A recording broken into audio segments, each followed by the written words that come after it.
All right, there we are. Let's see how long it lasts this time. Let's see how long until the friggin' thingy crashes. I did some things to hopefully make sure it doesn't happen again. But we'll see. We'll see. Hey, welcome everybody. Welcome everybody. How is everyone doing today? How is everyone doing? Yeah, T minus 25 minutes. Don't say it. Have you found the problem in OBS? I don't exactly know what the problem is. You didn't answer yesterday? Yeah, I will answer later. I was busy yesterday. But I did do one thing. I did lower the bitrate a little bit, which I think might help. I think maybe it's because I put the bitrate a little bit too high, which doesn't really explain why it just happens at 25 minutes and then never again, but I don't know. Anyways, that shall not be the topic right now. Maybe it's the topic in 25 minutes, but we'll see. How's everyone doing? Welcome to the stream. I thought one thing that would be fun today, among other things, because there's a few things we were going to look at, a few things we're going to react to, but one thing that I want to do today is, rather than just watching all the things at YCS Lima and wondering what exactly happened there, maybe we should take a moment to play these decks before judging them, which is always a good idea. So we're gonna play some of them today. We're gonna play some of the brews from YCS Lima that we looked at yesterday, and we're wondering how they got there. So we are not cooking anything today. We are gonna leave everything as it is. We are not gonna change the recipes at all. We are just going to take the lists and play them, and then we're gonna see how it works out. Some of them. I'm not taking that Eldritch deck in my hands ever. We're not doing that. But like the other stuff. Just a couple games, right? And we're gonna see how much I'm gonna hate my life today if we do that. But or maybe it's not that bad. We'll see. Maybe it's not that bad. We'll see. But yeah, okay. That's the plan for today. That's the plan for the day. And I have a couple of things lined up we can also react to. Like I've seen that this morning. I woke up, chat. I woke up this morning and I heard the words Drytron support. And then I pinched myself, but I was awake. And that's, I haven't read it yet. But, yeah, Monka Christ, exactly. Don't say poggers. What are you saying poggers for? The hell you say poggers for? Bot got terminated? The thing is, you say that, but theoretically, the bot is still intact. It just doesn't work. It was supposed to do a post, but it didn't again. So I'm just retiring it. I don't care. Drytron is base. Don't at me. Oh, I'm not adding you. I'm not trying to have a conversation with someone of that opinion. Don't worry. I will not at you for that statement because you are alone with that statement. All right. Before we do that, though, we have to do the obligatory warm-up. Now, we almost did 1,000 yesterday on the card guesser. Let's see if we can follow through. Let's see. I haven't seen HZKO in chat yet. Maybe they're ready. I don't know. We'll see. Let's go. This does not look familiar, I want to say. Oh, no, it does. It's Obedience. Yeah, Obedience Schooled. All right. This one does look familiar. Oh yeah, that's an old. Oh, but I don't know what it's called. Is this It's not. I don't know what it's called. Trimid Hunter. Okay. X Kraken, thank you for the 6 months. That's a long time. Appreciate that. Welcome back. Okay, this one I have seen. Relatively old, I want to say. Getsu Fuma, yes. It's the one that beats zombies, right? When it battles, something like that. Is this? I want to say it's called Silver Armor or something like that. Is it that? No. Mirror Mail? Yeah.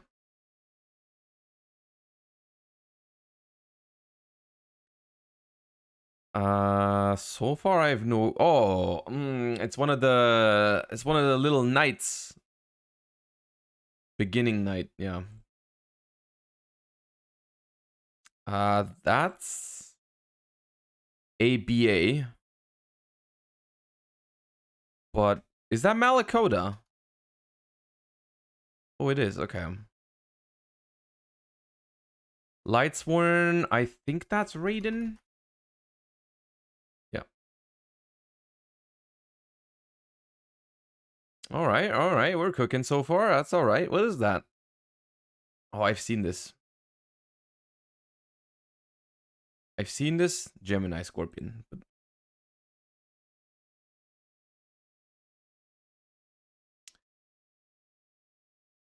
Supreme.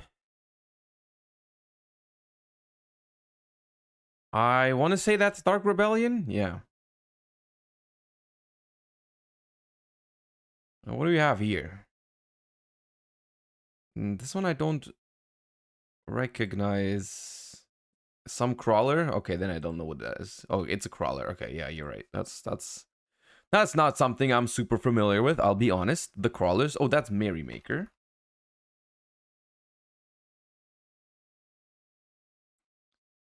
Reminds me of Jinx.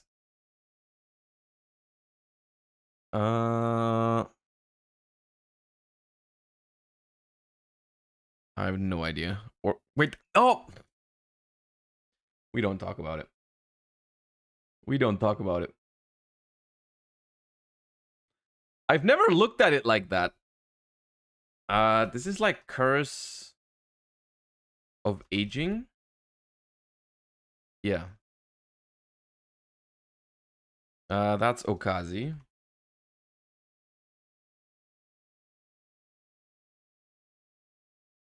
What?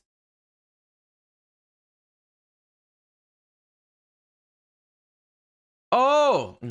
God, what is it called? Inferno.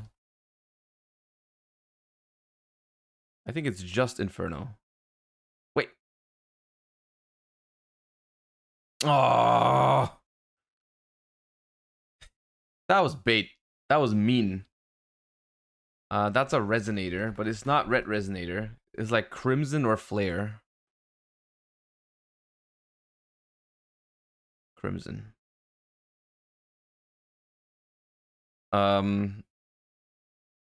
It's not Dark Magician. Well, it is Dark Magician, but the card is not Dark Magician. But what is it? Is it Soul Servant? It is Soul Servant, okay. This is, I think, Great White? Yeah. MBT lore. This one I don't know. It's like some aroma card, but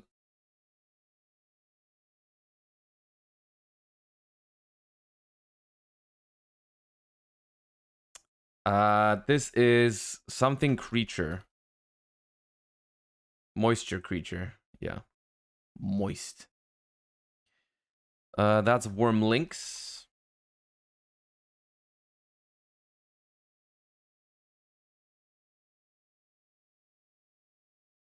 And that is, I have no idea so far. Who's that? Sabu? Sabu Yosenju. Interesting. I've never seen before.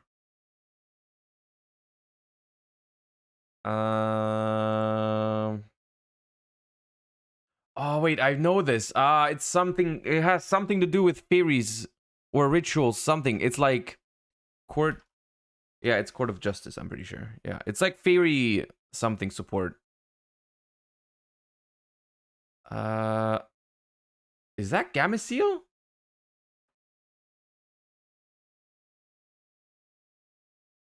No.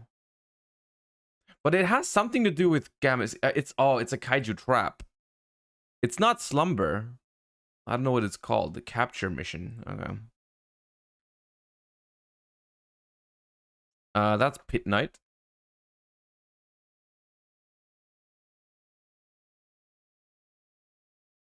And that is... Oh, I've seen this also. It's like... but I don't know what it's called. High Tide on Fire Island, yeah.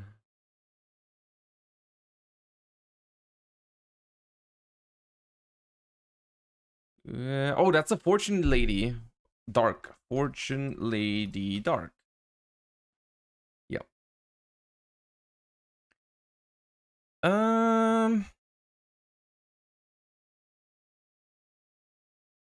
Oh, that's Road Warrior. I need too many zooms still on most of these. We'd get so much more points. That's Solar Windjammer, I think. Yeah. Like, I know the cards often, but I just need too many zooms. Desert Sunlight? Yeah.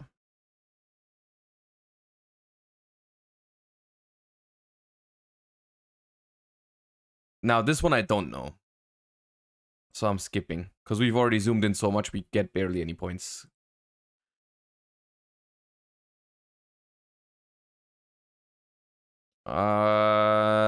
Is that head... Super Rush Headlong? Yeah. Duel Links card. The Little Mermaid. Is it actually called Little Mermaid? No, it's like, it's something mermaid. I want to say. No? Nemo Rico? That's what I said. We all heard it. That's what I said. What is that? What is that? It's the UA, I think. Oh yeah, perfect ace. And here we have Gladiator Beast's Respite. Yeah. Is that Thunderbird? No. Tornado Bird. Tornado Bird? That could be. Yeah.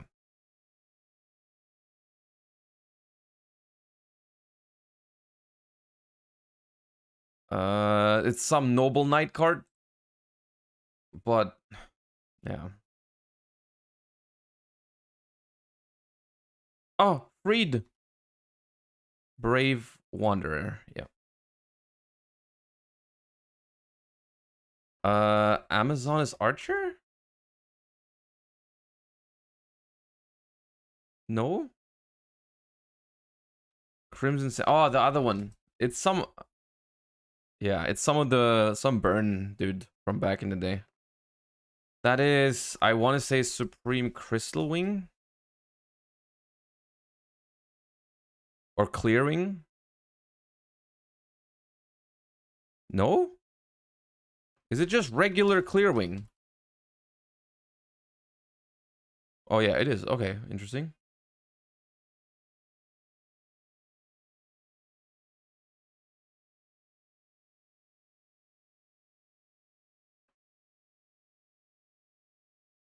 I hate the fact that I know this. I hate the fact that I know... Wait, what? How's it not snow? What? What is that? Oh, it's Advent. Disgusting. Napian, thank you so much for letting us hit the sub goal. I'll play you the remix in a second. I appreciate that so much. Thank you for the early support. Hey, you're amazing. Thank you. Let me finish this, and then you get what you deserve. This is Silver Mountain. It's something mountain. It's the Soul of Silver Mountain. That's what it is.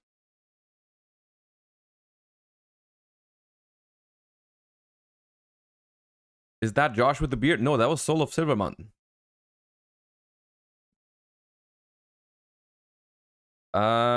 This is something Joker. Probably. Joker's Wild. All right, Pog.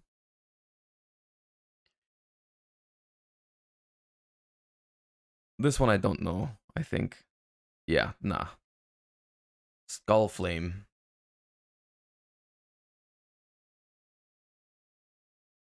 Oh, this one I do know. Oh, this one I know. It's Tactical Evolution. Gemini Summoner? How do I sometimes know the set before I know the name? Like, I just remember the time that it's from. It's my mind is weird in these. It's a Gen X card. Stormcaller? Okay, it was not a Gen X card. I was joking. Emery, thank you for the Prime. Appreciate you. Thank you. Welcome to the stream. I want to say that's Burning Beast. Yeah.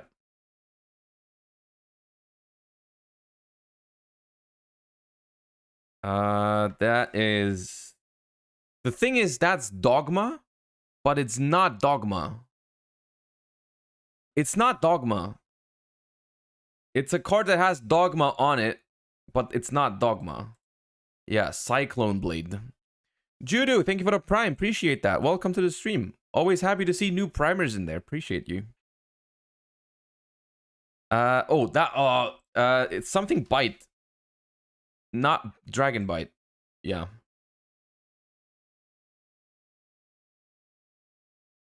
That is Armor Ninja.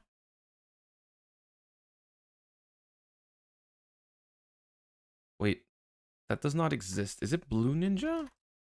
Blue Armor Ninja? Wait. It's not Strike Ninja. White Ninja? Armed Ninja. That's what it was. Well, that looks like Shard of Greed. Because it is Shard of Greed.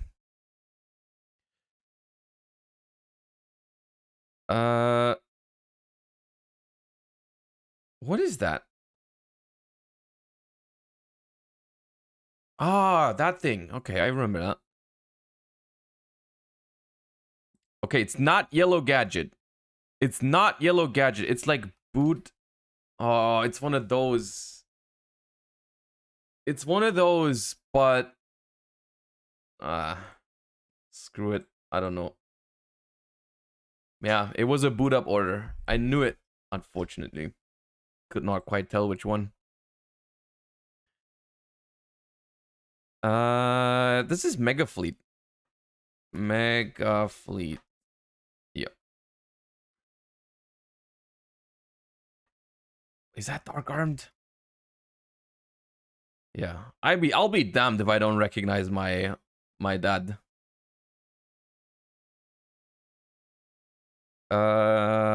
This is, I think, a Salamangreat, but like really bad. Yeah. Firegrass.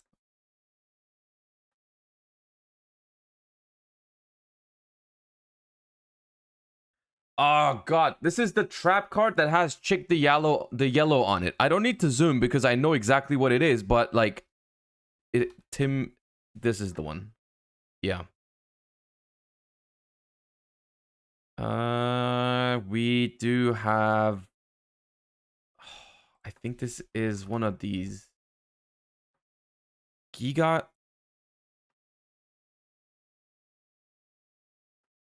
Gaga Gigo? Yeah.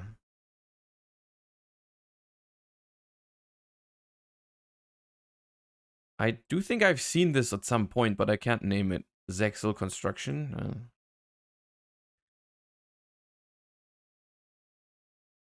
That is Golden Flying Fish. Yeah. Oh, that's it. That was all. 855. I mean, compared to yesterday, it's not that great, but overall, still, I feel like that was a good round. I think if we can get a couple of these with like 1 or 2 zooms less, and we can break the 1,000 again. I think it's all right. Ilgium, thank you for the 3 months. Welcome back. Thank you for spending the Prime on the channel. I appreciate you. Speaking of subs, we have hit the sub goal while we did that. So, mainly thanks to Napian. Appreciate you. So, here you go.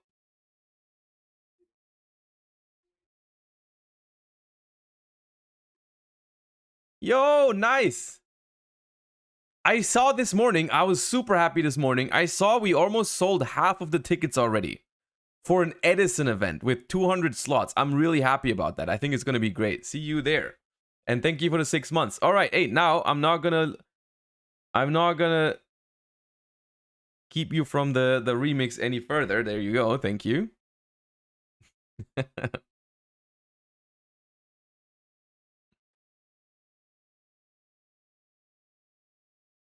There we go. And thank you for getting that hype train to level 4. Appreciate you guys. Thank you. Very early on.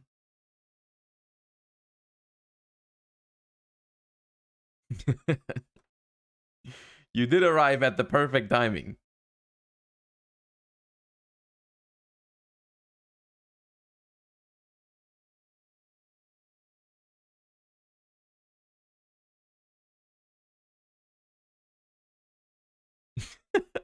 I love how there's nothing but PPDs on the screen whenever this happens.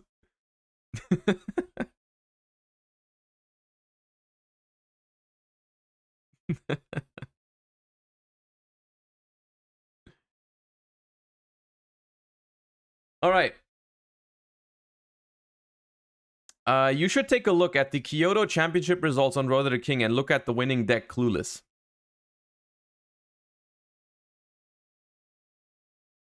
I don't know if I can trust you for that.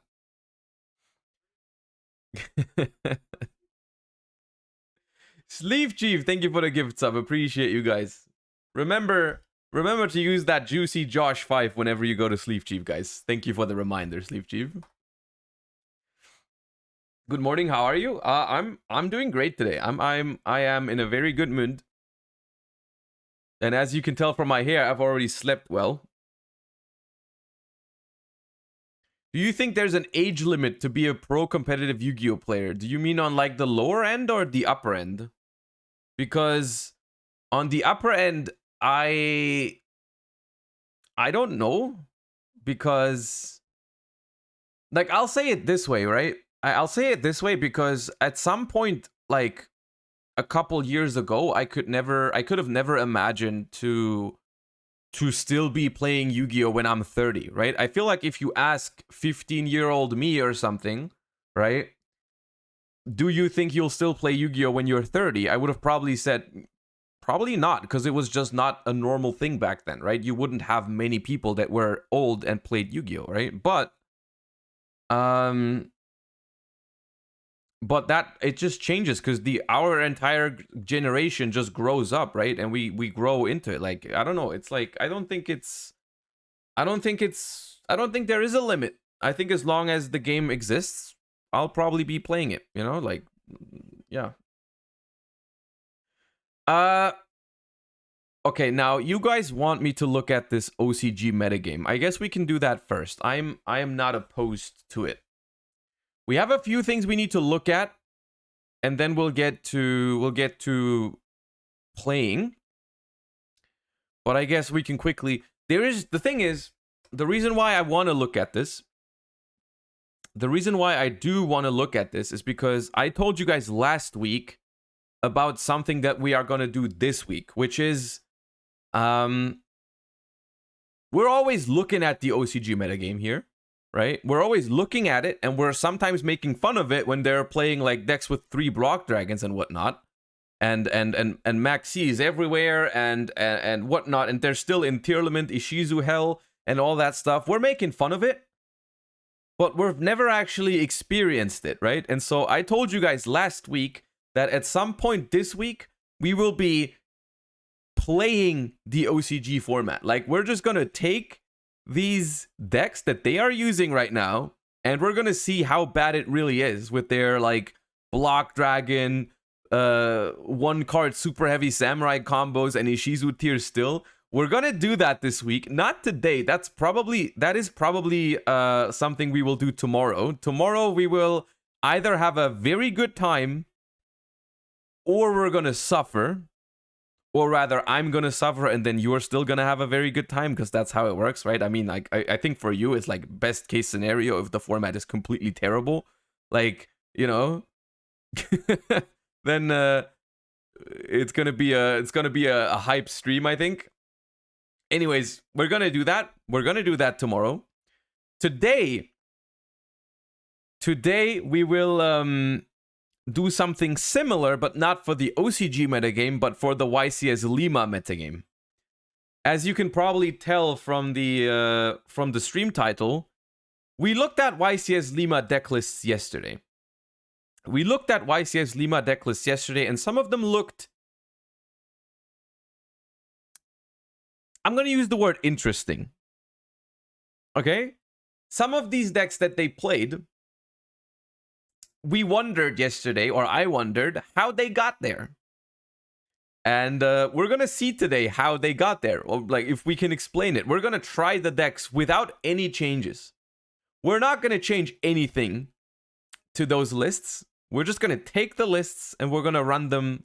We're going to take them for a spin against meta decks, right? Against viewers, against you guys. You guys can play meta decks, and I'm going to play the decks that were played at YCS Lima, which are not really meta decks, but we'll see. And that's going to be fun. And that's the main plan for today. The main plan, after we're done with like the usual warm-up, we're going to do that. I also speaking of the OCG, I will also watch the magical hats today, which I always enjoy when I get to watch these. So that's one thing on the agenda for today. Very quickly, just because you guys want me to, I shall look at this. Enrico Resta, praise be his name. Thank you for your prime. Appreciate that. Thank you. Oh, what the hell is that? What the hell is Junk Doppel? That's a name. Wait, where's that? That's a name I haven't heard in a very long time. That's a name I have not heard since... When's the last time I heard Junk Doppel? 2012? 2011? Okay. Chat, bonus points. Bonus points. Please tell me I'm not a boomer. Please tell me which two cards this deck name refers to. Please tell me I'm not the only one who remembers what Junk Doppel refers to. Okay, thank you. At least some people know. At least some know. Okay, thank you. Because someone just asked in chat, and I was not comfortable just answering the question. I wanted to see how many also know the answer to that question. Because I was concerned for a second that I was the only one here who remembered what the hell Junk Doppel was. Similar to how yesterday. Okay, I have another test for you. I have another boomer question for y'all. Yesterday, out of nowhere, I remembered something that I used to watch a lot when I was a kid. And I went on YouTube and I took 2 screenshots from it and I posted them to Twitter. And I want you to tell me what OG deck profiles, or who made OG deck profiles like that. Please tell me I'm not the only one who immediately recognizes where these are from. I don't know, boomer. Okay, fair enough. And I'm a okay, yeah, I see some people in chat already know. I think the lighting is what gives it away.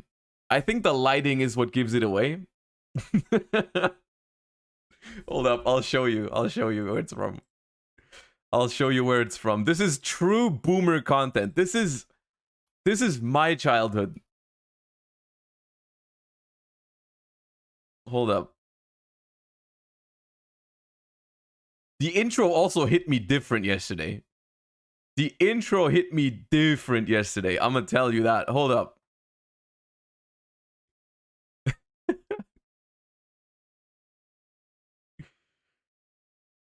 Wait, I'm just gonna click a random one. And you guys tell me that intro doesn't hit different. Wait, hold up. All the way up. Hey YouTube, it's WKDad showing you guys my psychic plan. No, where's the Team DKF? Oh god, nah, I clicked the wrong one.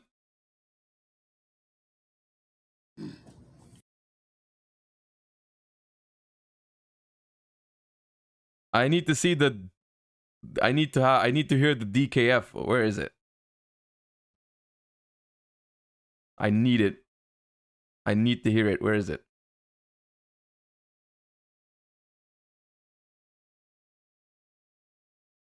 The thumbnail game... questionable. But that's how it was.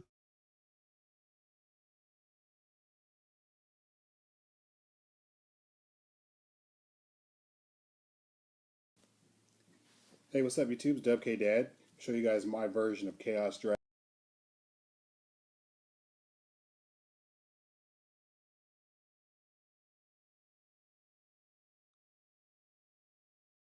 Oh, there it is. Hey, YouTube, it's WK Dad here. Deck profile. Bro, say... Okay, well, he's not saying the line. Anyways, that's where it's from. I wonder how many still remember these types of deck profiles. Because that's the type of shit that was my first YugiTube experiences.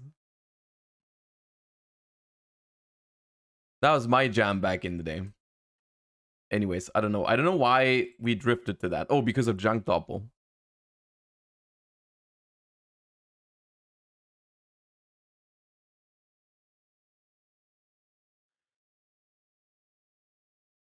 Alright. Junk Doppel, Ishizu tier, Fossil, Vernusylph, Adamancipator, Kashtira, Ishizu Tearlaments, Purely, Ishizu Kashtira Tearlaments, Exosister, Kashtira Exosister, Ishizu Tearlaments, Super Heavy Samurai, Magician.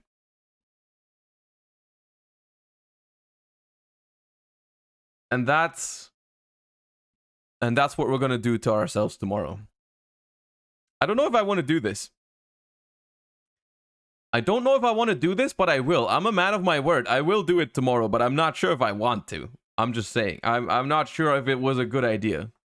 What is tomorrow? Tomorrow we're playing OCG. Tomorrow we are finding out how bad this really is. Is it as bad as it looks? But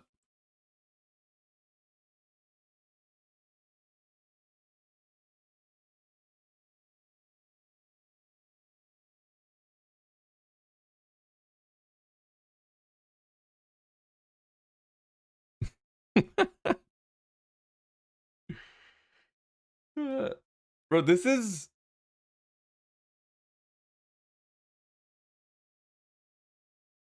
This is kind of crazy, is it not? What the hell is that? And that won. How did it win, dude? How did this win? Did they just win the Maxi minigame every single time? What year is this? That's from yesterday. Junk Doppel with one junk? Well, there's also Junk Speeder. So your argument is invalid. There's Junk Speeder, and you make that every game, Jordan, so careful.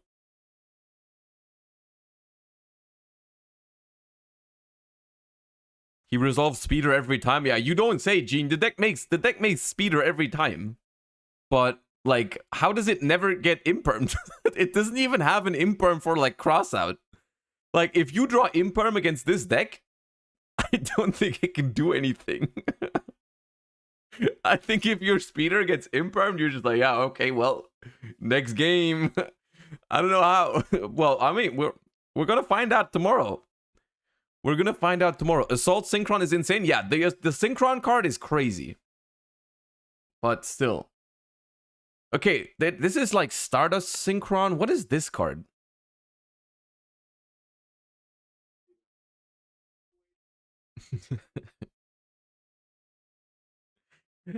Hey, Rylin, thank you for the 9 months. Appreciate that. Welcome back. Stardust Trail? Okay. And what is that card? I don't remember seeing... It's been a while since I've seen this card. Can someone remember the name?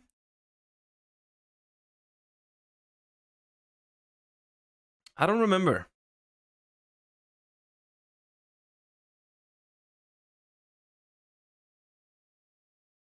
I can't remember the name. It must be a bad card. Yeah, it must not be that great. Especially since I mean, just by sheer logic, guys. Okay, let's just apply some solid logic to this here, right?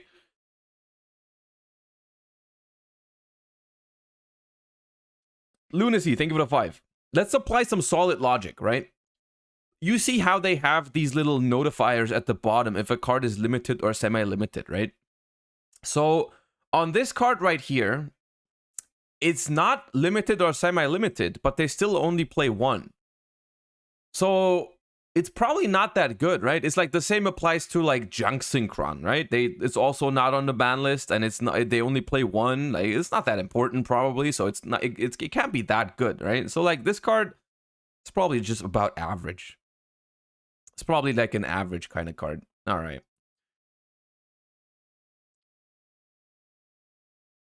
All right, this is the 10 billionth time that you've presented Ishizu Tearlament in class.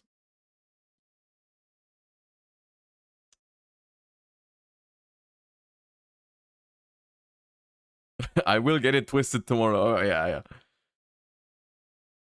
I am... This is the worst of them all. This one always throws me off. This... Don't say based. Why are you saying based? How on earth? No pun intended. That was not intended. But how is Block Dragon still at 3? I think out of all the things on the OCG ban list, that has to be the worst one. That has to be the worst fact about the OCG ban list. Like you just drop all the interesting facts about the OCG ban. Interesting, like, hey, Maxi's at 3. That's a fact about the OCG ban list. Like, Called By is at 2. That's a fact about the OCG ban list. Block Dragons at 3 has to be the worst possible fact about the OCG ban list. I don't think there's a worse one. Nah. You cannot put a worse phrase into the chat box right now about the OCG ban list than Block Dragon is at 3. You can't. You can't. No, Snow is not as bad as Block Dragon, dude. I would rather have Snow in the game than Block Dragon. I would rather have Maxi in the game than Block Dragon. You can't. Rongo is... Nah, I would rather play against Rongo than Block Dragon. There is no card that's as bad as Block Dragon in the OCG metagame, I think. Like, what the hell is even that?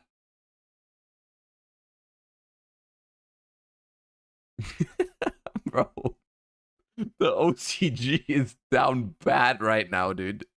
The OCG is down bad. They played this deck, dude. They play Kashtira with Planet Pathfinder. They are struggling. They are struggling right now in the OCG. They are in pain. They have 1 Fenrir, 1 Unicorn, 1 Paraisos or Wraithsoth, and they still play Kashtira with Planet Pathfinder. Oh my god.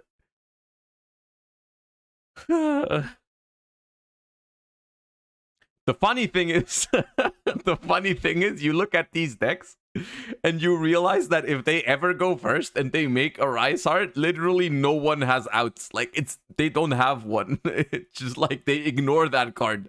They just don't acknowledge the card. Like, if you go first and you summon a Rise Heart, the game ends. It's like they don't have anything. There's no shot. There's no shot. You can't beat it.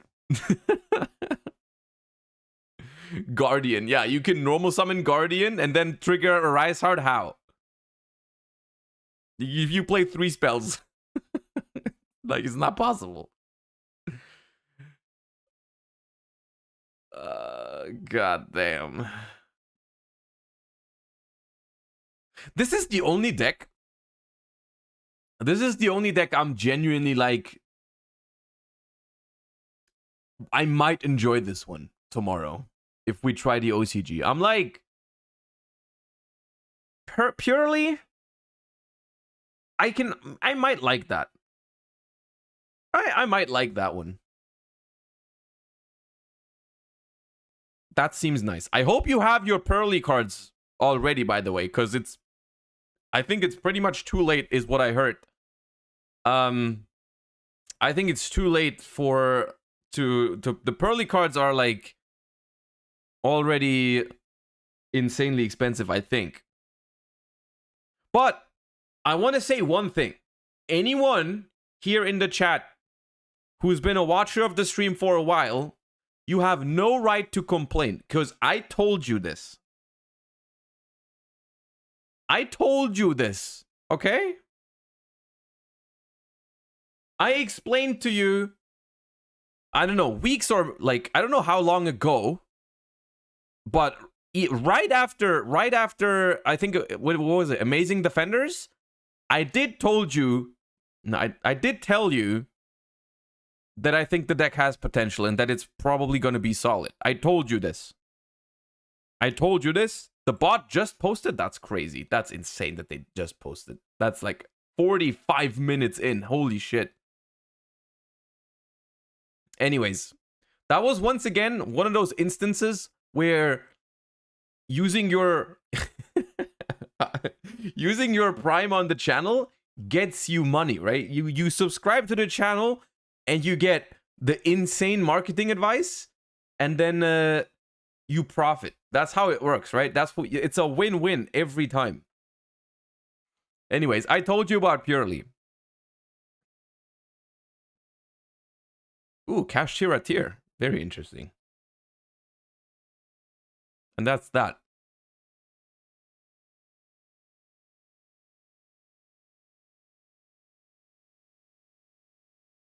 Yeah, I don't know how much enjoyment we will have tomorrow.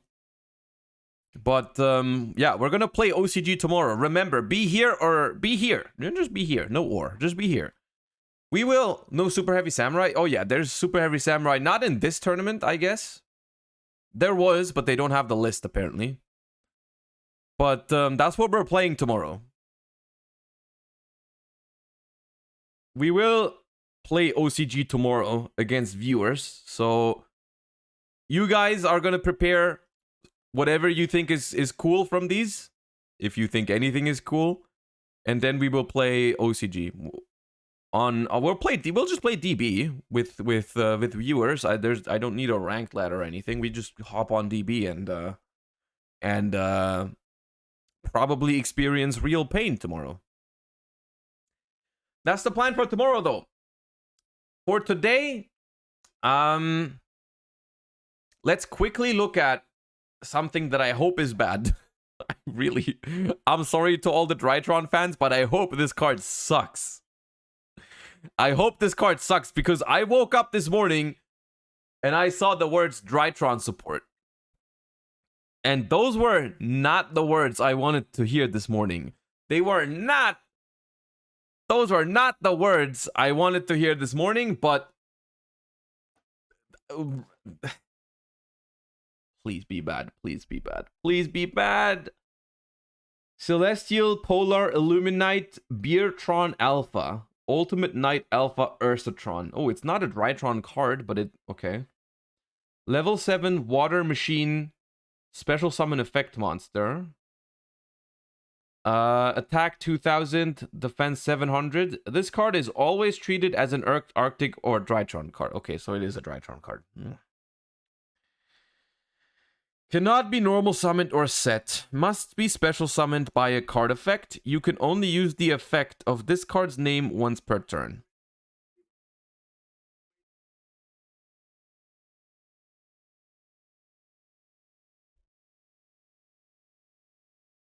Jack Pillar, thank you for the 2 months. Appreciate that. I don't think it's that great. I think it's mostly a gimmick.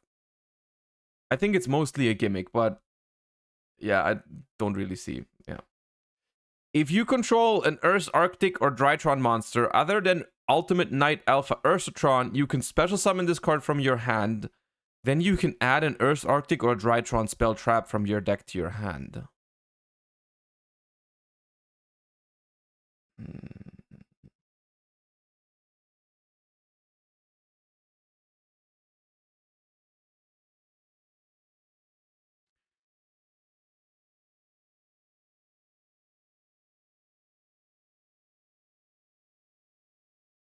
It's insane for Earth Arctics. Well, let me tell you one thing. I'm not worried about this card being insane for Earth Arctics. Okay? I just want to clarify that. I do not That's not something I'm worried about. I'm thinking about this right now in the context of Drytron, where I am not sure how good this card is for Drytron. It doesn't seem terrible, because, I mean, at the end of the day, it's a free special summon and a +1 by searching a Drytron spell trap. But at the end of the day, it just, like, the Drytron spell traps aren't that good, right? Because you can search, I mean, you can search the ritual spell this way. So, but how do you, can you even search this in Drytron?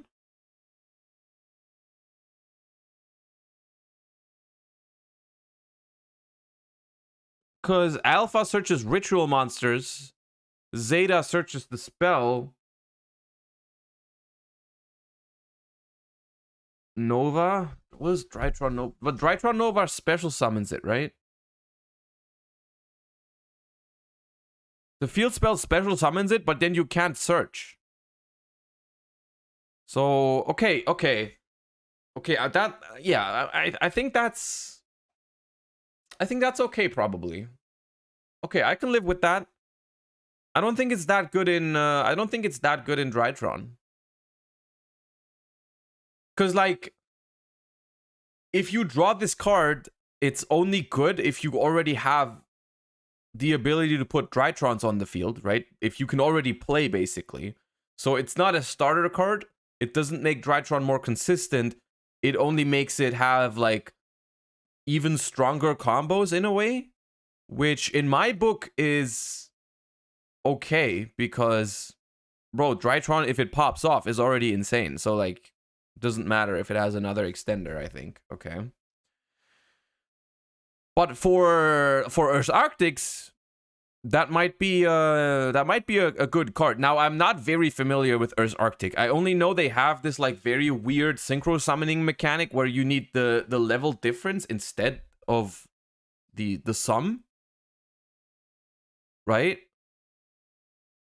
So maybe it's good in Earth Arctic. Now, whether that makes Earth Arctic good, I have no idea. Probably not, but, like, I don't know.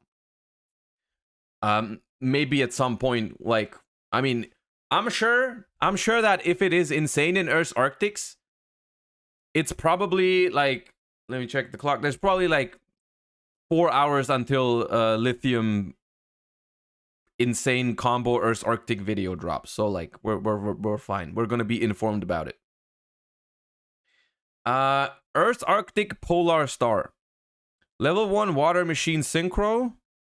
Cannot be synchro summoned. Must be special summoned from your extra deck by sending 2 monsters you control with a level difference of 1 to the graveyard. A tuner and a non-tuner. This is what I was talking about, right? You synchro summon by having a... You don't use the sum, you use the level difference. Is this true for every single Earth Arctic synchro? Do they all have this? Yeah, right? It's kind of their thing, right? It's kind of a cool idea, to be honest. I'm not opposed to the idea. You contribute a level 8 Earth Arctic from your hand or field and this card. Special summon a level 7 Earth Arctic Synchro monster from your extra deck, ignoring its summoning conditions, and if you do, it gains this effect.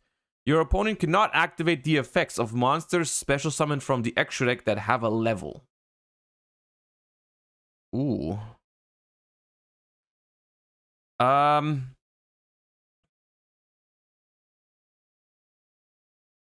That is a floodgate. That is not cool. But, I mean...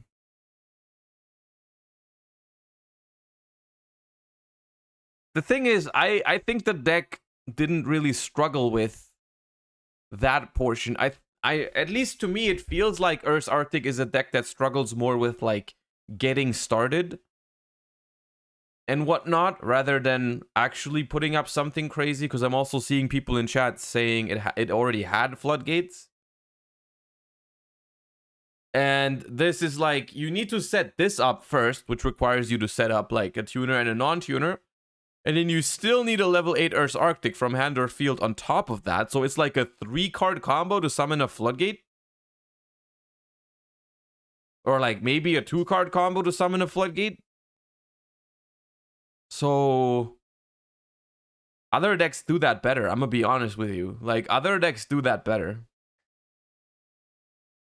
Yeah, you can just like play a floodgate deck and just draw a floodgate. I don't know.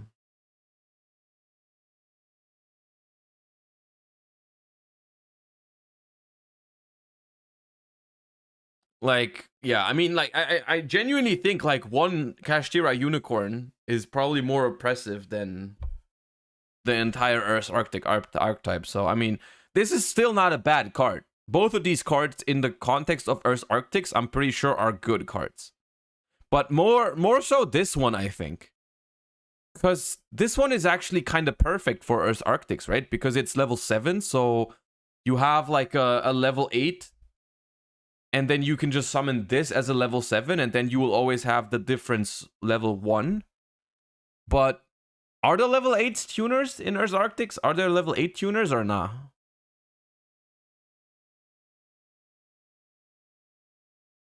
The 8s are the tuners. Okay, so you have to put a level 8 onto the field, then you can summon this, add a spell, make a level 1 Earth's Arctic Synchro. Okay, I mean, it's whatever. I think for Earth's Arctic, this is probably solid support. For Drytron, I don't think it matters. Which is good. I honestly didn't want this to... I did not want this to matter for Drytron, so that's a good thing. All right. And with that, chat, let's get into some TCG content, shall we? Death the Striker, thank you for the 5 months. Welcome back. Appreciate that. All right, so I was a little bit disappointed this morning because there was no new deck profile from YCS Lima. There was no new deck profile from YCS Lima except for the ones that we've already looked at yesterday. But Cormac and Gabe's are coming today. Okay, we'll watch them when they drop. Let me know when they drop. We'll watch those. I'm sure those are solid. So what I thought this morning was we did watch we did watch these profiles yesterday. And I was wondering about some of these decks on how they got there, right? And so today we are going to peepo investigate how they got there by simply playing them. We will simply play some of these decks to see how they got there. Luckily, I am familiar with most of these decks, like Tier Ishizu, Spright, Salad, Labyrinth. I'm pretty sure I can just play and it's gonna be fine. And so we will find out whether it was a YCS with paid actors and whatnot. We'll just find out. Okay, so what do we start with? Do we go top to bottom? Let's go with the most successful one first. The 50 card adventure Spright. Let me build that. Let me quickly build that, and then we're gonna hop on DB, and you guys are gonna have the chance to you're gonna have the chance to play against me with meta decks. So you can prepare for that while I build the deck. Alright. Pop. Okay. Spright. They used pixies. Actually, I need to... There was a screenshot somewhere. I think Lampy tweeted it. Let me quickly pull that up so that I don't have to watch the profile again.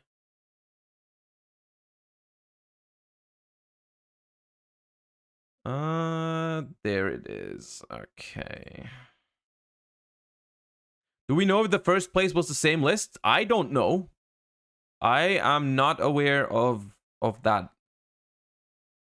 Okay, we have Double Cross, 3 Starter Smashers. Do we have Gamma Burst? No, we don't. Nimbles. 3 Beaver, 3 Angler, Swap Frog. We have some hand traps, which is Ash. Oops. Ash, Veiler, Imperm, Nib.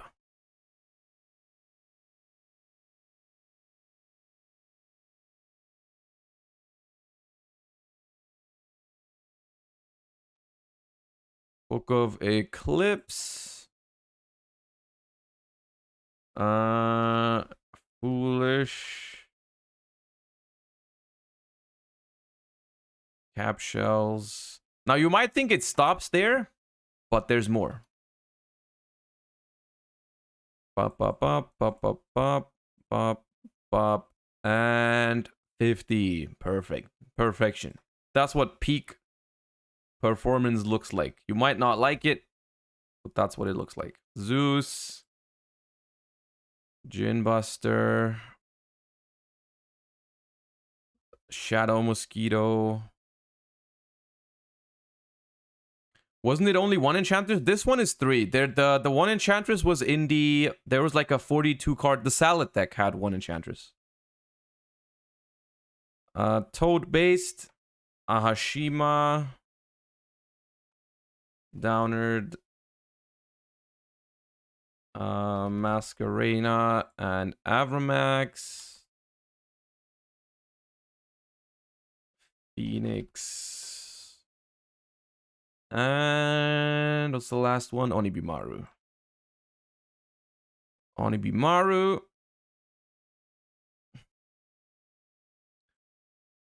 And we play with side deck. Oh yeah, it was only 1 right. Yeah, right. It was 3 Enchantress always, but it was 1 right. Yeah, that's true. Well, let's do side deck. Evenly barrier. A couple of bestials. 2 Magna, 1 Druis. Interesting ratio. Red Resonator. Lightning Storm. And 2 Unending Nightmares. All right. Now, chat, that is the YCS Lima 2nd place Spright deck. And I will not change anything. Okay? That is the only rule for today, is we try these decks, but we change nothing. We change nothing. We just take them as they are. We are not allowed to do any changes. And now I'm going to be here, and I'm going to play against you guys. The only thing I ask you guys to do is please play meta decks, because I'm not trying to test 50-card Adventure Spright against your Warrock brew, okay? Just something meta, okay? That's all I'm asking. And the password, as always, is Josh. Let's go. First come, first serve. All right, we have won the first rock, paper, scissors, so there we go.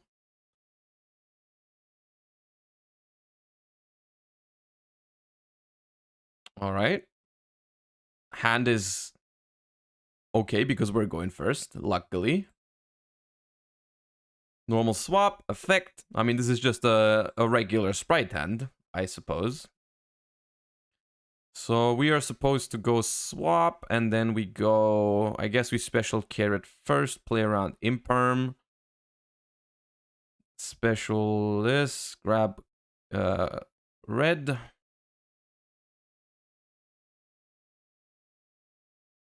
Special this. Am I supposed to bounce Swap Frog? I am, right? Because we will be going for the Ahashima, so I'm supposed to bounce it. In which case, it's probably better to bounce now. Because they might have, like, I don't know, Nibiru plus Effect Veiler, and then it's better if the swap is in hand. Already, I think. And then, let's go Jed. Let's grab the double cross this time around. Right? Let's just grab the double cross, I think. And then these two make the sprint. Effect sprint. They ash the sprint. If I negate that, that's if they have nib, I get destroyed. But if I don't, I mean, if they have nib, I get destroyed anyways.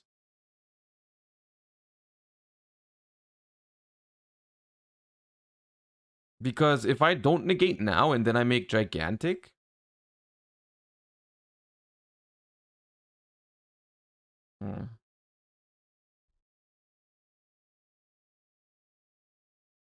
The only way to play around nib would be to just like pass now. I like not negate this and pass. Do we do that? I think we do that because we have red carrot double cross Veiler, which is solid interruptions against 5 cards. I'll play around nib.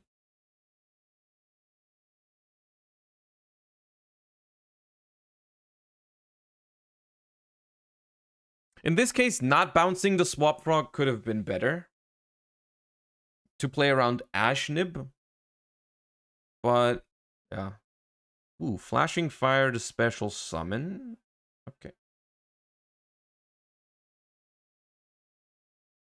Okay, now, is it Runick Spright or Runick Naturia?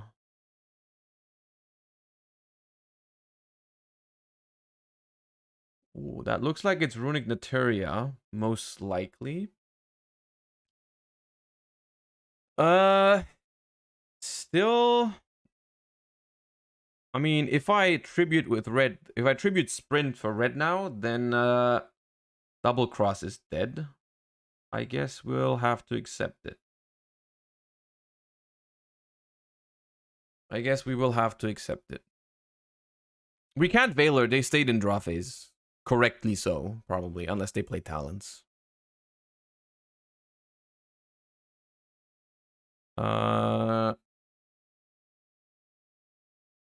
Main phase 1 Fountain. The activation of Fountain will be okay. 3 cards left. I mean, technically 3 cards against red carrot Veiler double cross should be okay. Oh, that's very annoying. If I negate tip. Why does it have why does it have to be tip?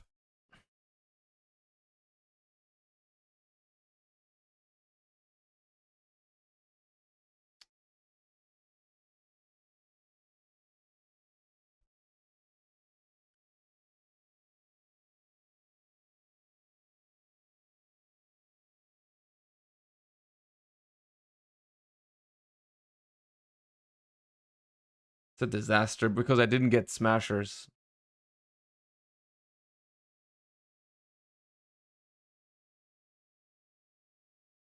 There goes right.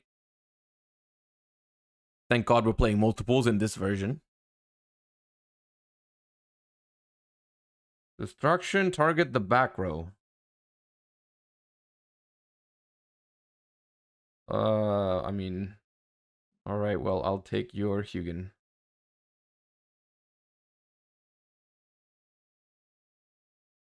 And then I banish Beaver, Eclipse, Ash, and Nibiru.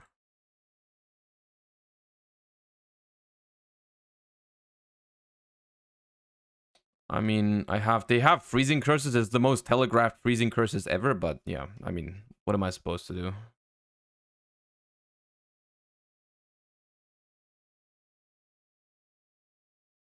What am I supposed to do? We just have to hope that with the 3 cards they top deck, they can't play through Red Veiler, but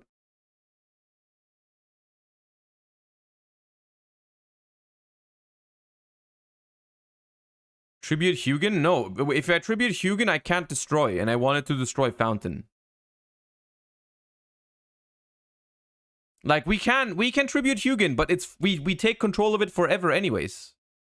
We take control of it forever anyways with double cross, so it doesn't matter. We don't have to tribute Hugin now. They don't get it back. It's all good. We can just keep it. We could be fine. I mean, we're not too bad. It's all good. Yeah, it's all right. Any reason we didn't tribute? We didn't tribute Hugin because you cannot destroy. If you tributed a rank or link 2 monster, you can destroy the card. I was trying to destroy the Fountain. Ooh. Hello. Hello.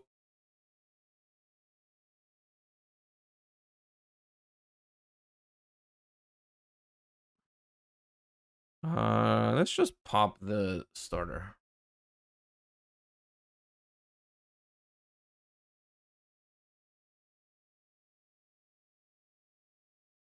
What do you mean, another Ash? Destruction to summon in response. Okay.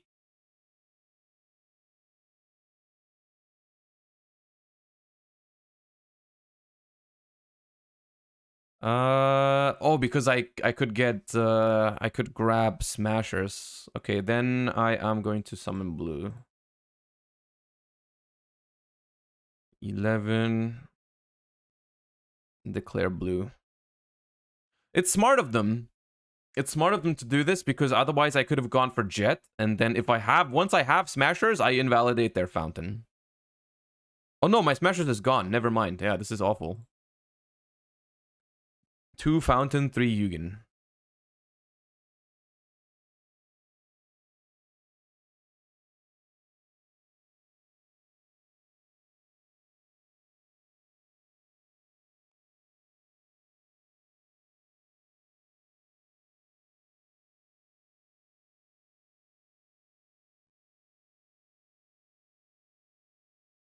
I don't want this. No one asked me if I was okay with this. Agido effect. I mean, do I really negate Agido here? I don't think it's correct to negate Agido. It's a shame that my Smashers got banished so early. I mean, I'm just gonna get, like, Enchantress. Nah. Okay. That's a lot of Runicks. I got nothing, dude. I play Anglers and Enchantresses. Aw. Does this target? No, it does not. Alright, stand by main. At least we didn't lose any of the adventure cards, I suppose. Alright, so I'm just gonna special jet, activate effect. I can make Ahashima. The problem is they can take away both Swap Frogs with the Shuffler.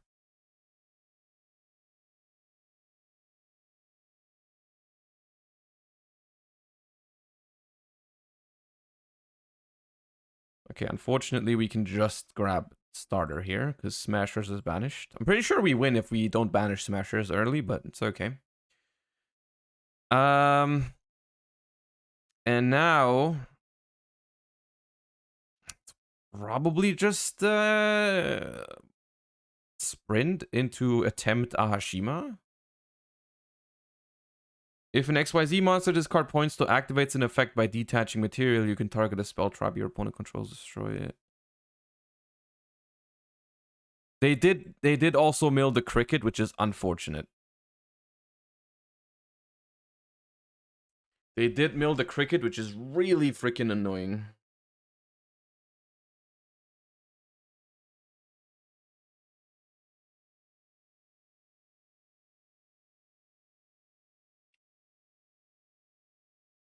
Oh, such a horrible situation.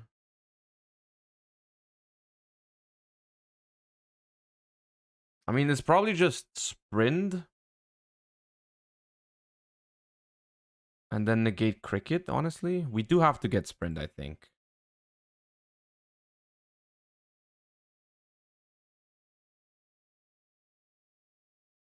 We do have 2 beavers left.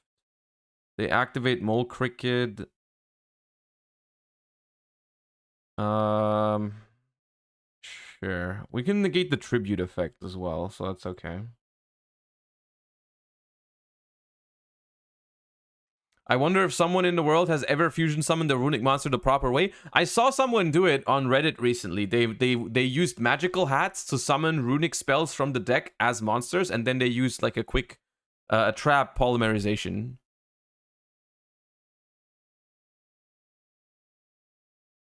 So it is possible.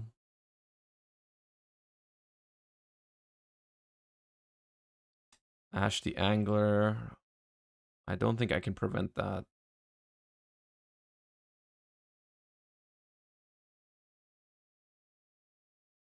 Their draw is fucked up. I just want to say that. Their draw is insane. I'm making excuses.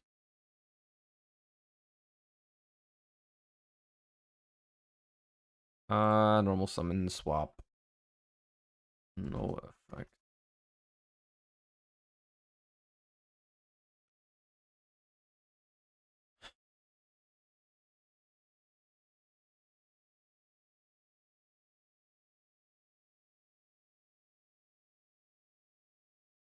We need to swap to tribute for red or carrot if they do something to this gigantic.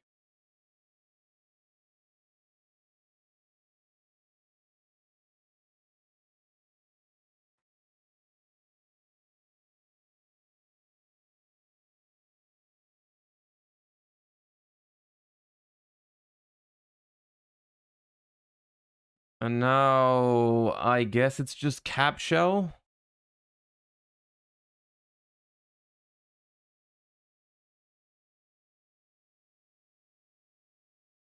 Oh, it's so awkward. Cap shell.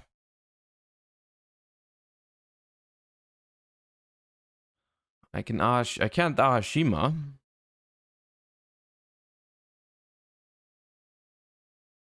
I can IP, I guess. I don't know if I don't know how easily the Naturia deck can out Avramax.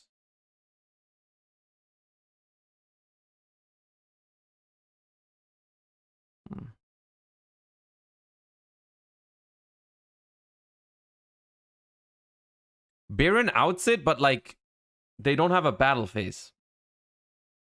So it's not as easy, right?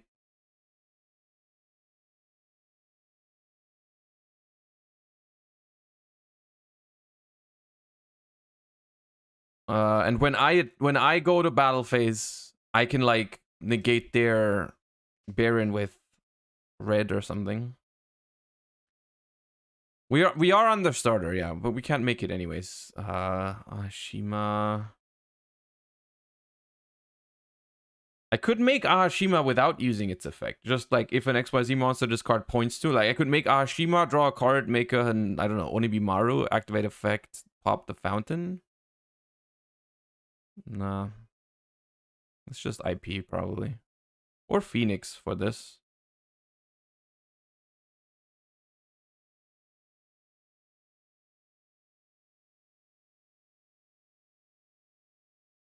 That's what I'm saying. Oh, I can't use it. I'm locked under starter. Never mind.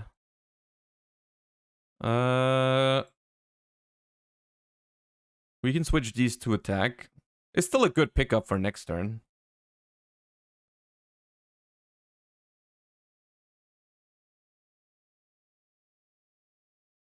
Beep boop. Beep boop.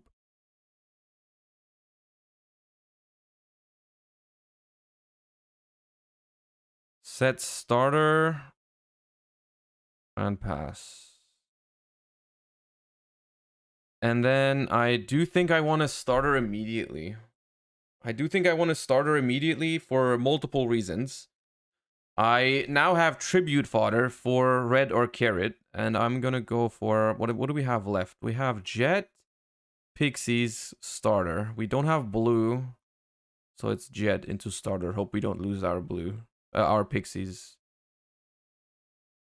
to like random banishes.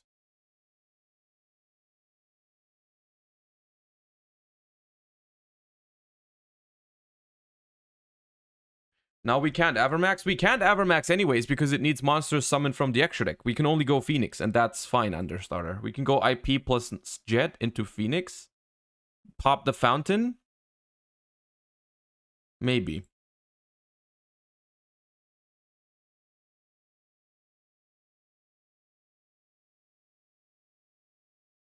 Mole Cricket effect. Oh, that's so bad.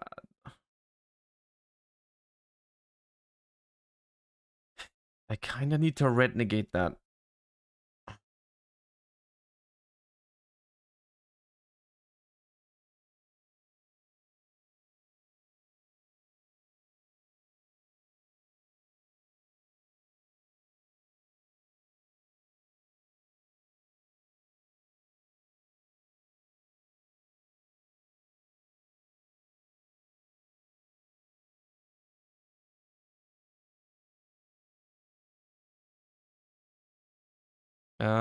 They pass, I guess. We take that? Yeah.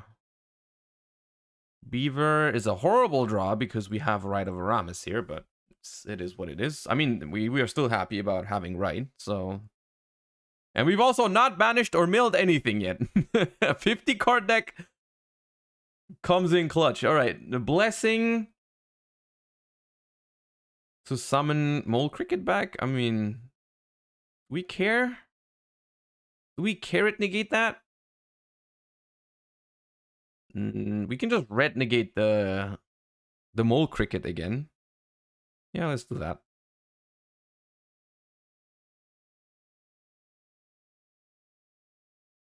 So this summons the token. We pick up Fateful. They activate this. We have to go red tribute Macarena. Ooh! Ooh, okay. Where's my Runicks? Well, I don't know, dude. Okay. Also, you opened like Flashing Fire, Tip, Freezing Curses. You can't complain. You are not allowed to complain. I refuse. Evenly matched in 50 cards. Surely we're gonna draw it. Side out, double cross. Side out a cap shell. I don't think we can put in Unending Nightmare going second. Going first, yeah, we're gonna put that in, but going second, no way. We might not need pixies, I guess. I think Swap Frog is still good in this because we played triple angler, so even going second, there's like a shot. I don't think Unending Nightmare works going second against Runick Naturia. It's a hand. It's a hand. It's certainly one of those hands that they talk about.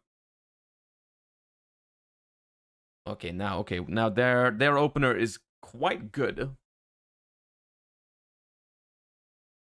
Yeah, I told you surely we're going to open evenly, so of course we opened it. I'm a man of my word, you know this. I told you we're going to open evenly in 50, so we opened evenly in 50. Like, what do you mean?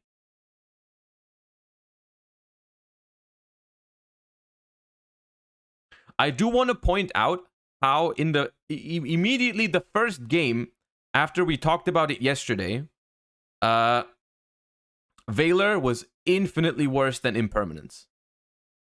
Right? Like, I just want to point that out. We talked about that yesterday. I told you how much worse I think Valor is than Impermanence, and it was immediately showcased in the first game. It has like so many niche interactions where Imperm is just slightly better than Valor. That overall it's just better, right? Like Runick's being able to be used in draw phase to play around Valor is only a small thing, right? But it just adds up. It adds up overall. There's like so many things that that make Valor slightly worse than Imperm in certain situations that like overall it's much worse.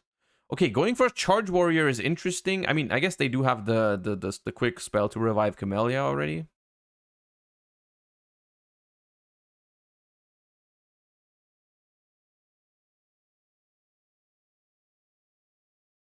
You can't play it on your turn if you draw into it.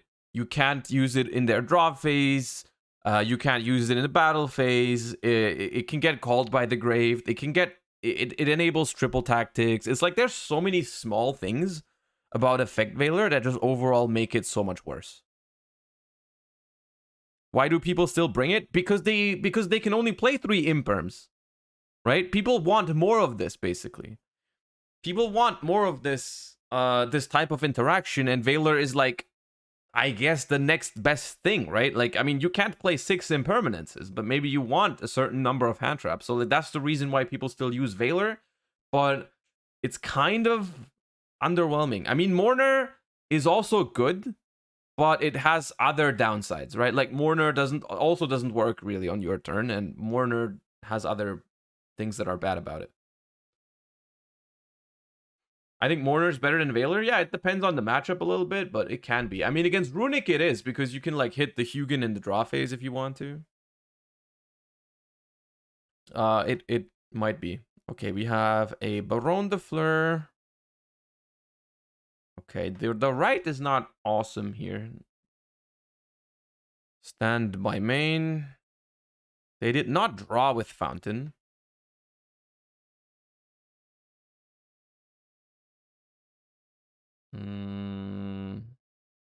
I mean, we just go battle phase, activate Eclipse, activate evenly. I think. I don't think we have a choice.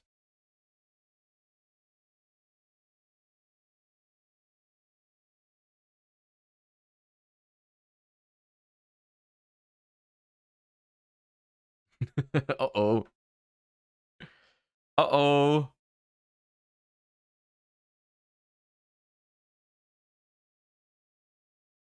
Evenly income. You don't say, Sherlock. Okay, you should not negate this ever, chat. This is not something you negate because your Baron is now turned off anyway, so you may as well just have it, you know. It doesn't make a difference here, but you should not have negated that.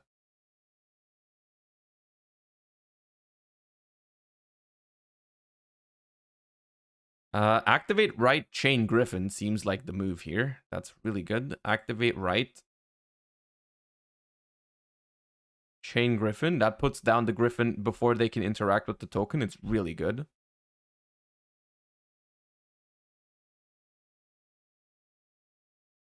And it even turns on thrust. That's a side thing. That is not even something I was thinking about, but that is true. That is true.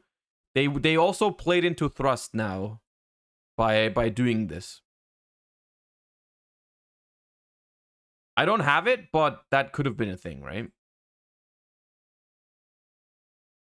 And now we do the most important, the most core play of Adventure Spright. The most important thing, you need to learn about this play if you want to play Adventure Spright. Now pay close attention.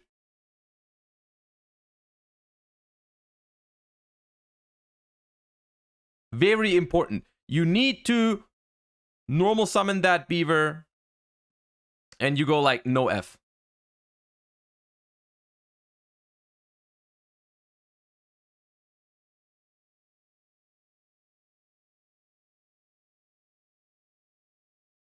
That is the most core play of the deck. Okay, they go Destruction on Fateful. I'm annoyed by that. I'm annoyed by that. I'm annoyed by that. What do I do here? What do I do? Do I Griffin negate that? I can't Griffin negate that. That's outrageous. I can't Griffin negate that. I don't know what I'm thinking. We have to just accept it. That'll work. Look, we can't Griffin negate that. We need to keep Griffin negate for like Runick Destruction, for Runick Fountain, or anything else. Like we can't. We are unable to can. Anything?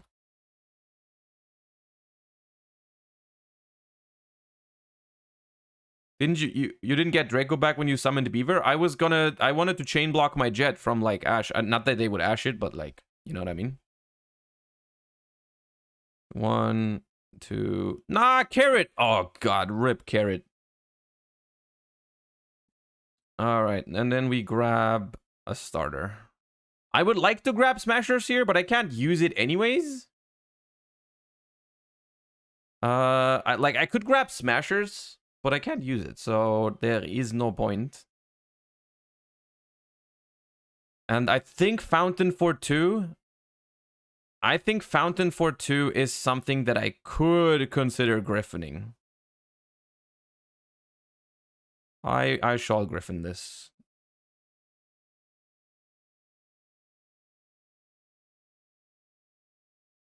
They do need to freezing curses this if they have it. But you know, they gotta have it. I don't have a banish for... I did not have a banish for Smashers in the graveyard. And now, before we go into our extra deck, we need to put up a Spright Red for the Mole Cricket. It is incredible. I really underestimated this. It is incredible how annoying it is to play against the Mole Cricket in the graveyard. That card just makes me furious when they have it. I am literally fuming whenever they have that card. Like I'm just outraged whenever I see a Mole Cricket in their graveyard. There's no words for the... Yeah. Card's insane. Okay, we can be nibbed here. I would prefer if we didn't.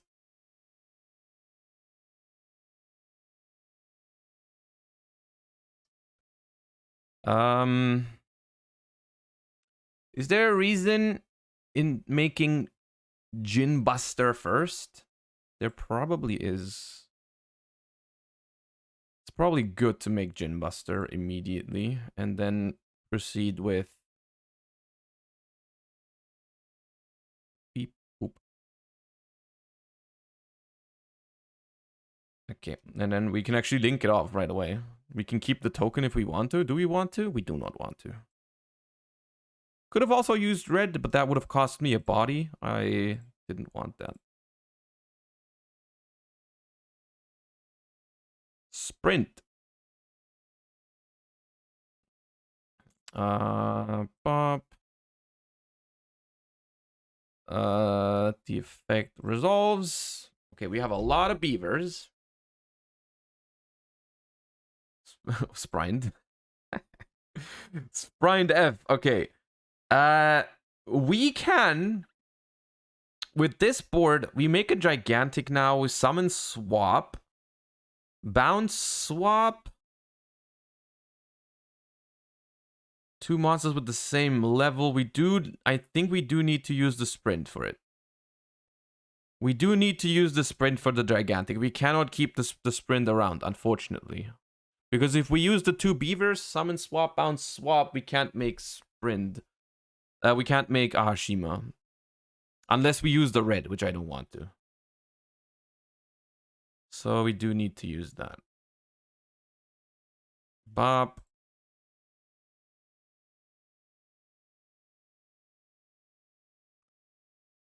Swap. Swap. And then this is a Hashima. I guess we should move it in a way where, like, yeah. Oops. Quick effect bounce in the small window before Ahashima hits the field.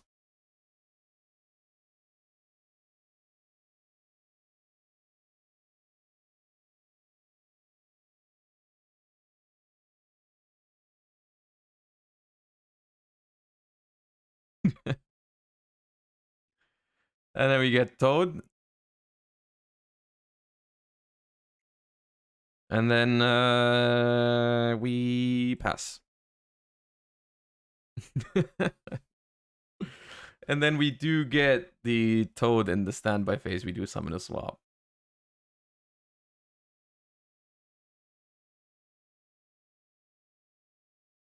The funny thing is, if they had a fountain, we could have popped it now.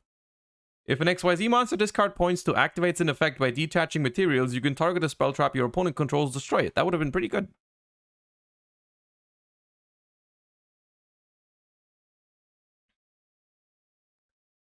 All right, they go with a fountain. I don't think we negate the fountain just yet, do we? I kind of want to negate fountain.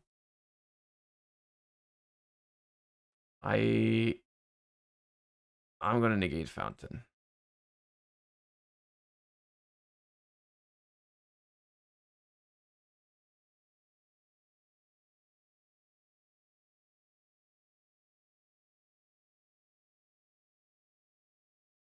And I'm tributing itself because I'm playing around like freezing curses. So set and Beaver back to hand. This is the good thing about Toad versions of Spright still, I think. Like, the main advantage of these decks is you can commit your entire hand.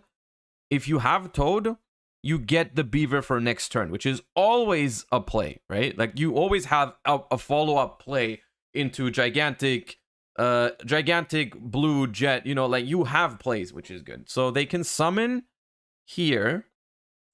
They can summon Geary Come Home. Add back Fountain. And now we have to make a decision, basically. If we think they have another Runick, we have to negate this. If we think they have like a Camellia, we have to let it slide because they can't do anything with the Fountain. Right? If they can't do anything with the Fountain, then we can just let them add it. But if they do have a Runick card that they can use, we are completely omega screwed. Camellia alone doesn't do anything? Does it not? I mean, I guess because it's a level 8 synchro, which isn't that great. I guess I'll negate it by tributing Ahashima. Because we still get to keep our gigantic. Okay. It was Sunflower. All right.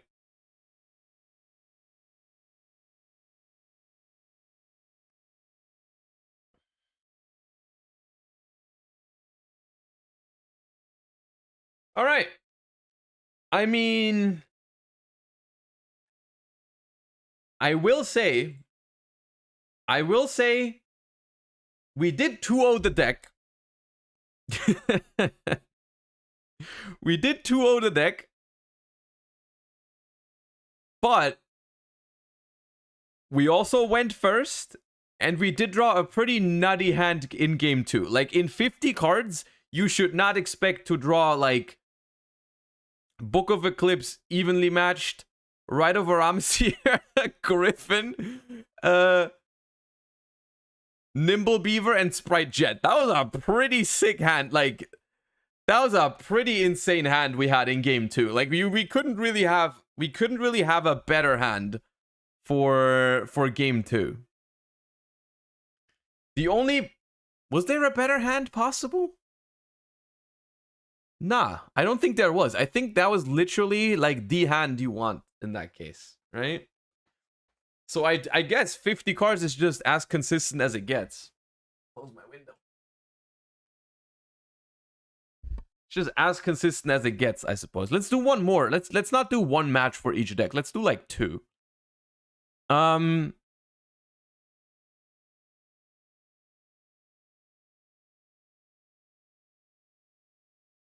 not how it works. That's not how it works.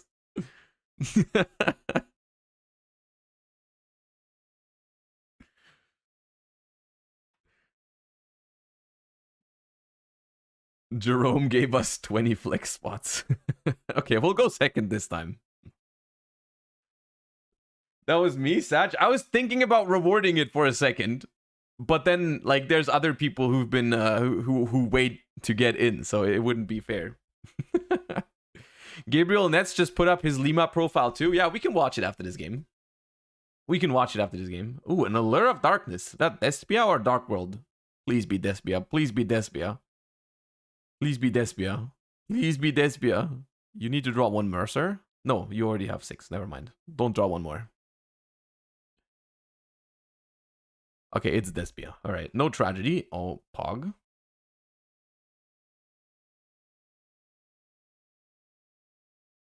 All right, just don't have Branded Fusion. Just like play your Aluber into Imperm. Yep.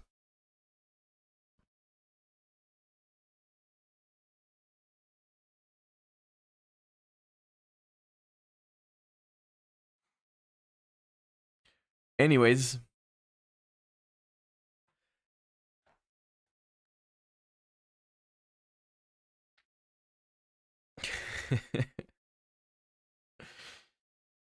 Send Lubellion, interesting. Yeah, it's an Alistair invocation. Is it not better to still Imperm Lubellion or Albion? No.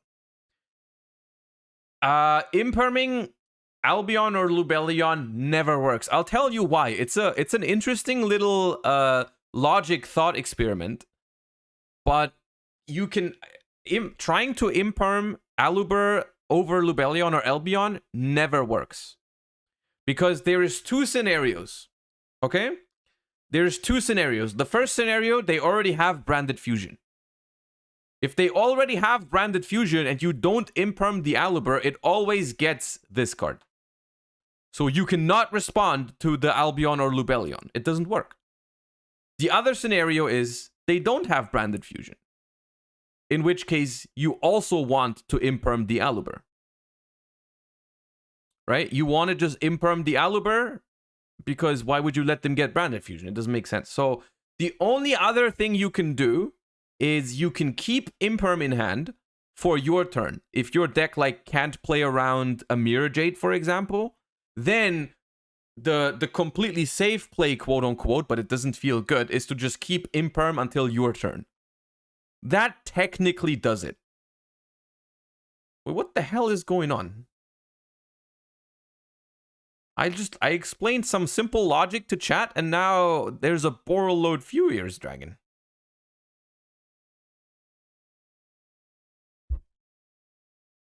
Hold up.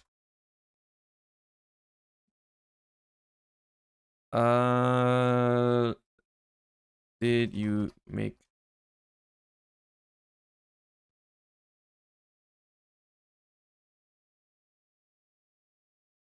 Yeah.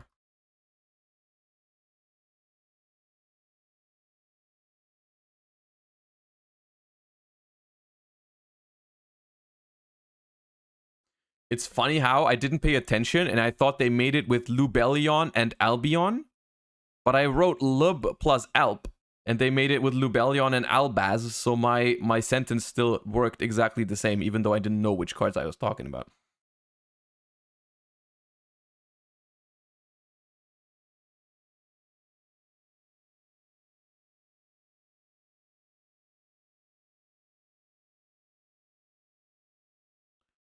Okay, they go Cartier. They have Merc. They have Merc Red Mirror Jade. Not great. Wait, did they use Mirror Jade? Why is No, Aluber is banished from Albion, right? Okay.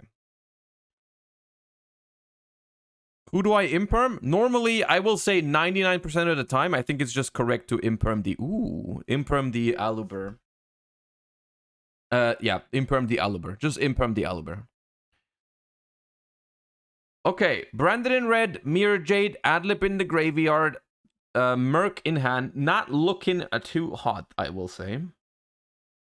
In Mosquito, we trust. It is not impossible, I think, to win this with Mosquito. But it also ain't easy. We definitely have to start with right and see where they interrupt, because they have lots of ways to interrupt, but we do have to do this, I think.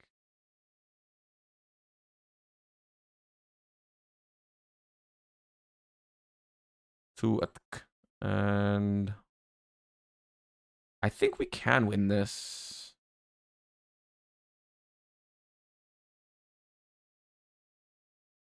I think we can win this. Hold up. Nothing here. Activate Fateful. Ooh, resolves. Do I pitch the Angler or do I pitch Starter? And normally it'd be obviously the Angler, but like nah, it's the Angler. It's always the Angler. Effect Angler.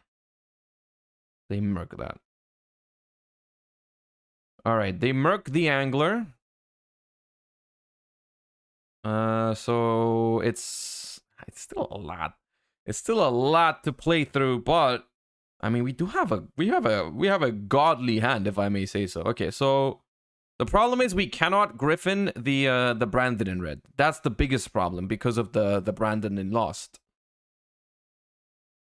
Because Brandon in Lost, we cannot Griffin negate the Brandon in red, which is annoying to say the least.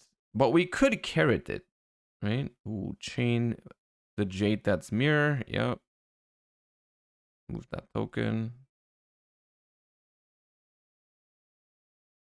Angler is not once per turn. No, we can Angler again. All right, so I mean, Starter Foolish. It's kind of a POC situation. Okay, so Foolish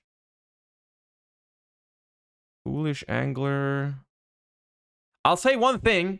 Do with that information whatever you will. But if we had Nimble Sunfish in the deck, our chances would be much better right now, is all I'm saying. That's free information that I'm giving to you right now. I don't want anything in exchange for that information, but you have it now. You have it now. You have that information now, and you cannot yeah, you just have it.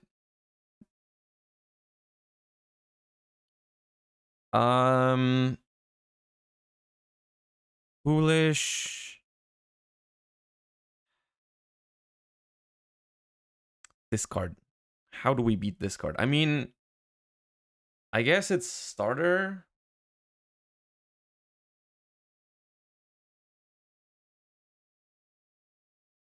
I guess it's Starter into Phoenix to make sure we lose as little as possible from this entire interaction. Like, blue effect. We could also add a carrot to force them to use it.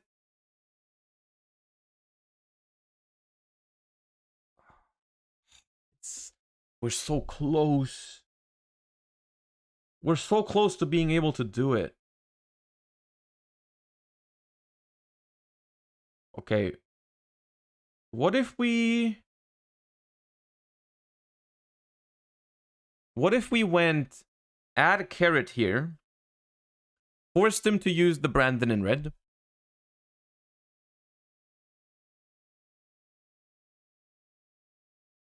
they bring back Chimera, they bring back Mirror Jade, we normal summon carrot, they banish it because Starter has already been used, of course. Starter's already been used, so they're gonna banish normal summon carrot. And then we kind of pop off with Foolish. I don't know if it leads to a win because we don't play Sunfish, but it would actually, I'm pretty sure. Yep, Rez. Brandon in red, yes. This would work. I think we would win if we had Sunfish. Would we?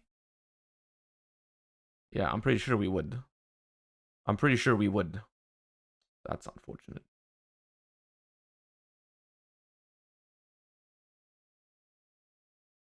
Oh, the Chimera.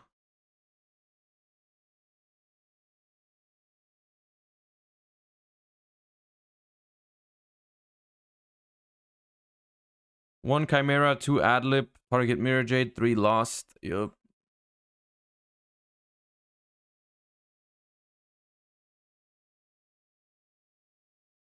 Unless they draw into a hand trap, of course, which at that point it's just unethical, but...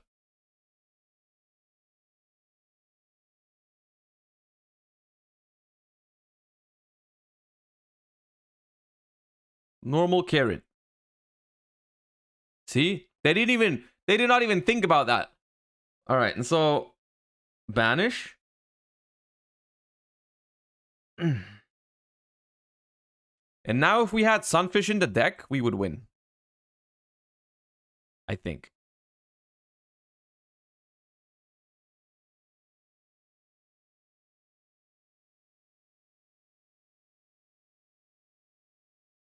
Would we? I'm not sure. I mean, I don't think we get there this time, like this.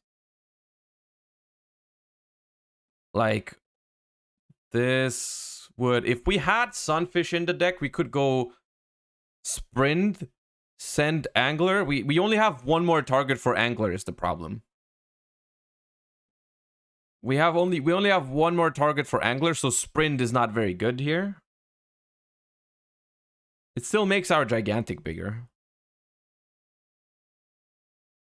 You think a big beater might be important to close out games, either in extra or main? You mean for Spright?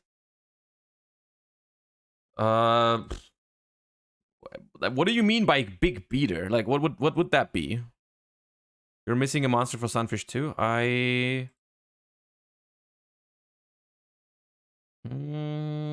Yeah, no, you're right.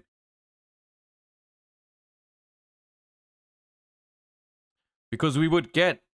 The problem is we are also out of beavers, right? We have three anglers are gone, so even Sunfish wouldn't summon that much. But yeah. Also because we've started, we can't even...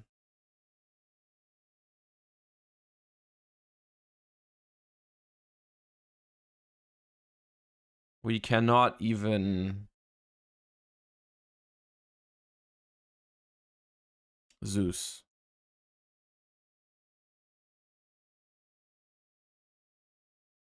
Yeah. We're used to that. I wonder what we side in. Okay, these go in. This going first, I'm not a fan of. I think Veiler's okay. Nib probably can go. Even though... It's probably just this, honestly. That seems fine. I mean, like, the thing is, Nib... I think there's some merit to Nibiru in this matchup, where... if you make a board going first, and you back it up with Nibiru, they are kind of forced to play into it. But I think it's okay. Like this. Ever a world where you go for Capsule and see if you hit something neat? I mean, there is a world like that, but the question is, look at this deck list and tell me what neat thing you want to find. There's nothing. There was nothing. Dude, 50 cards! So consistent, it's crazy. Frosty Z, YGO, thank you for the prime. Appreciate that. Thank you for the support. That hand is above average, I want to say. I'm going to say it. It's above average. Okay, so let's start her.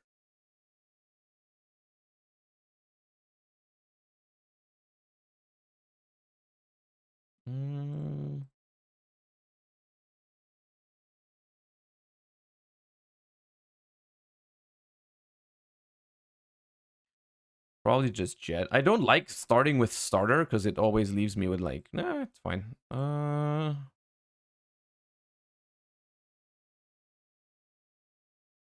Because I can't get red this way, but I also don't want to skip on jet. So we're probably just going to grab a starter for follow-up or carrot to play around evenly. I don't think we need smashers or...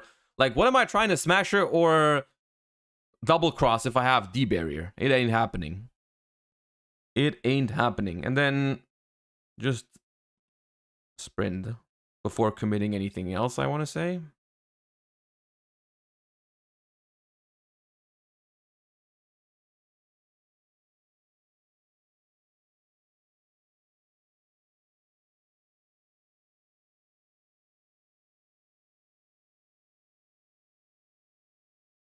I hope he cross outs. I mean, the thing is, it's unreasonable to play around cross out like that. I mean, I could also just starter in draw phase to even play around cross out. That also beats that.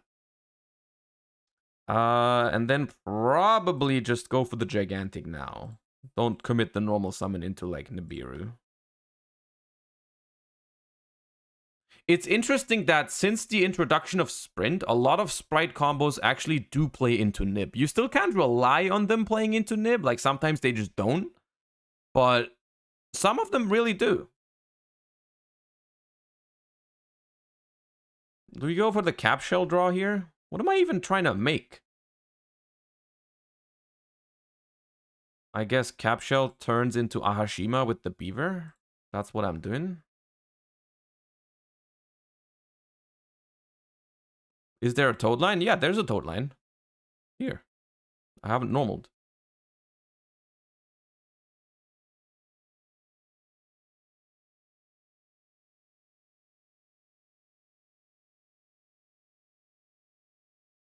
Cap shell drawing right would be tragic. I mean, we're locked anyway, so it can't. So Ahashima, chain link 1, chain link 2, draw additional hand traps as planned. This toad. Set barrier. I don't even think we need to set imperm. That might be famous last words. Is that ever famous last words? I'll just set it. Why not? Just go. Just go.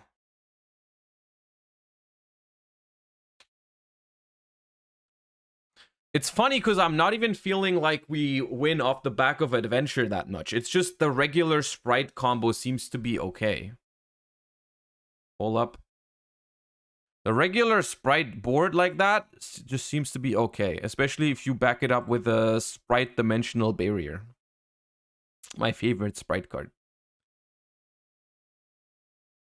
Okay, that's not what I wanted to see, but...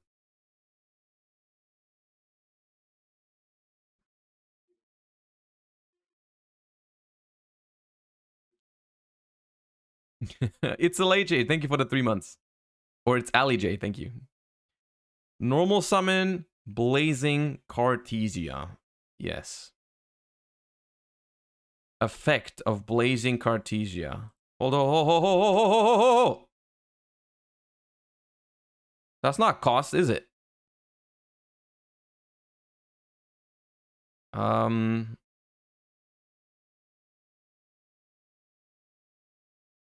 I will use that card, which I think is a solid card.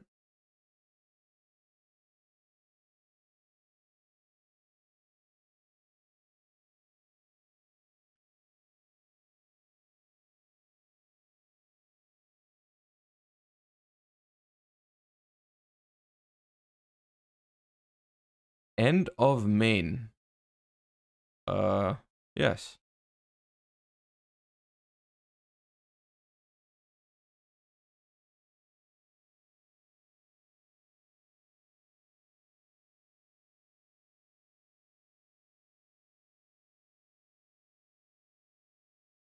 Okay.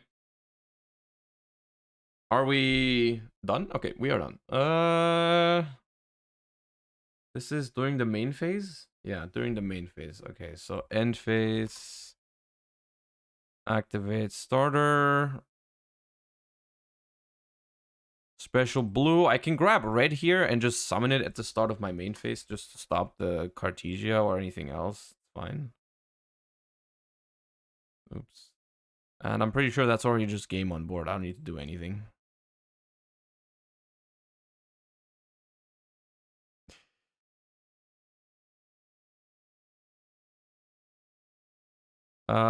This is 32, 6K. Yeah, that's a game.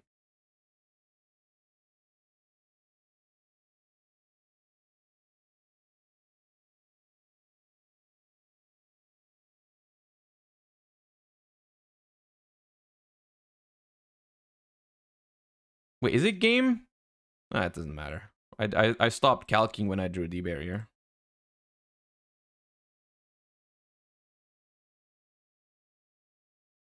Yeah, it is. Okay.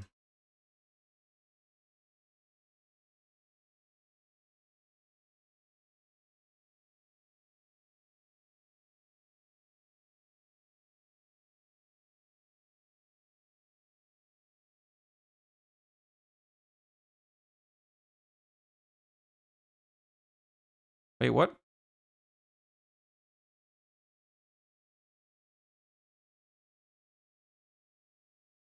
$32, $28.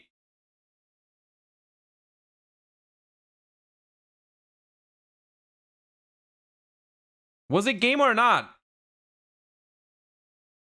It doesn't matter. I mean, I thought it was. It was, right? It was, yeah.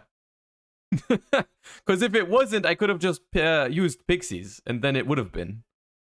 It doesn't matter. Okay. I think D barrier is even a side in here going second. Because you then just try to somewhat break the board, and you still D barrier for the win. For the follow-up. So we take out double cross, we take out pixies, we take out cap shell like this. I also think D-Barrier is one of the best cards against the Expulsion lock, because they usually, if they go for Expulsion, they don't have that many, they don't have that big of a board, so like, D-Barrier might just give you, like, they skip your turn, you skip their turn, and then you can play the game, you know, so I think that's okay. No nib, lightning storm, nah. Eclipse could help against Mirror Jade. But I don't know what to take out. I mean, Valor seems okay on Alibert, to be honest. I think I'm just going to leave it at that. Not sure if Eclipse is better than Valor. We'll see now, I guess. We will find out. Hand is alright. Alright, they just activate Brandon Fusion.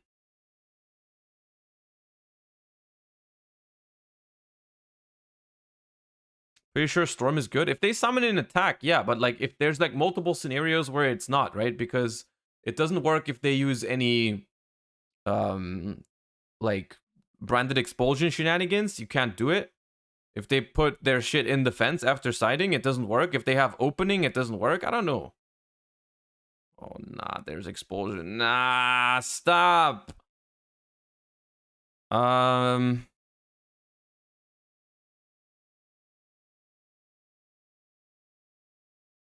I'm pretty sure I'm supposed to. I'm valoring that like that. I need to. Don't have red. Don't have red. Don't have red. Don't have red. Oh no. Why is it not an impermanence? Oh god damn, dude. Go ahead. Oh.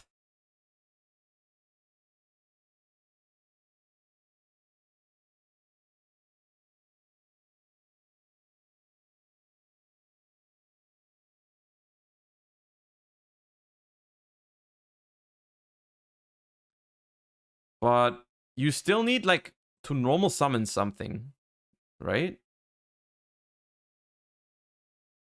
You still need some banish target for Mirror Jade.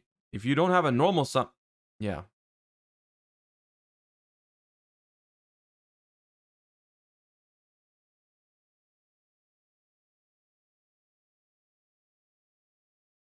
Okay. I was like, what? I was like, wait. What are you doing?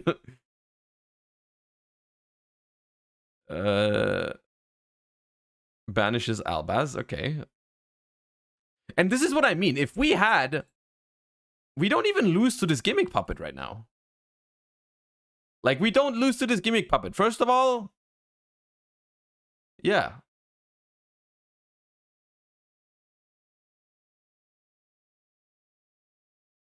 Oh, they hard drew it. Okay.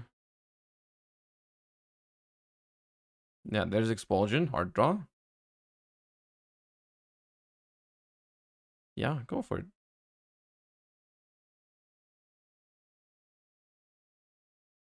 Albaz gimmick puppet.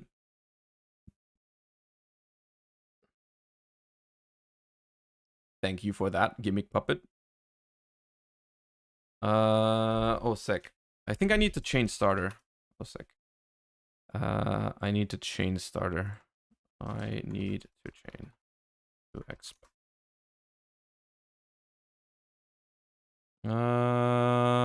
And that is supposed to, I think, I grab blue into carrot. And then I normal summon carrot.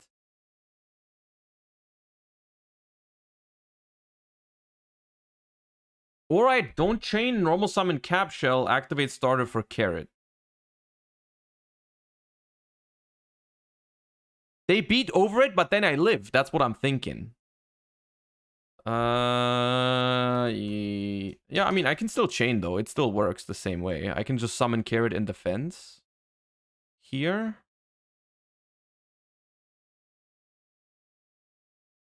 $1,000.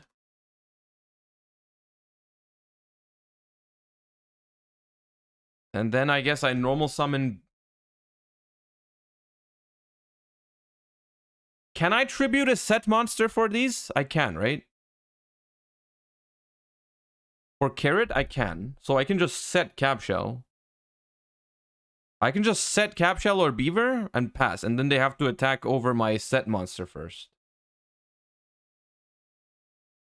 They have to attack over my set monster, and then I can maybe play next turn, because they get to play main phase 2 with Brandon Fusion.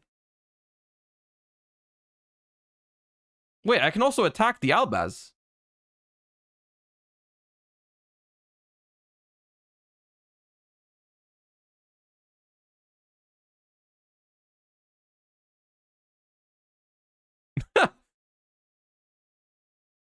Bro, you have one card left after your full comp.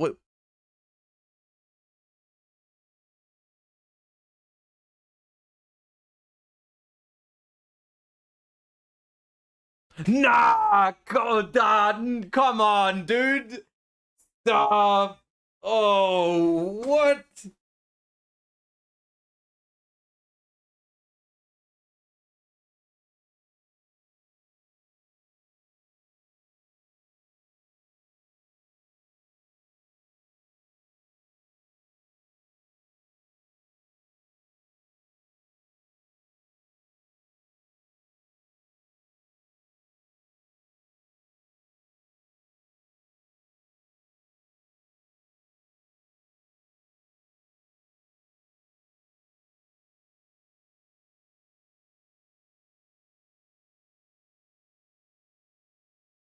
That's not fair.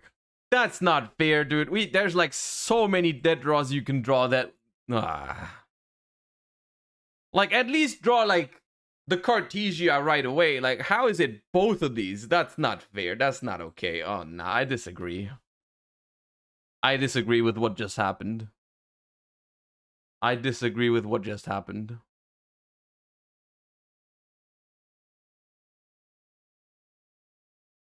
Because you haven't given me an... Oh, yeah, I forgot. True. Yeah, sorry.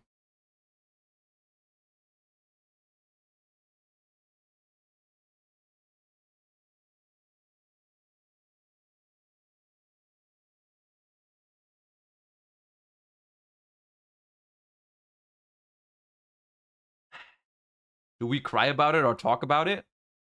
What do you want me to say? They drew the absolute best card. Isn't Serenir a one-of now? I'm pretty sure in this deck it's not. I'm pretty sure in this deck you play multiples. Or like... Actually, they're playing 40. They might just be a one-of. Yeah, it might be a one-of. Oh my god, if it's a one-of. Yeah, I mean... Yeah, it's... Oh god. Oh god, dude. I will say, depending on how they draw, the gimmick puppet nightmare lock is not even that good. Like literally, I'm pretty sure with that hand that they had, it was better to just do a normal branded line. Just be happy that you didn't get ashed and do a normal branded line. You don't need this to win every time. Like this was not a good line. He won? Yeah, they won. But they needed an insane top deck. They were down to 1 card in hand after turn 1. After doing the gimmick puppet. I don't know. Let's move on to the next one, because there's a couple of decks.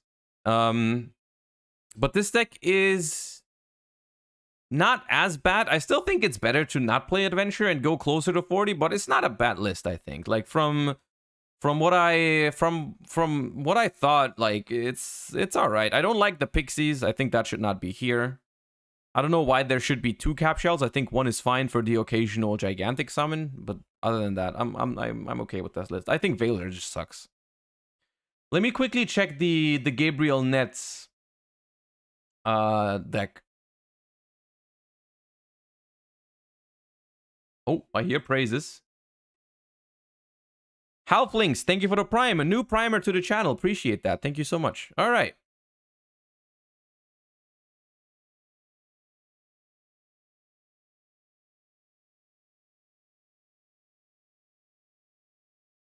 Hey guys, it's Gabe from the Disciples here, and today we have our deck profile from what event, Cormac? YCS Lima. So yeah, me and Cormac got top 32. I was 3rd after Swiss, and you were 12th? Fur Hire Runick? I don't know anything about Fur Hire Runick.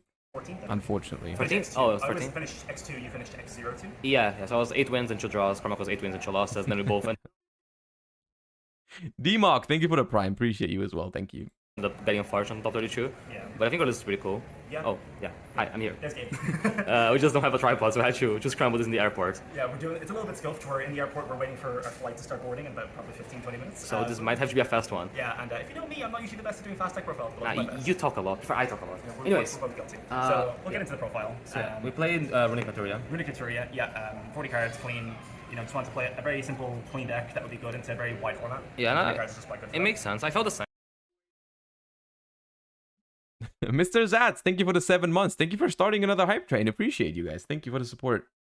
I felt like my deck was very safe into people that like didn't know what they're doing. Yeah, exactly. Yeah, and like when Are you going to play the next YCS? I will be playing YCS London. For the 250th YCS, they will be, I think, 3 at the same time, or is it 4? There's one in the US, there's one in Europe, there's one in South or Central America. 3, I think. Yeah, it's just 3. Okay, yeah, I'll be playing the European one. I Donatello, thank you so much for the prime. Appreciate you as well. Thank you. have so many things in the format. I think the main options were like play something like cash, which is just kind of good generically. But we wanted to. Will you do a subathon? I don't know exactly how. Like I'm not opposed to the idea, but I think there's a lot of planning that goes into it, and I haven't done that yet. So like, if people like to see it, I maybe will at some point. It's like on the agenda is like thinking about how that could possibly work. We wanted to play something that was a little bit less targeted, so we thought this deck was pretty good because Runick cards are just great. Yeah. We get into the list. Pretty standard stuff. 3 Camellia, 3 Cricket, 1 Sunflower for the monsters, and then for the rest of the Naturia engine, 3 Blessing, 3 Sacred Tree. And then one thing we wanted to add was 1 copy of Foolish Burial Goods. So Foolish Goods is nice in this deck because you can obviously. I like that idea. I wonder if, I mean, I like it because it's just more access to your Naturia engine. I have noticed very often with Naturia Runick that I have hands where I don't see enough of my Naturia portion because like it's a little bit harder for Naturia Runick to get going than for Spright Runick, for example. Like, the decks are very similar in a way. Like, you try to pair 2 to 3 Runick cards with 1 or 2 of your engine cards, and that usually works out. But in Runick Spright, you have, like, you're a lot more flexible in how you get going, right? Like, in you can draw any level 2 monster and you can play, right? In this deck, it needs to be Camellia access, right? But you don't need blue or jet in Runick Spright to get going. It works if you just draw a carrot or a red or an Hyperia or a Capshell or whatever level 2s you play, they work. In this deck, it needs to be Camellia or Mole Cricket, right? Like, or Tree, of course. So, like, having an additional starter card is nice. I wonder if they play a Metal Foes Fusion. I would really like to see a Metal Foes Fusion. It would be interesting in multiple ways, because if you play Metal Foes Fusion, that's a good card in Runick anyways, because you can just pitch it for Yugen. But if you draw that Foolish Burial of Goods and you don't need the tree right now, then you can grab that fusion for a draw. I would like that, I think. That'd be interesting. Sacred Tree, to be able to get yourself as another starter to get into all your Naturia plays. Also is nice because in certain scenarios you can send an additional Runick spell to be able to get more draws off your fountains, to be able to dig further into your deck. I think Goods to send a Runick card is a play that you can make, but usually you never want to. Like, you should not do that, because Goods for Runick is just like a very expensive upstart goblin, because you're basically saying if my fountain resolves, my Goods turns you into an upstart goblin. The problem is you should never worry about the situations where your fountain actually does resolve, because fountain resolving means you're probably winning. So, and this is also why it should not be, like, why you would play a Metal Foes Fusion for this, is because what if you draw Goods and you don't know yet whether you can resolve that fountain, right? It doesn't work like that. And so the card is just really, really nice. Extra starters are always kind of appreciated in this deck. Marin says also top Lima. Ooh, there's a profile for that? Okay. And your deck is drawing a lot because of Runick, so you want to try and just, minimize the dead draws as much as possible, but the extra consistency card was very, very nice. Yeah, it's also nice that, like, when you draw it off your Runics, it's live, you can just dump 3 for Blessing. Yeah. So sometimes you have enough to make Baron or Net Beast, and you draw from the Runic spell you activate. And then that gets you, like, the extra level 4 tuner you need for Net Beast. Don't you send 3 in that case? Well, yeah, that's why they don't play Fusion. You don't need to play it. It's just a nice option to have. Like, if you don't need Naturias, you can send Fusion. Like, the extra flexibility to be able to get yourself a starter or get yourself the extender whenever you need it is just, like, really, really nice. There's sometimes it's sometimes slightly awkward because you do run through the three trees very quickly. But most of the time it's perfectly fine. Just getting to play the game is the name of the game. Exactly. I think the only matchup it's kind of awkward is Cash, because it's kind of bad going second inch Cash because of Arise Hard. Yeah, but we sided out both sides, so it's like good generically. If you draw out like the one of going second to Cash game 1, it's unfortunate. Yeah, I appreciate the extra consistency. It definitely helps. Yeah, it was nice. So for the Runick spells, it's quite a lot. 3 tip. Yeah. Please be 16 or 17 at least. Please. 3 curses. 3 destruction. Yes. 3 slumber. Yes. 1 Yes. storm, 1 Oh. spelling, Oh. and 2 copies. Oh, it's 18. So it's 18 quick play spells and 2 fountain. Yep. We wanted to just maximize on Runics as much as possible. These are the ways you get to play the game. These are the cards that are most broken. Even playing like the worst cards all at once, just to let you get into Hugin to be able to play to get to fountain, and then these cards all have real effects. Yeah. Because once you have a fountain established, it's really hard to lose the game because you just keep amassing card advantage every single turn. I think also once you start playing, you want to draw into more Runic spells. It also makes your Mole Cricket mills better. There's a lot of like benefits of playing multiple. We had 19 with Shoot the Spelling until we ended up on Goods. It's kind of like the last decision. Yeah, because we started playing this deck with about 15 Runic spells, and we kept running into scenarios where we didn't draw 2 of them together, or we weren't drawing into them off of the fountain after resolving a fountain, and then you just want to keep having them after you draw them, draw a fountain, so you can continue drawing a fountain. Yeah, it's not even just fountain. There's also the charge draw or coral draws, which is pretty relevant. Yeah. So every additional Runic spell you play is an additional chance to get your Runic spell to resolve fountain, basically. Yeah, exactly. So we just want to play as much as possible. Yeah. So there are also all kind of real cards going second, because a very cool thing you can do is you can just go battle phase and use all of them as a pop 1 with Gary. So you can just like use Runic spell, attack something, Gary pop 1. One of the Cash guys summoned an Arise Hard and attack against me, and he learned his lesson. But we're really happy with the ratios. I would like to play more, but you have to play 7 on engine. I think the biggest change that we played from this list to the list that like the Pac played for the what playset was that? it was the Trigger Tree in Vegas. Oh, the Vegas one. Is that list played like more non-engine and less Runics, and we just kind of wanted to have more Runics. Yeah, we found consistency. It's generally the approach that I prefer, like more Runics and less non-engine. It's unfortunate in formats where you want non-engine, but Runick just isn't a deck that works really well with non-engine. Like, you need a certain amount of engine to be able to play. Like at the lower Runick count and more non-engine. Yeah. So we figured we'll just maximize on engine. A lot of these cards serve as non-engine in a way against certain matchups, like these two into like a Rise Hard Pass when Naturia goes for that, are really good at cracking that. And you can just play afterwards. Like we said. Okay, now we don't need that much to to play play. They have like a mad hand, boost your hand trap. Okay, 3 talents, 2 Nibiru, 1 Kelbeck. But I had the talents, so I just played the main one, got hand trapped, talents, like drew into more. Being able to draw into more cards is very nice with this deck, because they usually change to gather advantage. Like, you draw more cards, and those cards I mean, I like talents in this generate deck. even more cards. Yeah, exactly. Yeah, like you actually use the draw effect of this a lot more often than I feel like you normally do. I do think there's a development recently where a lot of decks, maybe not Kishtira, but a lot of decks are going towards a bunch of hand traps again. To be fair, a lot of those hand traps are imperms, right? Like, I feel like most people are currently playing Ash, imperm, maybe Nib. I think that's where most people are at right now. So being able to play through, I mean, Ash is in everyone's deck. So worst case, there's at least some chance that your talents works. Going second, it's solid into most decks. So I'm not opposed to playing talents right now. It's not like insane as it was in other formats, but it's okay. Yeah, because like your deck is just so filled with cards that you want to draw into. Exactly. The card quality you draw is very, very high. Yeah, exactly. Yeah. No, I found it quite strong. Yeah, this is all like pretty good. I think we also expected a few more maybe sort of hand trap type decks. We were seeing more things like Math might become more popular the last couple of weeks. Yeah, and this would be really good. Oh yeah, that's also true. We didn't end up running into too many of those on our end, but this was sort of the theory behind that. Nib was just good generically across the board. I was unfortunate to draw both of these. Game 1 of my top 32, and my opponent made a Rise Pass and 4 summons. Yeah, I've heard the theory is like if they Rise Pass, your deck is good into a Rise Pass. Yeah. Because like you have a lot of ways to beat it. It's kind of becomes a problem if they Rise Pass and they have Lens. But sometimes you can kind of beat that. So that's my problem. Is like, I like the idea behind Nibiru. I had that in my Runick decks at some point. Because the idea is if they commit, like, you need an answer to the full back row lock, right? You need an answer to the full combo. And so Nib kind of comes in handy there, but if they go for the play that plays around it with only 4 summons to end on a Rise Hard, you kind of struggle against that, but you should probably be able to beat it. The only issue I faced in testing was if they opened Lance with it. If they opened Lance with that, it's super nasty. Like, a Rise with Lance is so good against Runick decks. Because you don't know that it's Lance, so you don't know what to play for. Like, for example, one possible play to beat Lance is to go battle phase and summon Gary and Crash. But then if they have a Book of Moon, you're just locked with Gary in the extra monster zone, and it's so bad. You've wasted your battle phase, so you need to skip the next one as well. It's so awkward.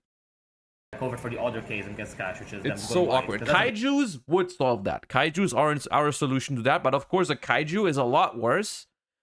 If you go first, right? If you go first, having a Nibiru to back up your board is pretty good, but a Kaiju doesn't do anything. Bigger problem. Yeah, exactly. One thing I built on the Calback with Aura Fangs, I started playing this deck with 4 of them, and I think definitely improved after cutting. Discarding Agido, discarding Calback definitely good, but the problem is that if you draw Sleeve Chief with another gift sub, appreciate you. multiple of them, they're dead because you can only kind remember of exclamation mark sleeves, boys and girls. Mudara and Caldor just being kind of mad draws. So, and Calback's a real hand trap. Like, Calback's is very good into that, very good into start, so one game against trap troops. Is this top 4 even? It is. They both lost in top 32, but it's 2 players with the same deck, so it's still. And I know they're a good player, so it's like still respectable. But I'm gonna speed this up a little bit because they are chatting. And I was happy with pretty much the entire main. Like I said, clean 40 cards. We initially started with the 43 card list I think the others had. You need to play like 40, like 18 Runics to have consistency in the deck, in my opinion. The only thing we tried at some point like 43 with like 21 Runic spells. Yeah, that's true. Yeah. There was a moment of madness. Yeah, but it was just like get down to 40 seconds, you're not engine. Yeah, and there's like different good cards like Seeing Camellia, Seeing Cricket, Seeing Tip. Because it being level 4 can be quite relevant to also make like rank 4s. Like we said, with all the Runics, you're able to like just first action, if you enter battle phase, and just summon this with any of the Runic spells and not just deal with that threat like a Barone or a Rise Heart. So obviously good win for obvious reasons. Yeah, Yoni was considerably better than Scarlight. I had Scarlight for forever, but I won like 2 games in time that I wouldn't have won a Scarlight. Like one game I got like Masqueraded, and like the only way that I could win was Muni because I didn't have the resources to make Scarlight after. Also being a 5th fusion that I could summon came up a game because I was out 4 fusions and I summoned it, and it was like a Mo Cricket, a Camellia, and a Sunflower to make a Baron. It was the most expensive herald of all time, but here we go there. It worked. It worked. Yeah, So yeah, no, it was nice. And also into things like the cosmic has become a bit more popular. So things like that and fountain, you can obviously like. You were saying this is a thing that you can like sometimes change. Yeah, exactly. That's good. So, yeah. For Supers, the two Naturias, these are pretty standard. Oh, the That piece is gold fucked rares. up. Really, dude? You have no The best dignity? feeling is when like you have that piece and they start activating spells. You're just like, I like how they do that before scooping, you know? Like they go spell, negate, spell, negate, spell, negate. They're like, oh yeah. like, oh yeah, you can't just use Premium one of gold those rare cards against Barkion, dude? Yeah. Also, Can that it's even kind of very negate? good in this deck because like Kamina can revive them. I'm and not Blast even revive sure them. if I would so once you accept summon them, like they keep Exactly. I don't do Barkion a trap much negate because from I only Barkion, play one that trap strikes, and the main premium match from Barkion gold. in this labyrinth. But Beast was broken. Nuts. Yeah. There were like times like I would. Pretty also sure use you something just like resolve the anyways. The other two to help like go into level 10. Yeah. Just like ignore it. These cards are crazy. The one game I summoned Barkion, so actually got important because I made Barkion to make Baron, and then at some point later in the game, I blasting the Barkion back in normal the Kamina. Yeah, it's great. You usually go for this most of the time because you want to use the second Runick spell to go into Gary's to be able to make Yeah, I can also charges more limited, but like. the non-tuner level 6. And speaking of level 10s, Barona changing. Before this event, But I just Okay, like, yeah. Baron, good card. Yes. How are they so long? How are they on the table for so long? Okay. we initially weren't playing the Garys, but it came up a lot where we would end on like Baron turn 1 and Oh, it I comes thought it back was even. some I time. thought it was done, but it returns. So after playing a bit, it helped a lot. Like there's some hands that I just needed to get Runick Engine. Like making one intro to be good, but if I got your Runick Engine on that, then I can instantly do Nebula for excited and play around. Just like, oh no. you just all three of them like had their play. Then the last card is one Donner. Say something. Yeah, You came yeah, for- yeah. I think 3 Dogwood, we'll get onto this in a second. 3 Kurikara, 1 Duster, 3 Evenly. I want to save these two for the next one. I want to go cool. second. So like Asher's just a generic thing. It wasn't really super, the name of the game is just hard. I this time I played this patch. I thought should have. No. So that should have been something else. Maybe something for Spright. I think Spright side's kind of bad. Kurikara base. They tried to lock 5 zones, like zones. Yep. Use a Shangri-La. That beast. Close. Yeah. What are the last Two two? Step back. For make the board. It's clickbait. They want me to stay around. But you just, exactly. I figured that Destiny Working. was probably Oh, one of the great, harder cards okay. to play against going second because they can lock you with. Wait, doesn't that lock your own shit though? I mean, I guess Despia is just completely dead. Hold up. Grave of the Super Ancient. Grave of the Super Ancient Organism.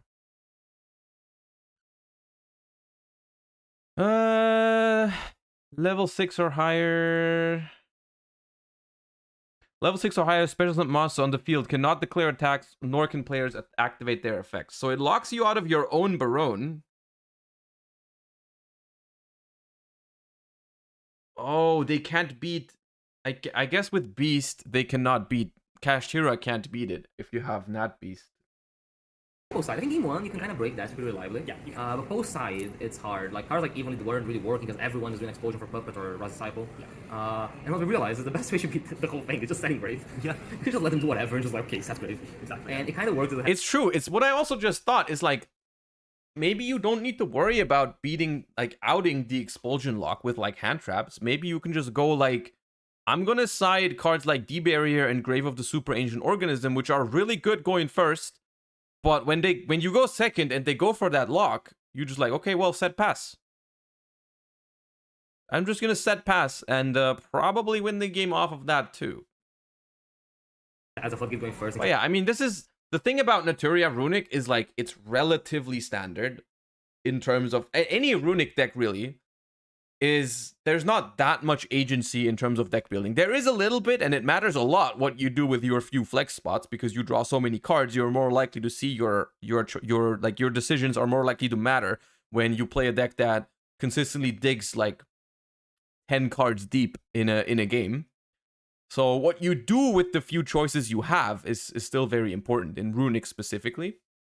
But in this particular deck, it's like, yeah, you play a minimum of like 17 or 18 Runick spells, including the field spell. You have the Naturia package. And then you have like 9 slots, which they decided to fill with like some additional Runicks and the goods. And then their non-engine was Talons, Nib, and a Kelbeck. It's like, okay. Anyways, let's continue the experimenting session. We don't need to experiment with that deck, because that deck doesn't look that crazy. I mean, it looks good, but it's not that crazy. If you care, there's also a Runick Spright profile that got second at the remote extravaganza with some interesting stuff. I've seen that this morning already. I've already seen it. I did want to spend some more time playing today, but we could talk about it tomorrow if you want to. Okay, now, this one. This one's probably what you guys are most interested in. Let's do the Lima Salamangreat. Lima salad. Oh god. Whew. Let me pull up the I think Lampy also tweeted that one, so we don't have to rewatch the profile. I can just copy it from there. And then we're going to see how it does, if it can win a match. Hold up. Where is it? There it is. All right. Salamangreat. 2 Bailings, 3 Circle. Gazelle, Foxy, 3 Jaguar. Stalio, 2 Spinny, Field Spell. 2 Sunlight Wolf. And that's it for the salad cards, I think. We have Buffalo. We have 2 access codes. Decode. Microcoder and Cynet Codec. Where is that? No, Cynet Conflict. Cynet Conflict and Cynet Mining 2. Then we have Adventure Package with Dracoback, Griffin, 1 right, 3 of that, and Fateful. There's also no Foolish. This is insane. There's no Foolish Burial in Salamangreat Adventure, but we can't change it. No changes, chat. That's what I said. No changes. There's no Foolish Burial. I just realized that. That's kind of crazy. But all right. It's not like that card has 1, 2, 3 really good targets in that deck, but all right then. Veiler, Nibiru, and to round it off, because this would, I mean, let's be real, this 40 cards would suck. We have 2 Drone Lockbirds. All right. And then there is a Lingaribo. There is a Link Spider for your best end board. It's very necessary to give you to make a Link Spider, to turn the Nib token that you always have into a Link Spider. We have Jammer and Transcode because, I mean, you guys know why. And then we have a Nightmare Phoenix. Not a Phoenix though. Side deck. Twin Twister. 2 Dark Hole. 2 Raigeki. Duster. I should have just typed destroy into the search function. I would have found all these. Pancratops. And then the most beautiful thing in this side deck, you already know. Pog.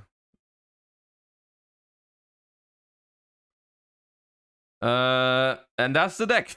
This deck got top 4 at the YCS. Top 4 at the YCS, and now I'm gonna see what it's all about. Let me see. Okay, I'm hosting. Please play meta, and then let's go. All right, Fairy was first. Let's go. Show me what you got. All right, we go first. Easy clap.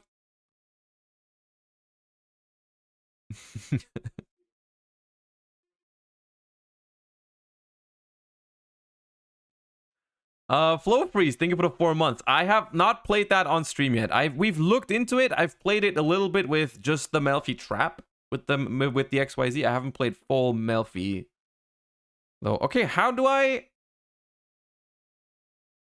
play this?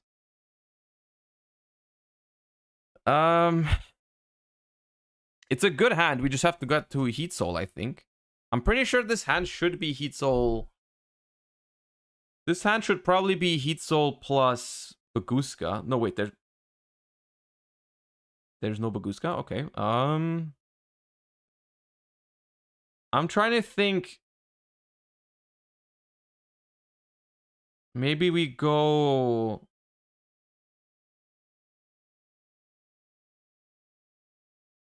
Circle for Spinny? Activate Mining? Discard Spinny? Question mark? I'm just gonna freestyle it. I'm just freestyling it.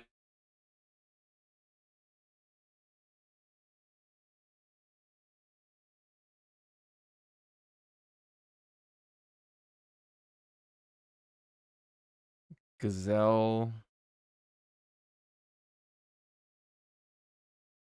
Effect. Like I guess we send Foxy because we already have the other stuff. Foxy. And now I guess we can go into we can go all the way into Heat Soul without using the Jaguar to play around Nip a little bit to not commit our normal summon, I guess, but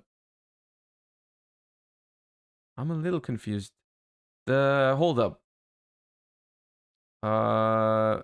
Stalio locks me out of fire for the rest of the turn, which means I can't Splash Mage.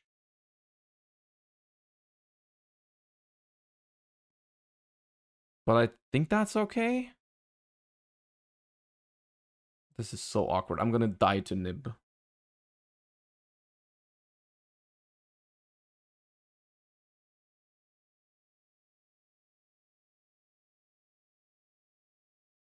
Stalio.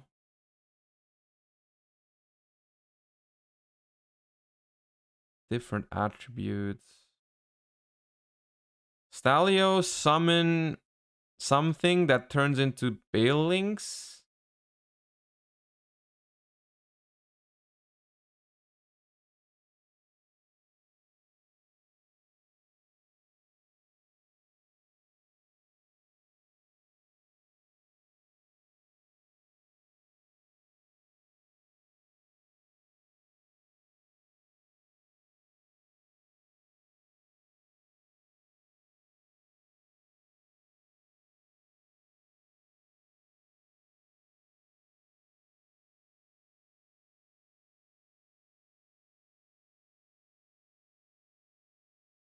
This, and then we go Sunlight Wolf.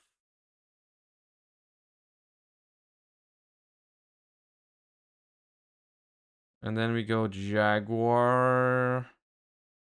Wait, no, we relink it first.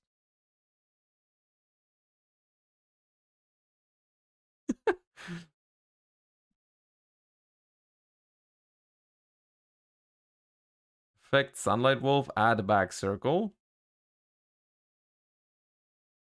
Jaguar effect. Recycle this. Special this. Effect, add back Gazelle. Make Linguribo.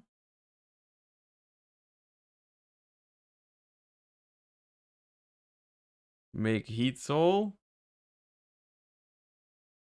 Pay 1,000. Draw Ash. Never. Okay.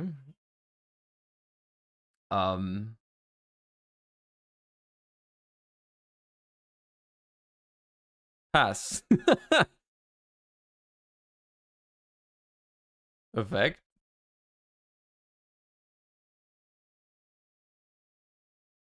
Nah, too late. Unfortunate.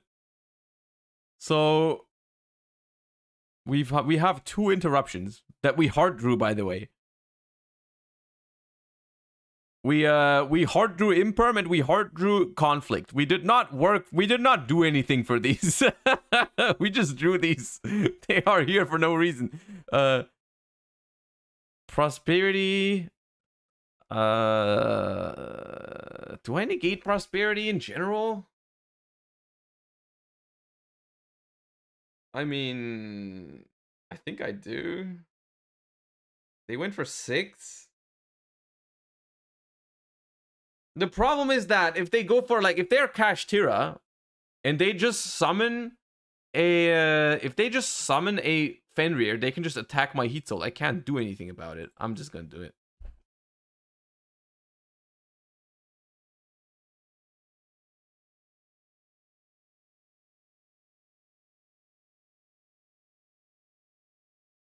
Because our entire board just loses to like Fenrir or Unicorn. Yeah. No. Unicorn F. I will imperm.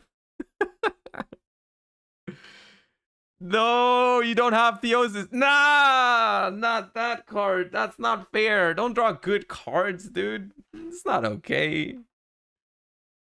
Fenrir, you have Birth? Oh. How can they beat... How dare they beat my insane Salamangreat endboard? How did this stop? I have not the slightest idea. Not the slightest idea. There's no...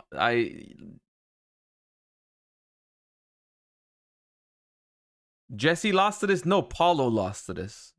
Paulo lost to this. Jesse lost to Plunder.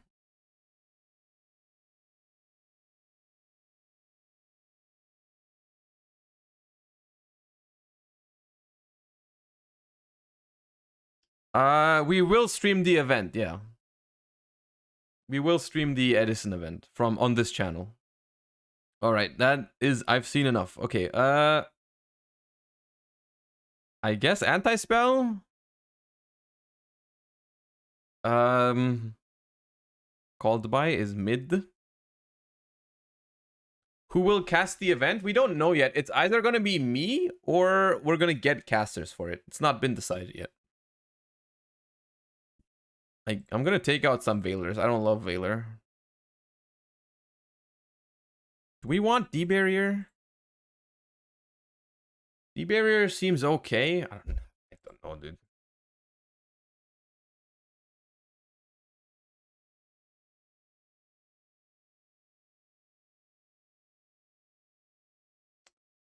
Damn, I wish we played, I wish we could draw... Oh,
that's game under nip. I mean, I can imperm the... I can imperm the Scare Claw and then they can't attack with it.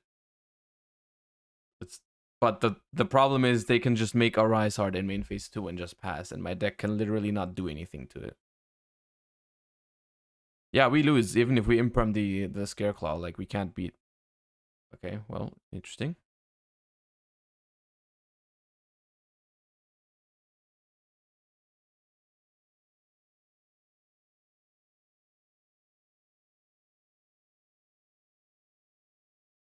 Oh, they have that. Okay.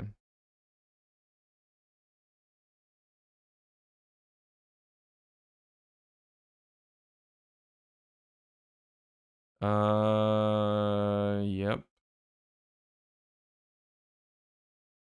That's what? 3 different attributes, so that's 28. Now they can't play around Nib anymore.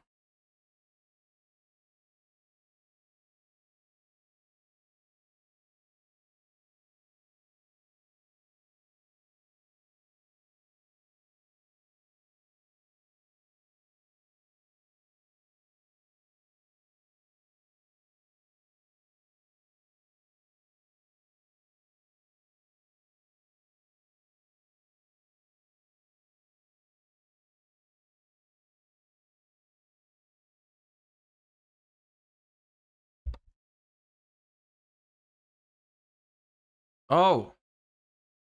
Theosis should have been banished by shifter. So you need to banish from hand with Scarecrow. Also, Imperm is banished, yep. DB is heavy lagging right now because it can't handle the goo that we're on. DB cannot handle. Oh.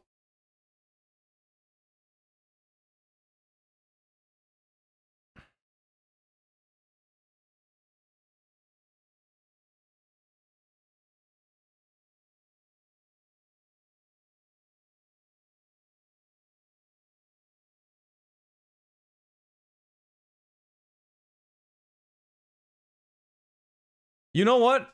You know what, chat? That may be for good.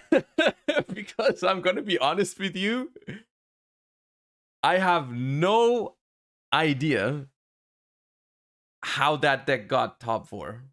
Like, I have no, not in the slightest. Not in the slightest do I understand how that Salamangreat deck got top 4 at the YCS. That was the best outcome right now because that was the only way. That was literally the only way for us to not lose that match. For DB to crash. So in a way, we got really lucky there. We got really lucky there. Okay, but that means that I guess DB is dead right now. Unfortunate. That means we have to do some other stuff then. Unfortunately, that means no further gameplay. Yeah.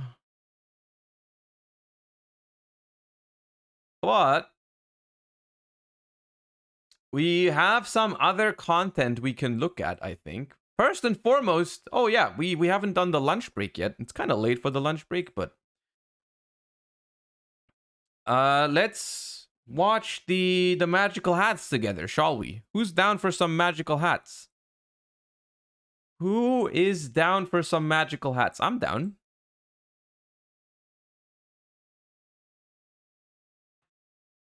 There we go. All right. Just to repeat, or for the people that don't know what this is, it is a Yu-Gi-Oh! It's a Yu-Gi-Oh! Yu-Gi-Tubing segment that MBT does, where he gets together with Nimnim, Coder, and Farfa and they discuss a topic, and one of them is an imposter with a made up fake take, and we have to figure out who it is. The Batman 98, thank you for the gift sub. We hit a sub goal. That's insane. We are getting the sub goal is crazy. I can't believe this. Hold up. I'm starting a new goal, and the new goal is going to be 1100. I never expected to have 1100 as a sub goal again without winning a YCS for it. I appreciate that. Thank you so much for all the support recently. It means a lot to me. I'm glad you guys are enjoying the content. And here you go. That's for you. Thank you for that. There we go.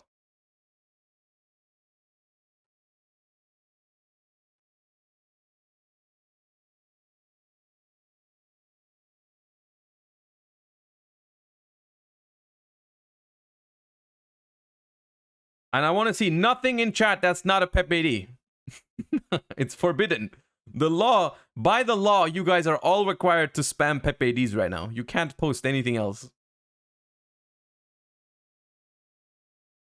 Try posting anything else in chat right now. I promise you it won't work.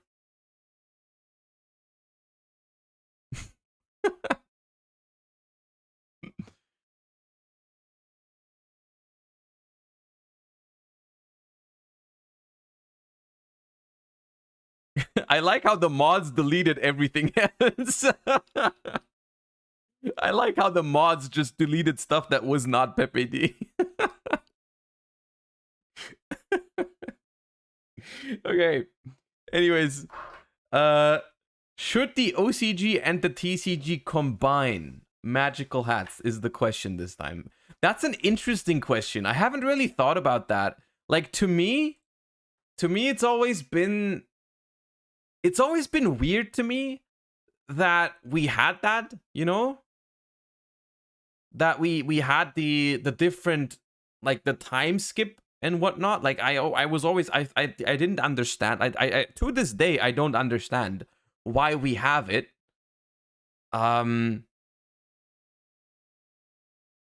guess the idea is that they kind of want some exclusivity to the OCG, and they want to, like, use the OCG maybe as a test run before they bring cards over. Like, we often get, you know, adjusted rarity, right? We get adjusted rarities based on the cards that were popular in the OCG, which is not a good thing normally. I'm not a fan of the fact that they make, like, cards that perform super well and that we are going to have a high demand for. They tend to make them secret rares and whatnot, right? But I mean, let's see what this is all about. Let's see what arguments they have.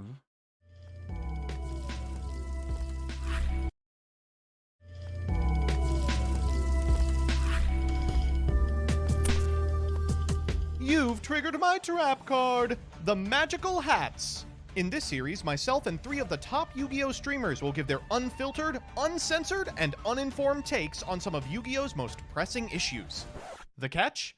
One of these 4 has a fake take, and it's up to the rest to find the liar. It's time to play Magical Hats. Easy clap. And welcome back to another episode of Magical Hats. Oh! Are you all wearing the same shirts as last time? You are too bozo.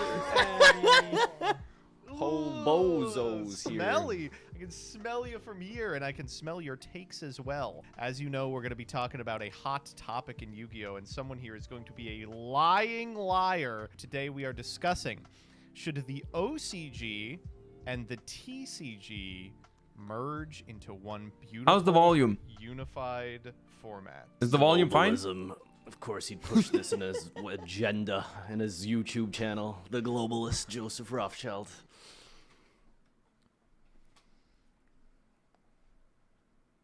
Well, it's Gage up first, right? No, Kevin, sorry. Hello? Oh, do you want me to just talk? Oh, yeah, go for it. Oh, okay. I thought there was more to that intro, but okay. Okay, so my opinion on this is I find it interesting that the prompt is about TCG and OCG without considering Master Duel, because I feel like if the answer was yes, you would throw in Master Duel in there as well. My personal opinion is no, for multiple reasons. And one thing that I will start by saying, I hate the Worlds format that unifies both with, like, the combined ban list. I think that format is, like, completely ass for Worlds, and I think it's really ridiculous. But I don't think that they should merge the TCG and OCG just because of the simple idea that they're, you know, relatively different games in the same way that Master Duel is different than the TCG and the OCG. In the OCG, they get product a lot earlier, and if we don't even consider that they would potentially release the product at the same time in the TCG as they do in the OCG, I think OCG players enjoy playing in their format more with their, like, current ban list and all that stuff more than the TCG players would enjoy playing with the OCG ban list. And I think TCG players enjoy having that early access to cards, early access as in, like, knowing what the cards are going to be coming out in 2, 3, 4 months so that we can start labbing ahead of time. And I think the games being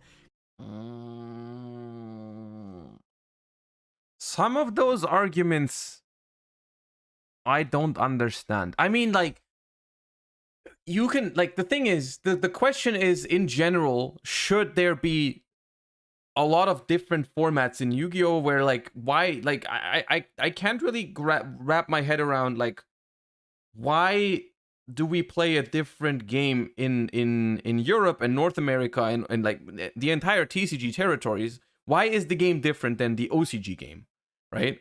It's not about like, oh, I don't want to combine the ban lists because I don't like Mag C. That's not the question. That's not what it would mean.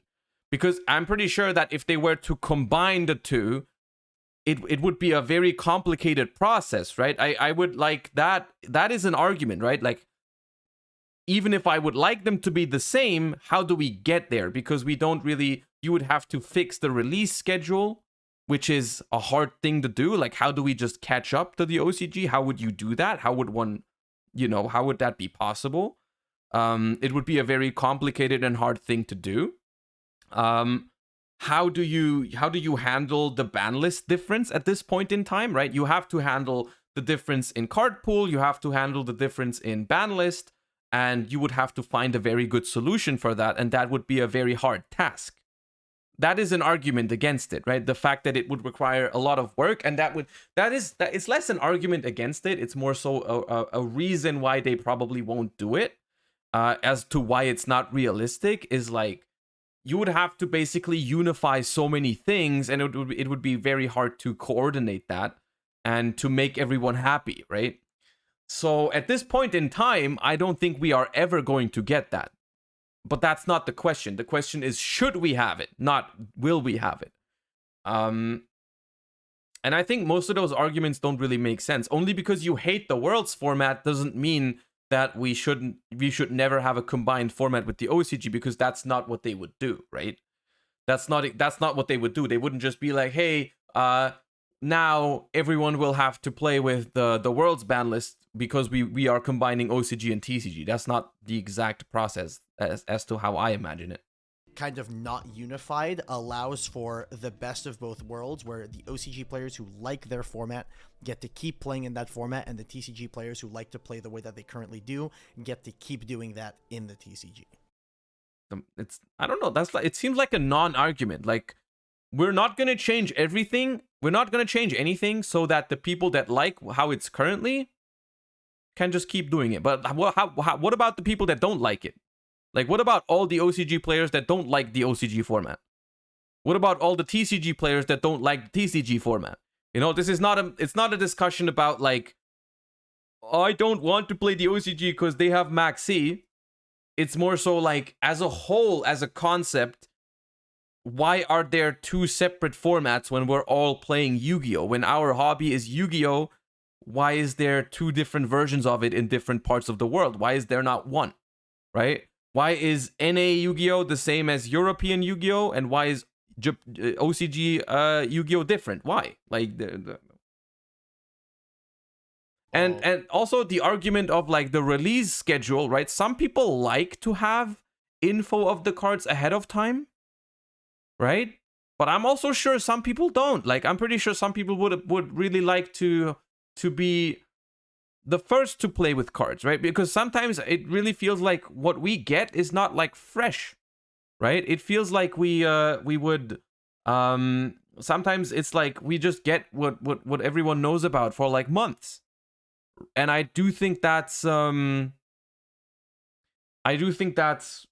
it has advantages and it has disadvantages, right? You can make better decisions ahead of time, like by knowing the cards in the next set like 3 months ahead.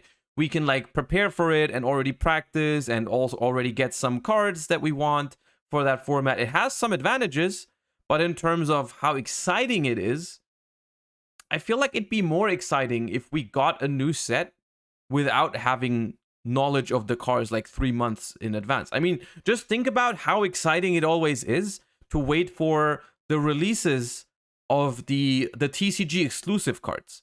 I feel like that's always so much more exciting than the cards that we already know are in the sets for 3 months, right? And now imagine, like, the people in the OCG, that's how they feel about every single card in their set, because that's how it works for them, right?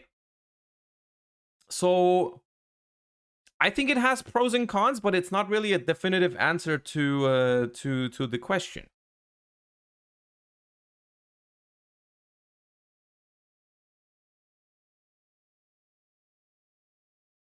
let me be clear. If you like your format, you can keep it. Yeah, I'll never forget the 2018, I think, World Champion saying that if he had to choose between playing OCG and TCG, he would pick the one without Maxi. That's pretty interesting. So I think in a completely very super hyper-specific ideal world, yeah, I think OCG TCG should be the same, but there is now at this point like a 10-year split between imports, product release cycles, forbidden limited list. The regions have diverged so far away from each other. They would probably have to spend like the whole of next year like damage control turbo releasing product that can coincide with both regions to bring both card pools together while simultaneously lining up all of the forbidden limit lists together slowly over the course of the next like year or two. And I don't really trust anyone capable to meticulously put that puzzle together. I don't think it's a simple task. And I think regardless of even like the technicalities and all this stuff, I don't know if it really needs it. What would really be the benefit in merging everything together? I think regional differences are actually kind of cool, and I find it interesting to learn about how they play their game and how they've like develop their meta with new product, and then we see the differences with how we develop our pro. I mean, Branded, I think, was one of the best differences. They played Branded over there on release very differently to how we did. You know, caveating that with the fact that, as well, that our Forbidden Limited lists are very different, and we've been playing such different games, and culturally we've been building such different decks between regions. Even you see this at the world's level. I just don't see what the benefit would really be long-term. Well, That was a very good take. Kind of sus. No, but seriously, that's a pretty good answer to the question. I mean, that's almost exactly what I said previously, is like, it's not as much about the question of should we have it, it's more about like what would need to be done for us to achieve this. And honestly, I mean, he said it perfectly. There's like so much you would need to do that it's just not realistic. It's most likely never going to happen because it's been like that for too long, and you would have to do too much like work that is just like not really feasible. And then the second portion I can also kind of understand. I could definitely understand why you think it's interesting to like look at a different metagame every once in a while and be like I mean, we do it on stream as well. Like we do it every once in a while. We go ahead and check out the OCG metagame, right? We go over there and we check out their deck list, and we have some fun looking at a different format. And I think that's a reasonable take to say like, hey, I think it's interesting that there's different versions of the same game, and so that sometimes you can take a look at a different format rather than always having the same format. The one argument that came to my mind earlier when Coder mentioned the World Championship ban list, I do think overall as a community, the biggest downside we have from this whole thing is that the World Championship kind of is irrelevant to people in terms of its format, right? And I think that's a big downside, bigger than really, like, I mean, I think it's bigger than it seems like at first glance, but I think the fact that like no one in the entire world, except for the 20-something people that play the World Championship, no one else in the entire world cares about that format. No one plays it. It's irrelevant. The deck list that wins Worlds, it's not something that people can copy and play. It's not something that people can take inspiration from. It doesn't matter to anyone. Because it's a completely different format, and I think that's kind of weird for like the most important tournament of the year to just not matter for people, right? I mean, World Celebration locals are a thing, which I have never attended one. I've never attended a World Celebration for reasons there's reasons for that, because I was usually busy on that weekend. You know what I'm saying? So like, that may be cool, but like in general, I still think it would be a lot cooler if we were using the actual format, you know? I guess I'm the only idiot here who thinks that they should. I think that they should come together in the name of harmony and peace. You know, let's put the past aside. Sorry that we figured out how to hunter loop so effectively. They don't do Okay. that. Okay. That was not something I expected. But Napian, thank you so much for another 20. You are way too kind this month. Hey, I appreciate that so much. Thank you for the support. We are now an 1100 Andy. And that means we are taking a short commercial break for everyone to spam PEPADs.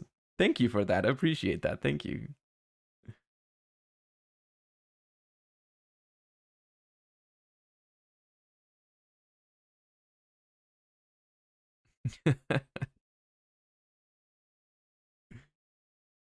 Mods, make sure there's only PEPADs. This is our version of 1984. This is our version of 1984, is make sure that there's only PEPADs while the remix is playing.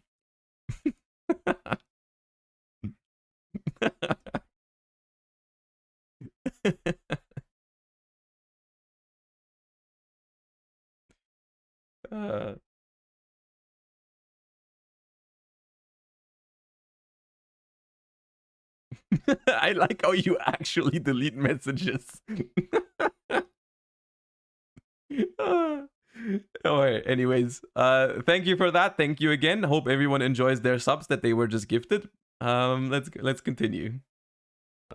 I don't know. I have no idea. I really think that it is a huge disservice to Yu-Gi-Oh! That the OCG and the TCG are two different things. Firstly, the fact that it's just a different game means that, you know, the fact that Maxi is legal one place and not another is obviously a huge detriment to people who want to cross over or experiment into the other format into a position where, like, there are just, like, OCG players and TCG players, right? Not like Yu-Gi-Oh! I think overall, no matter the points that Farfa made, which I agreed with most of those points, I think if you could move aside this big elephant in the room that it is never going to happen, that it is just not realistic, right? If you just move that aside for a second and just think about it from a completely hypothetical standpoint, like just assuming it was possible, right? Snap your fingers, tomorrow MBT, not MBT and TCG, TCG and OCG are the same tomorrow, right? Hypothetically. I think I would do it.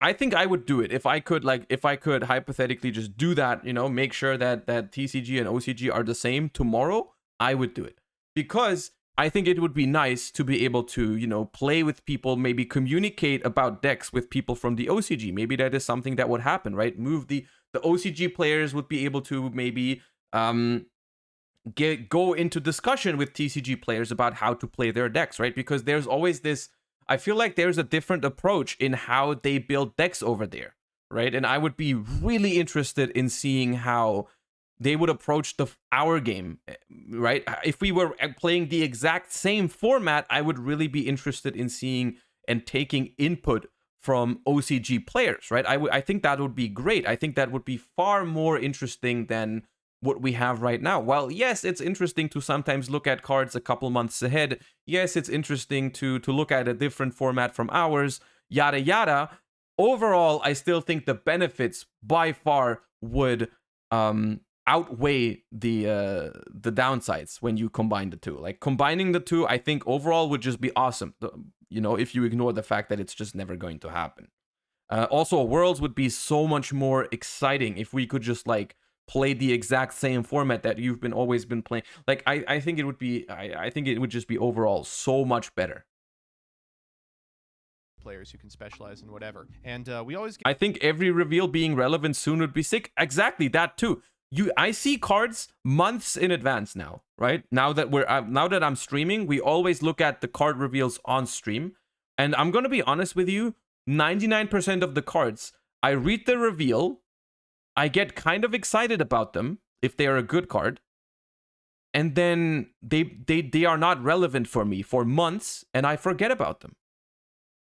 I forget about their effects. I have to remind myself when they actually come out, what did these do, and then like, you know, now that they actually are relevant, I'm like, oh, I remember this. Yeah, I read this like 3 months ago, and it was kind of good.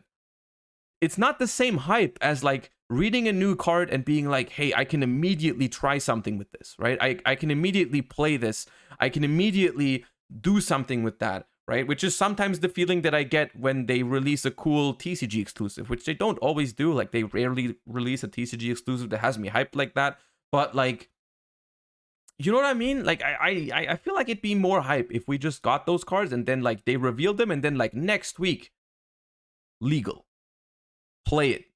Let's go, right? It's like, it's Get different. our ass beat at Worlds, which sucks too. I really dislike that the release schedule is staggered. I think that it has removed a significant amount of really cool deck building from the TCG that we basically get like a preview of 6 months of gameplay before we even touch any of the cards that are done. And this is also 100% true. You guys know how we start building decks in the TCG almost every time when a new set drops? The first thing we do, and this is not even like, I'm not even like blaming anyone for this because I do the same thing, but the first thing I do is I look at OCG deck lists, right? Of course, the decks end up very different usually in the TCG, but that's where we look. Like, that's where we look. We can't even discover, very often, we can't even discover the craziest synergies or whatever. You can't make a cool find like that because it's already been done. Like, it's already been done. They've already found whatever, right? Dominating. Like, sure, we can make improvements on decks, like we did, like radically change how people play branded, but you know, we have a pretty good ballpark idea of what's good and you know, how at minimum we can play a decent day one build long before we ever. Danger tier was cool at least. Yeah, and do you know, like, yeah, I mean, we have format differences. It's not always the same thing, but I think generally it would be so much more hype. See the first piece of cardboard. I do think that it would be a lot of work getting the ban list under control, but I think the benefit is not only TCG players get to tinker with stuff and have dialogue with OCG players while they're doing so, but also Worlds becomes like a real event instead of this like terrible amalgamation of two completely separate lists. This is basically my take. This is a very good take. I also agree with Farfa's take, by the way. Farfa's take was slightly different, but I think it was still reasonable. Like, I can definitely see where Farfa is coming from as well, which is a way more practical take of, like, they would have to do so much, it's never going to happen, so why bother with it? I'm like, okay, I can understand that. But I do think, like, MBT's approach here is more like the dreamer approach, the idealistic of, like, no matter what it takes, should it happen? And, like, I think that's what ultimately is my opinion on this too, is like, it probably should happen. If it probably should happen if they could, but it never will. Now the only question left is Coder just the imposter? Because his take so far was super weird. Like, so far I think I would just say Coder, but honestly, Gage has not spoken yet. You know, Gage has not spoken yet, so you never know. But so far, it's absolutely Coder because his take was unreasonable. It's dominated by like Pepela. Oh, there he is. The deck that got there he is. The least. I gotta go with Nadir. Oh, nah. He's talking. Oh God. I think like in an ideal world fairy tale land, they would both be together because that just makes sense. And like our release schedules would be the same. You know why? Because it just makes sense. But this game doesn't make sense. Clearly, that's the way we've been. I just the way, like, it's just like you can't even defend it because there's cards that we've had released in the OCG and before they've even come to the TCG, they were forbidden, like Machiura the Destructor and Temple of Kings. I know those are like poor examples because they're really broken cards, but think of the power level of cards that we've seen today. Like, it's really like not that like far-fetched to think like they might release a card. Like, you remember when people were like freaking out over the adventure package and then they got limited over in the OCG and stuff like that. Like, it's not really that out of the realm of possibility to print a card that needs immediate attention. I think, like I said, like in the ideal world, like they'd be together because it makes sense. But as the way the game has just gone, like now, the game has been fundamentally different in both regions. Can you clarify what you said about the Brave engine? Because I feel like I didn't quite understand what you said there. In TCG, the Brave engine hasn't been as good, or at least not as good to like be hit. Oh, right. The OCG, but that's what I'm saying. Like in the OCG, they felt like it was good enough to get hit already, and I feel like that was like, I don't know exactly how long it was at 3 in the game over there. If they would have put those implementations like into the game. Bro, what are you saying? By the time we got them to the TCG, I think by that time they would have already been restricted here in TCG land. What I'm trying to say is like when cards get released, it's not like out of the realm of possibility for them to get hit like almost right away. I mean, tier limit's a good example of that, right? How long did they have tier? And like they hit it on multiple ban lists, and we went from full power tier to hey, everything's at 1. What was it?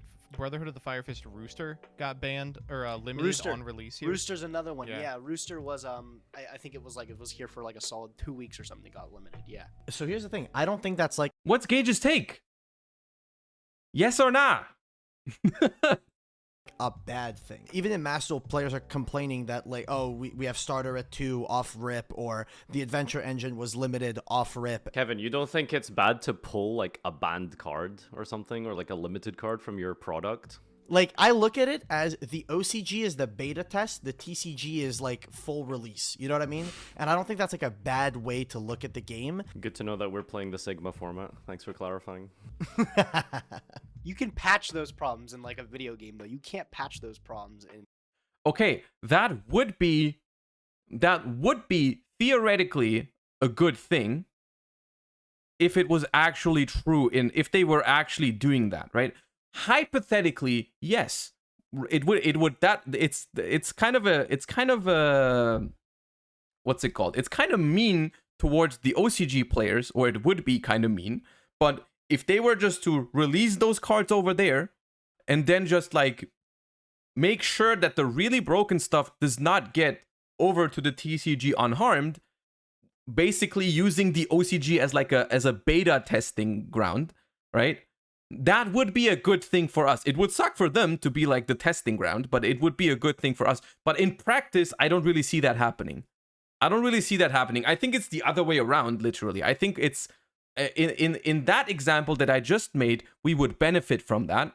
But I think in practice, it's actually the other way around, where they use the OCG as testing ground for which cards are really, really sought after.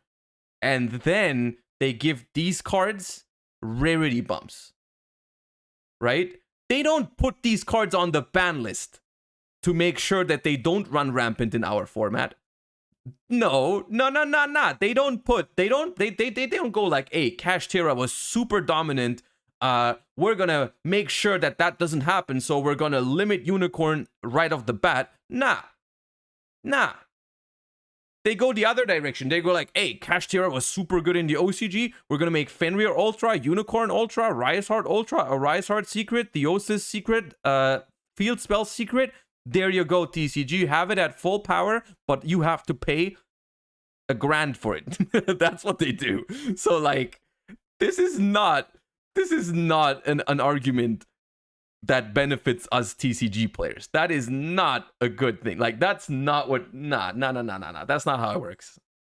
Yu-Gi-Oh! You have to rattle the card, and that no, you can patch the problem by limiting, like Rooster being limited on release. That's basically a patch note. You know what I mean? Well, I mean, okay, yeah, but that's a very, very, very rare example of it actually benefiting us. Like, it usually not. The thing is, Kevin, that you have to be the imposter. There's no shot. This is all assisted by just simultaneous release, though, right? Like, if we have that, all this discussion just goes away. Yeah, if we have I think it actually comes down to if like you're not telling me it's a good thing that they're using the OCG as testing ground because we got Rooster at limited.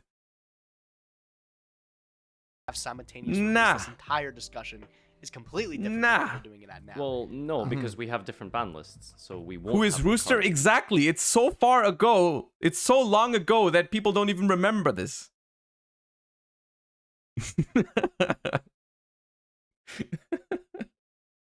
It's about Fire Fist Rooster, which is a card that was really good in the OCG in like 3-axis Fire Fist in 2015? No, 2014. 3-axis Fire Fist. Or even 13? 13. Oh yeah, 13 even. That's before a hat format, yeah. Bro, that's 10 years ago. Your example of this benefiting us is from 10 years ago. Be released banned.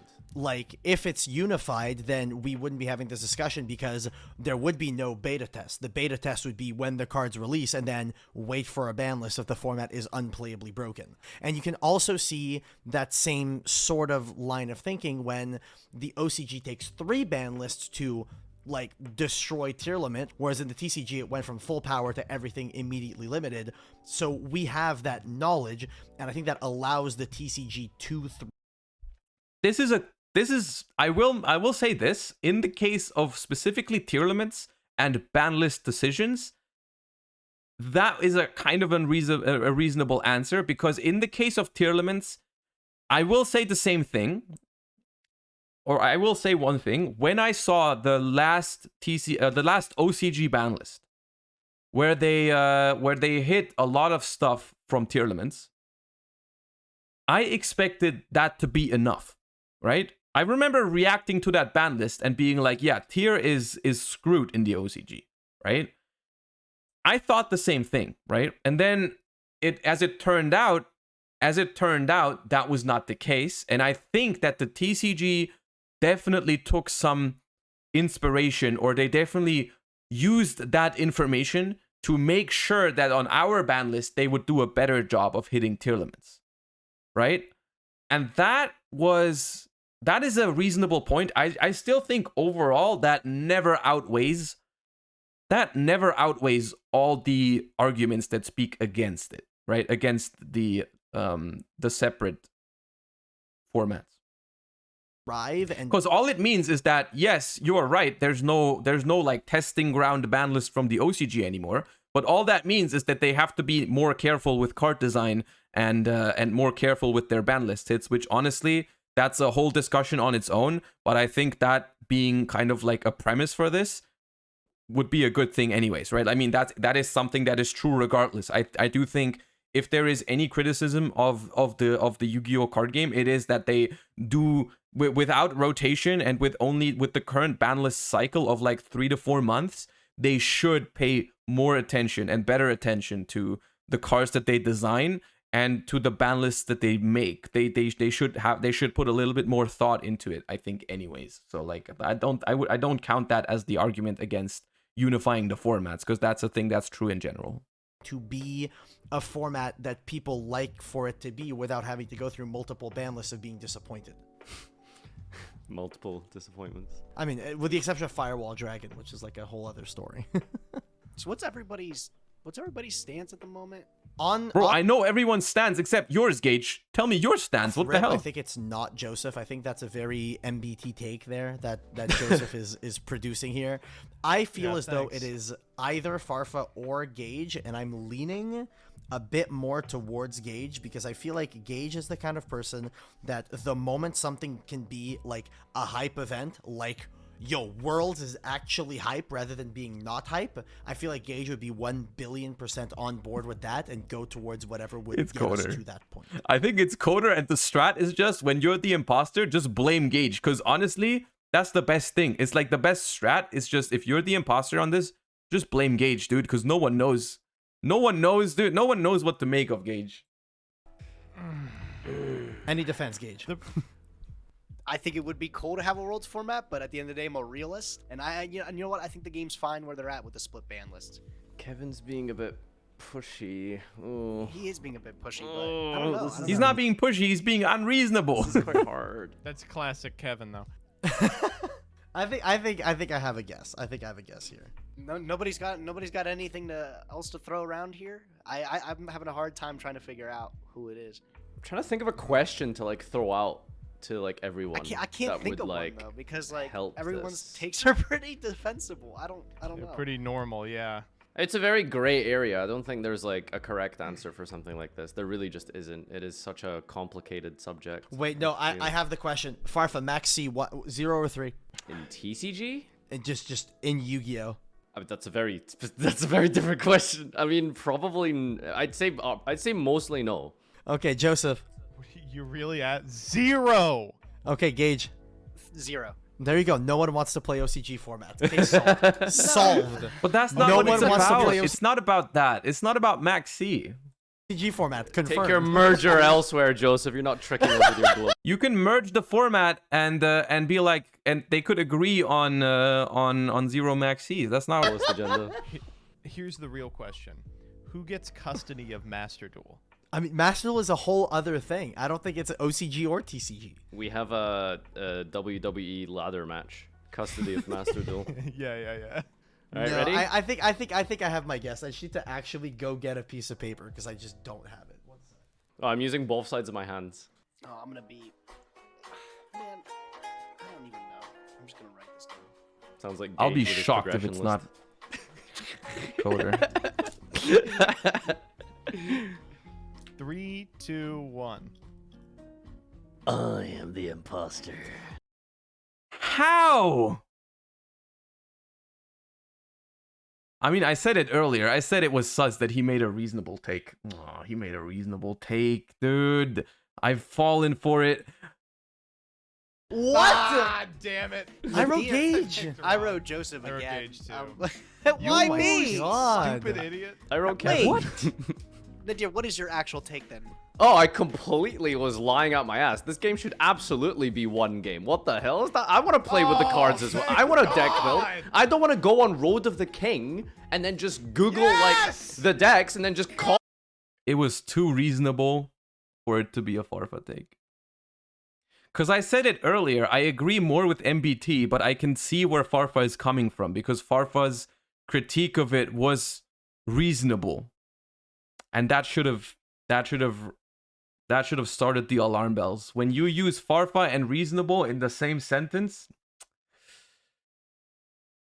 you need to Copy paste. I hate that. I want to like play with the cool shit. Dude, do you know how frustrating it is being a content creator, going on YGO.org, seeing that there's a new card, and then just sitting there like, oh, I can't play with this for 6 months. I hate that. Like, of course, like, this game should be one game. Holy, I was lying out my ass, dude.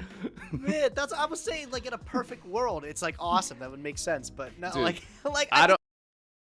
I like that cards release in the OCG, and by the time they're here, I already know what's good or not. I'm a horrible deck builder and don't want to have to go through the process of figuring out a format when it could just release. Okay. But you didn't say that. That would have been a reasonable response. You're like, I actually like the fact that I don't have to do as much work when cards release and that I have more time to prepare for it. That's way more reasonable, I feel like. Unless I misunderstood what you were saying. you Like, said the word. perfect It's world. like it's impossible. It's impossible. Yeah, dude. You're like, dude, move the So fucking wait, mountains. it's let's So go. literally- am I the only one that feels as though like it's kind of cool that the OCG is just a beta test for the TCG? Yes, fuck you. I want to beta test. I want to beta test. It's interesting. The Konami employee speaks out. Shut Today up! on That's not what I Magical am. Hack. Stop saying that. The only thing that justifies unifying is finally getting a database for rulings and unifying rulings. But what about the whole thing that they more so use the OCG as a testing ground so that they can bump rarities? Or the fact that the World Championship is just not hype for anyone who's not playing it because we have separate formats.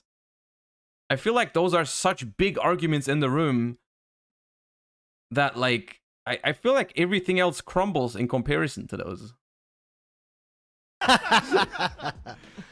Everyone sign up for the Challenger Cup. All right, see you all next time. Bye. We didn't guess the imposter this time around. I'm just gonna keep doing it. I'm just gonna, every time Farfa makes a reasonable point, I'm just gonna be convinced that it's Farfa from now on. Every time Nadir says something reasonable, we're just calling Nadir on the spot. We don't even listen to the others. How does Worlds even work when you got different formats? How does the card pool that's being played is being decided? So the way it works for the World Championship is they basically take the least common denominator. Is that what you said? The thing is you take only the cards are only legal if both formats have access to it. If a card is only legal if both the TCG and the OCG have access to it. Like for example, if a set is out in the OCG and not out in the TCG yet, it's not legal. It's the basically an intersection. Yeah, it's an intersection. Only the cards that are in both formats are legal. So for example, Maxi is at 0 in the TCG, but at 3 in the OCG, which means overall intersection 0. Right? If a card is at 1 in the TCG but unlimited in the OCG, it's at 1 in total. Right? It means that's what it means. If a card is only released in one format but not in the other, it's not legal yet. So it's basically just, and what that means is it's never comparable to the OCG or the TCG. It's just its own format that no one really resonates with unless you are playing the World Championship.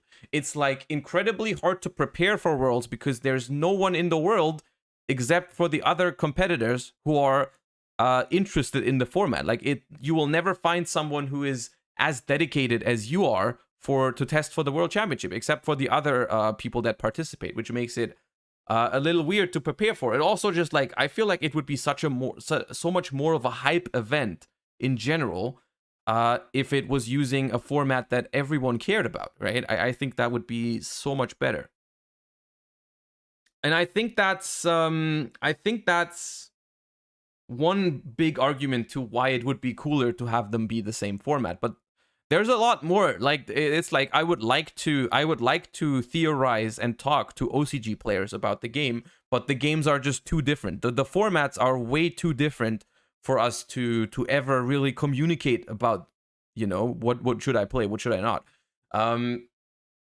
Also, the fact that I feel like it really benefits, or it doesn't benefit us that they use the OCG as like a testing ground. I don't think that benefits us in a lot of ways. Like, yes, we can get a glimpse of what's going to be good, and maybe it helps us. It gives us a little jump start in deck building, but it also gives us a huge downside in terms of like they will usually make the cards very expensive that they know we are going to need and whatnot. I just overall I would prefer if it was the same game, I think. But at the end of the day, like I said earlier, the big elephant in the room when you discuss something like this is that it will never happen. Like the chance that this happens is like 0.1%. I would be very happy if it did happen, but the fact that like we've been having this for like so long now that I don't think it's gonna happen. Our ban lists are so fundamentally different. Our release schedules, our card pools, like everything is so different that I think it would just require way too much work. And honestly, the risk that they would fuck it up is also quite large. Like the risk that we would end up with a super weird ban list maybe could also, like, that risk is real. I mean, look at the OCG ban list right now. And then think to yourself, if we had the same game, if we were playing the exact same format, everyone in the world, the OCG people that make the decisions for the OCG ban list would probably have a major say in our global ban list. So I don't know if I want that. I don't want these to have anything to do with my ban list, dude. I don't want these. Don't touch my ban list, OCG. No. I'm good. So like, it's not going to happen. And at the end of the day, I could live with it, right? I can live with the fact that it doesn't happen. I mean, that's how it's always been. It's okay, right? But still, I think hypothetically, I would like it, right? I would like it, but it's never going to. So there's that. But interesting, and I that's what I really appreciate about the magical hats thingy, is it always gets discussions like this rolling. I enjoy that a lot. I like talking about this, even if it's just hypothetical. At least we know when the ban list drops. Oh right, they gave you a set date this time, right? When is it? 2 weeks now?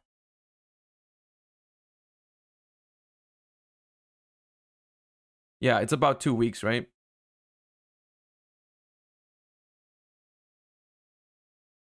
Ooh, I already see that we have a little bit of an update here. We have a little bit of an update on the spreadsheet. There's a couple more lists now. So I guess let me quickly check whether whether Dueling Book is still dead. Looks like it. Yep, not even loading. Okay. So I guess we have a little bit more time. Because I'm certainly not ending early today. We're staying strong today. Let's just I guess let's check out some other stuff. Ooh. Top 8 YCS Lima Plunder Patrol.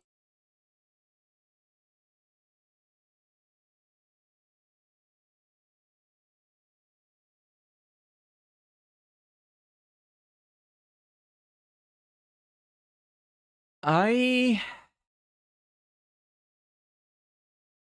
know some of these cards. Yeah. Yeah. I know some of these cards.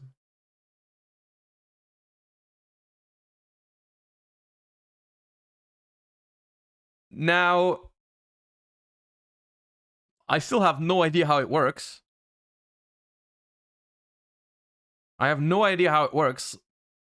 Does it go first or second? Because I'm seeing kaiju, so I'm thinking second. But then I'm seeing rivalry, so I'm not sure.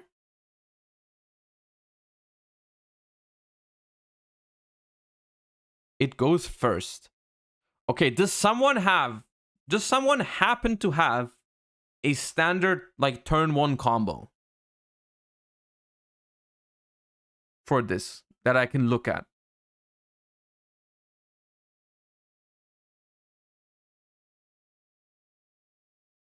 Like, what's the...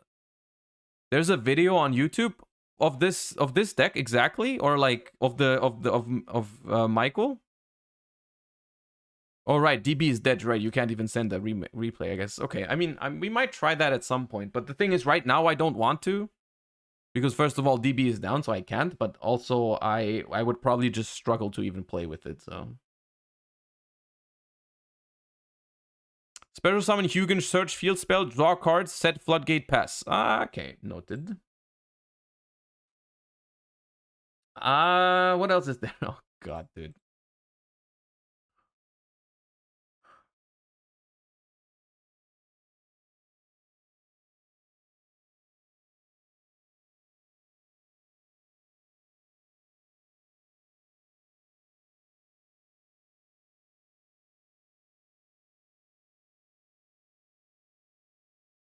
I'll do it, but at 2 times speed. Bro,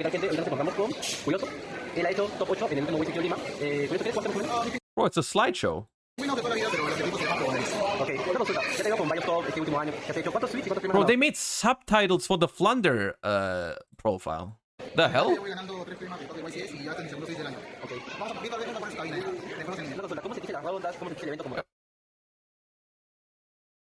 Wait, what? Virtual best deck will open a cyber cafe.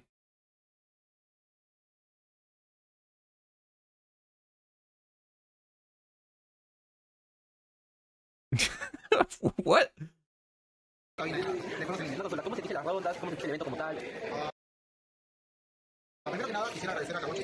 I am so confused.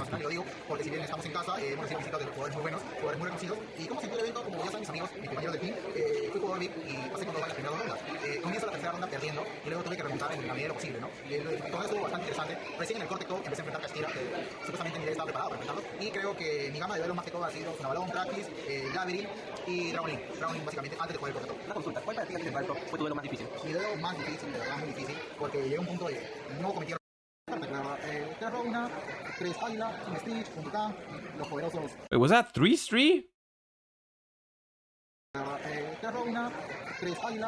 They all won. Apex y Raiza, yo sigo confiando en el ligero control parcial que realiza Apex, porque muchas recetas ya llevan Raiza, pero yo creo que aún es bastante visible. Eso con la gama de monstruos de este lado viento. En la lluvia de Handrax ya no hay necesidad de Sortixter. 3 Nibiru, creo que se explica por sí solo, porque contra el Naturia es bastante bueno, aunque hay bastante pro player que ya puedan castear control y no tienen ya tanto ánimo o ímpetu de querer bloquear zonas.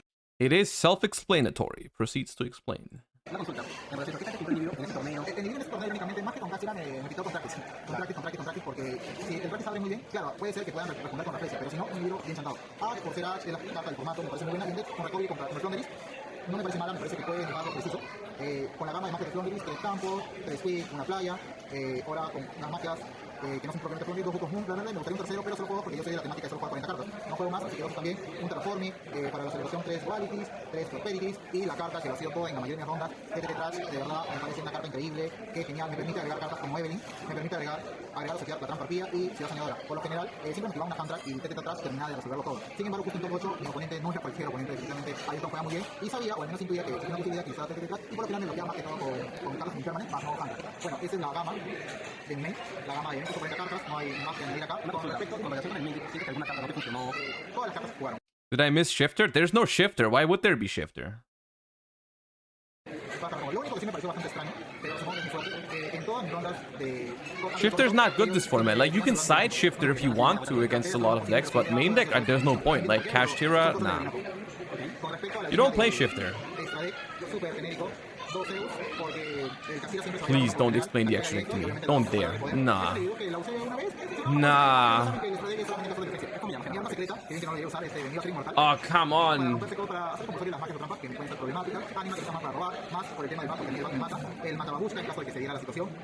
Entines, porque es Entines, la diosa para llevar un intercambiable, y los dos Tribrigada, que nunca los he jugado. Últimamente ya casi no lo uso. Y el Side, literal usé todo, menos ese contacto, la verdad, es una carta bastante viciosa, pero no se dio la oportunidad de utilizarlo. 3 Shifter, se fueron a salir porque nunca estaba más para cosas como Trackis o en su efecto los Funabron, que abundaron. Es más, empaté con uno. Los dos Cosmic, una sola tormenta, un Harpy, una TTT, 2 barreras, si pagan infinito, truco de trampa. Una, dos. Básicamente esa es mi receta, por el momento no quiero cambiar mucho, y es lo más estándar que voy jugando. Okay, nah. We leave early. Okay, here's apparently the Plunder Patrol Runick combo. This is technically now show me that goo. a 4-card combo. However, 2 of the cards have to be any 2 different Runick spells, and the other card has to be either a Whitebeard or a Golden Hair, and then lastly you just have a discard. So a very common 4-card combo. This actually happened. 4-card combo Pog? I mean, yes, but like it's Runicks, dude. I mean, you play like 17 of that. Out of the 5 rounds in my first locals, and 2 out of the 5 rounds in my second locals. So it happened 6 times over 10 rounds, and I went 9-0-1 in those 10 rounds. So this is definitely a combo that you want to do. This is kind of similar to what Dinkabui did with a Runick Naturia deck. I think that this lent itself a little bit better to the format just because of the plunder token lock. So yeah, let's just get into it. So in this combo, you're going to be drawing like 5 to 7 cards if you include on your opponent's turn. Yeah, it's really good. So let's get into it. So here we're going to start off with either of these. We're going to just use Smiting Storm to special summon a Hugin. So here's the Hugin up here, and we're going to use its effect to discard Nibiru, and we're going to search our Runick Fountain. So we're going to activate Fountain, and we're going to normal summon Whitebeard, and then we're going to synchro summon into our Oral Dragon. Now here, we're going to activate Chainlink 1 Whitebeard. Now if Whitebeard resolves, it actually locks you into Plunder Patrol monsters for the rest of the turn. So we're actually going to chain our second Runick spell to special our second copy of Hugin. So as you can see, we've exhausted our Hugins very quickly. And now if, as this will resolve, you will special a Bluebeard from the deck. And in a new Chainlink, you're going to activate Fountain. If you don't have any more Runicks left, then you can go ahead and put back your 2 Runicks. If you have a third Runick and you want to use it, you can use it to draw an extra card. But in the end, you're just going to just have the same number of cards. So now we're going to draw 2. Okay, so we drew into Booty and Nibiru. And now we're going to synchro our Coral Dragon and our Hugin. And we're going to go into the brand new Plundership Jord. Now off of Coral Dragon, we will draw a 3rd card. And it tends to be another Nibiru. That's fine. I didn't really shuffle the deck, so that's probably why. And now we're going to go with Jord to activate its effect. And we're going to put it to the pendulum scale and target a Whitebeard in our hand to return it.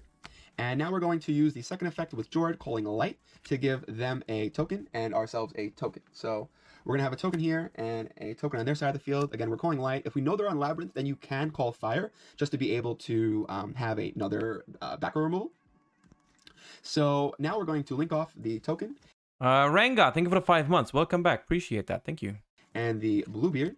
And we're going to go into our Blackbeard. So Bluebeard can activate here. So we can, if we drew a Runick, pitch a card. Say here we have a second Nibiru, so we'll draw another card. And we drew into Ash, so whatever. And now we can activate Blackbeard. and we're going to tag out into what they control. So it's because they have a light token, we can summon our lists. And guess what? We're going to draw another card. So here we've drawn 5 new cards from our deck, also putting back Runick cards to the bottom of the deck and getting through 2 plunder cards from our main deck. So we have a higher chance of seeing non-engine cards, and yeah, that tends to win games. So here we can set on any Runicks that we might have, or any non-engines, and then on our opponent's turn, what's really nice is this is in defense, so they can't go into attack and then just crash. If we feel that we want another card, we can use Lys's effect during the main phase, especially. Okay. One thing I will say, it seems like this combo is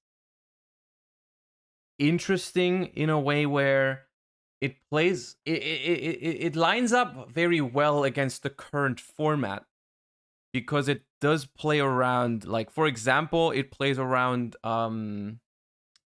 Evenly Matched, which is a card that is popular right now. It also is kind of good against Kashtira because you give them a token, right? So like the current format, I feel like this lines up well against. I'm pretty sure you did play into Nibiru though, right? Yeah, we definitely played into Nibiru. Crash. They can't crash because your fusion is in defense mode. So it lines up the yeah. This back, and then Blackbeard can tag out into whatever they have. If they only still have the token, then we can just summon a second copy of Lys. So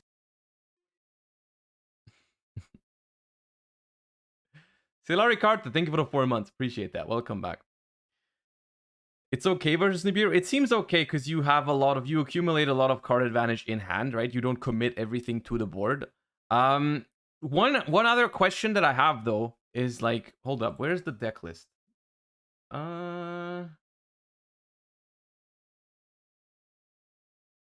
They are playing a lot of these plunder patrols, but in this video he said it needs to be Whitebeard or Bluebeard, I think. So why is there so many others? Like, why do we need all of these? Because this combo only required like 2 of them. What's the point of the others? I don't really understand.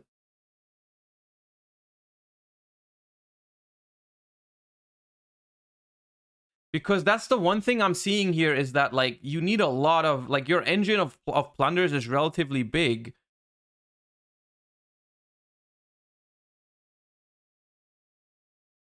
You can only trigger a plunder ship by discarding a plunder card. Okay.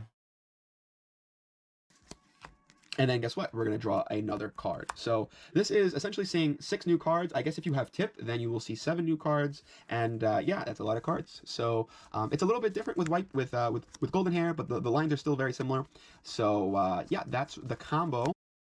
So you want to open... Okay. Now, one more question for all the plunder experts. If I open 2 runic spells, which of these plunders works as a third combo piece? Like, which of them works?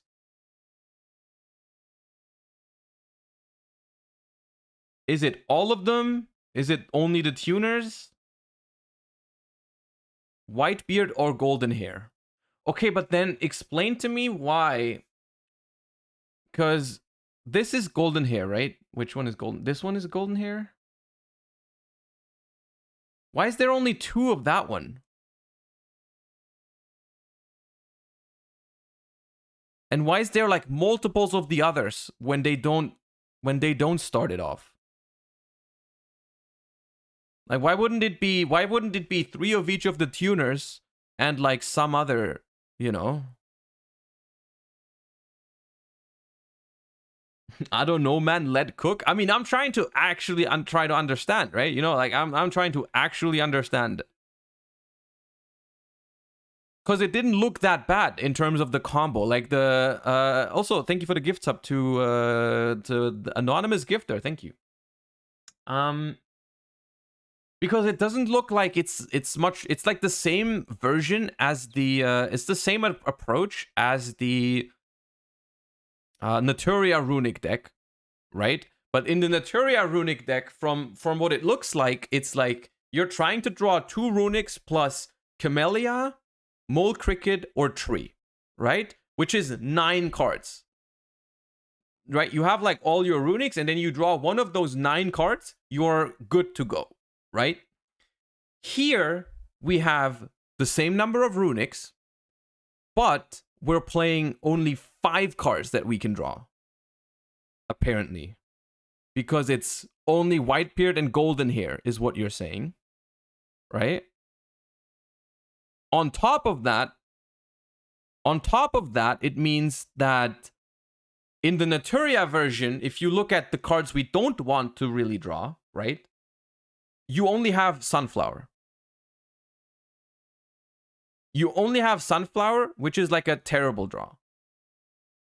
Here, we have like so many more that I don't think they are terrible draws. I'm pretty sure they're not as bad to draw as Sunflower, but still, they don't really contribute to our consistency if we can't already play, right?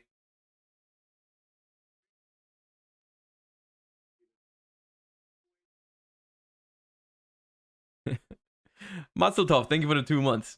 The other names aren't bad. You just Blackbeard with Runick cards and pass. Okay. I mean, okay, let me quickly, just so we are on the same page, let me very, very quickly read up on some of these. Yu-Gi-Oh card database.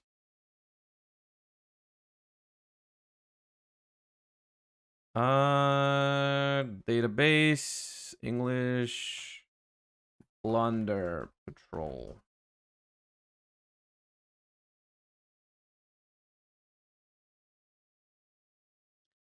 We do play Black Eyes. You can target a plunder in your grave, except Black Eyes. Special summon this card from your hand, and if you do, add that monster to your hand. Also, you cannot special summon for the rest of the turn except plunder monsters. If this card is sent from the hand or monsters onto the grave, you can target a plunder in your spell trap, special summon it in defense. You can only use each effect of Black Eyes once per turn. Okay, so that card works if you have like 2 Runicks and 2 plunders. This card is a pretty good extender because you can link off the first one and then just like special add back to hand. Okay, I get that. Bluebeard. If you control a plunder monster, except you can special summon this card from your hand. If this card is sent from the hand or monster zone to the grave, you can discard a card, draw a card. You can only... Okay, that's not bad. Because it's also an okay discard for like Hugin. Because it lets you filter. I don't mind that. It is once per turn, but okay. And what else do we have? That is... I think the next one is Golden Hair. Yeah. Golden Hair, the newest Plunder Patrol. Which is a lie now, by the way. I just want to point that out. Whenever you're putting this card into your deck, you are contributing to a lie, because this is, in fact, not the newest Plunder Patrol. You can send one other Plunder Patrol monster card from your hand or face-up field to the graveyard. Special summon this card from your hand. If this card is in your grave, you can discard a card, special summon this card, but you cannot special summon for the rest of this turn, except Plunder monsters. You can only use each effect once per turn. Okay. I hate the fact that it locks you out of making Baron de Fleur. Anyone else? Like, I feel like that'd be so nice. It'd be so nice if we could make a Baron somewhere, but we can't because everything locks us. I'm bothered by that. I am bothered by that. I guess with this one, you could, right? With this one, you technically could. You could special Hugin, normal summon this. Make Coral Dragon, summon a Geary, make Baron, and then play with this. Hypothetically, right? So, like, you can go Coral Dragon plus Geary if you normal summon Golden Hair. I wonder if you... Do they play it? No, they don't play it even. Okay. Then we have this thing.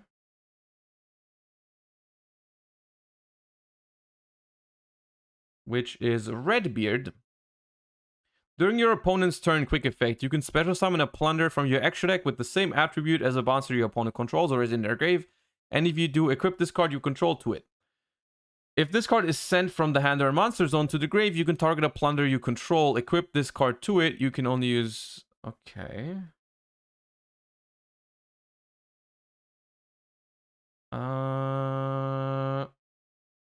Does this work while it's equipped? No, right?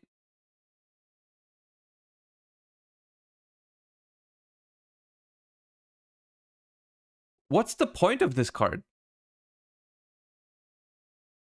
This seems like it does nothing. You just summon it and pass.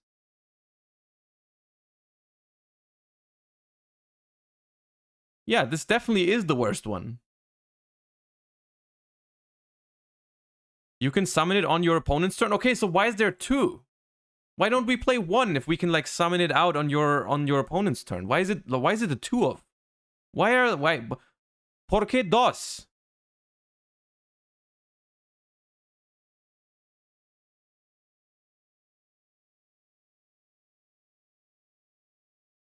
That just seems like the perfect card to play one of.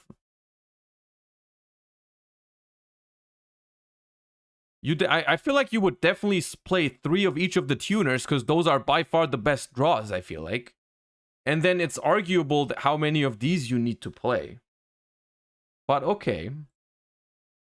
And then we have where's the trap? Let me quickly read the trap card. You can declare an attribute, then target a face-up monster your opponent controls. It becomes that attribute. Okay. Then you can take a plunder from your grave and either shuffle it into the deck or special summon it. You can only use this effect once per turn. Once per turn during the end phase. If you control no plunder monsters, send this card to the graveyard. That card's okay. Can you search this? Add a plunder patrol card from your deck. Yeah, the field spell searches it. The field spell searches it, and maybe something from the extra deck as well. Discard a card, add a plunder. If this card's in your grave, target a plunder card in your spell and trap zone. Set this card. If you do, return that target to the hand. You need some spell trap to keep the card advantage flowing. Okay, yeah. I mean, I'm actually not opposed to trying this at some point. I'm not sure about the exact list. I'm probably gonna screw up a lot while playing, but I'm not opposed to trying this because first of all, it's paired with Runick's, which is hella based. So yeah, maybe we'll try this at some point.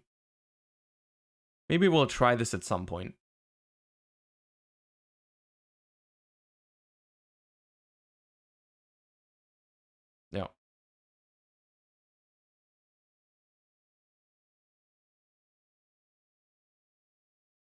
It does look like a deck where you can probably make it a little bit better.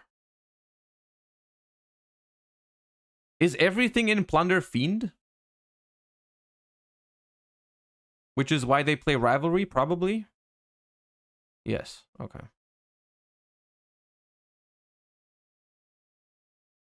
Okay. What else do we have? We have the Flunder deck. Paulo's Kashtira deck. Let's see what the Kashtira...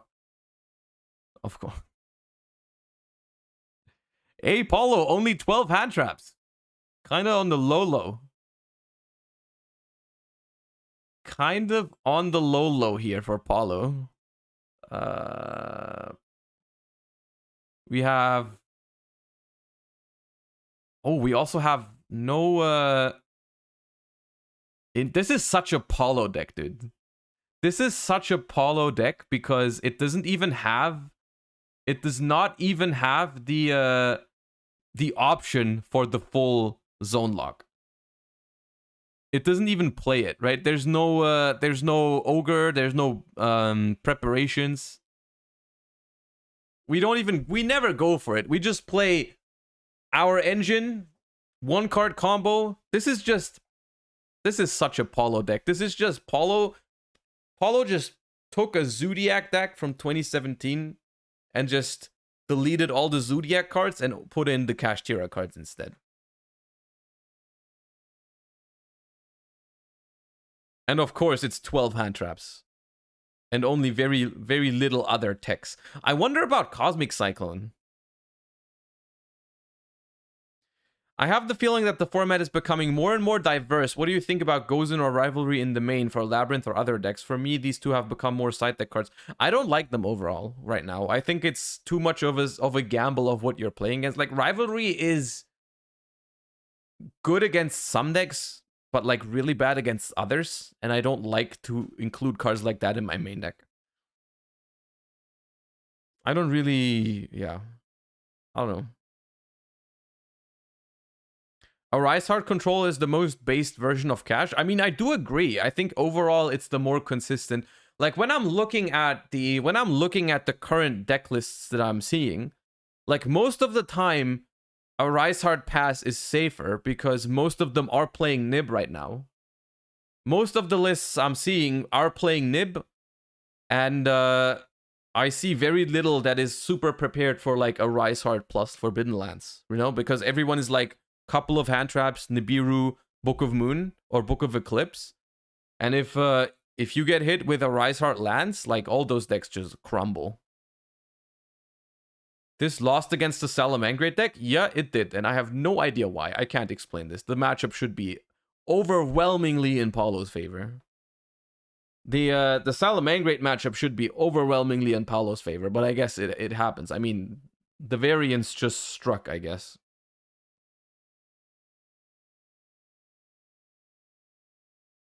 The variance probably struck them hard.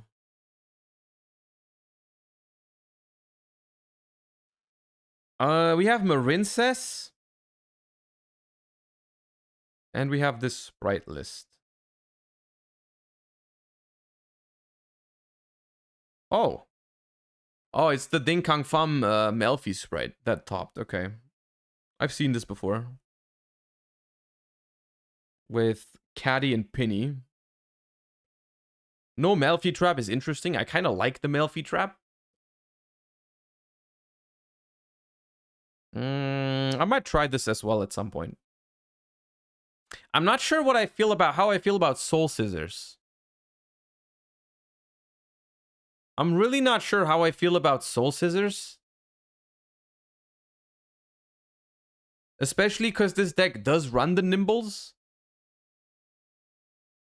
The deck runs the Nimbles, so most of the time you are going to be able to use your sprint for that. Yeah, I don't know. The teleport Gamma package is interesting. I'm not sure how much I love Gamma in general. I guess people will ash your prosperity sometimes or starter. So Gamma works in that sense. Teleport for Gamma and then special summon Blue or Jet to make Herald before you combo is interesting. But yeah, I mean it's an okay list, I think. It's alright. Gamma is good against Cash. Is it though? Is it that good against Cash? I don't think it's that good against Cash. I mean, it's good against a Rise Heart if you just let them cook and then use it on your turn. That is a good thing. Defensively, using it on their turn is, I don't think, that great. What's your take on Droll right now? I don't like Droll. I don't agree with Droll. I don't think Droll is very good. I mean, it's good against Cash, against certain hands, but overall, I'm not a huge fan of Droll.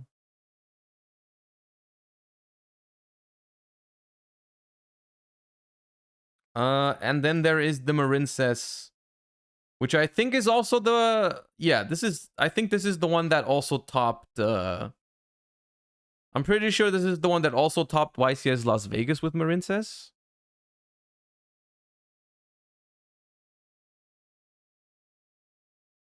Pop, pop. Oh, way too dank.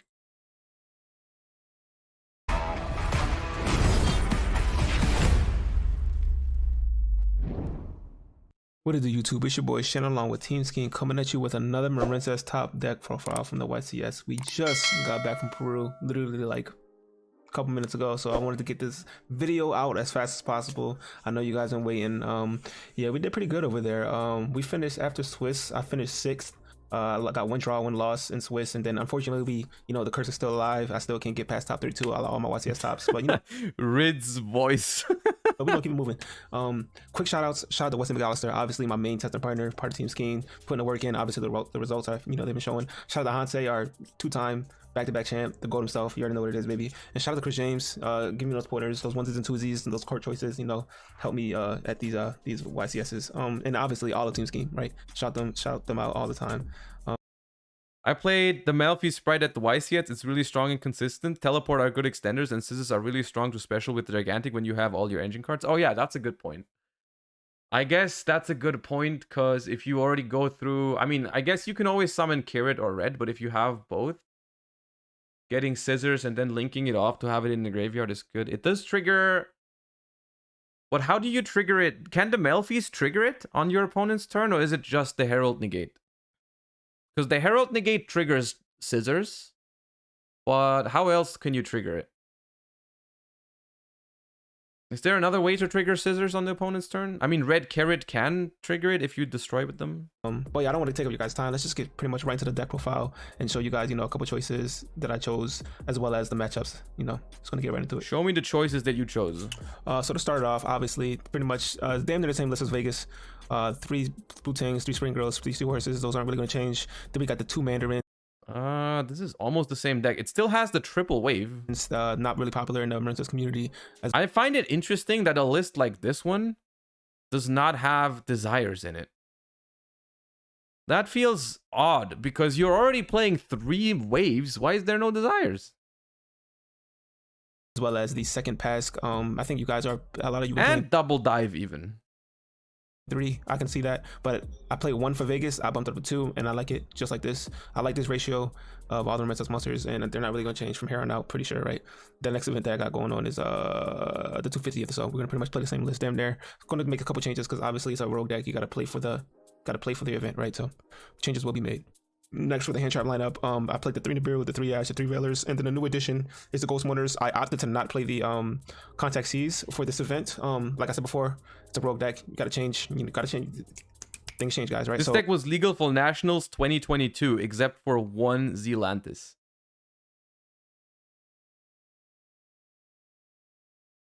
Yeah. This deck was legal 1 year ago, except for Zealantis. True. That's funny.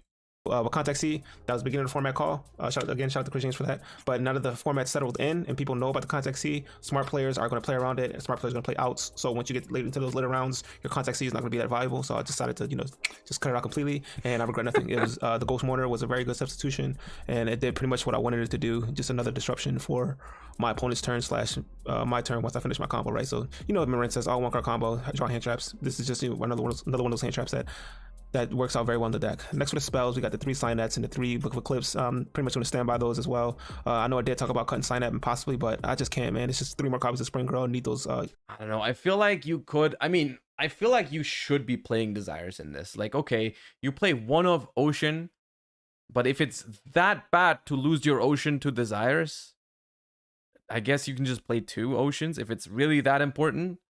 Like, go 2 wave 2 Ocean or something. Or just grab the Ocean first if you already have combo most of the time. I mean, it was the same argument in like Salamangreat, right?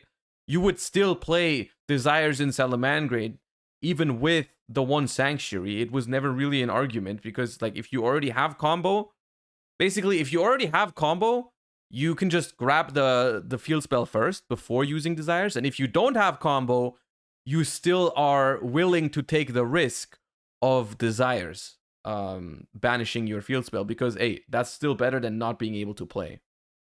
I can't tell you how many times Diablosis makes you banish your whole deck, though. If you don't stop the full combo, you lose anyways. Don't you realize that? Like, you're playing a hand trap Marincess deck at the point where they've resolved Diablosis, Shangri-Era, and whatnot. You lost anyways. That card can be a Signet Mining or a Desires. It does not matter. You're not winning.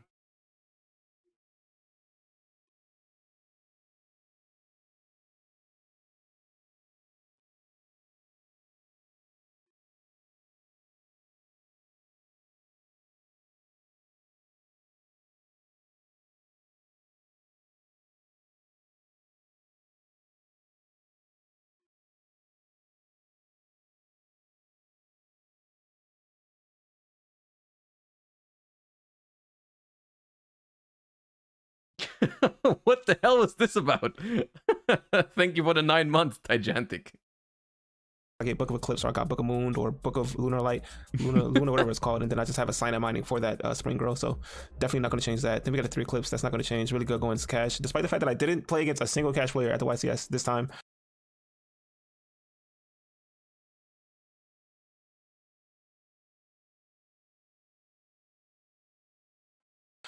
Good going to cash, despite the fact that I didn't play against a single cash player at the YCS this time.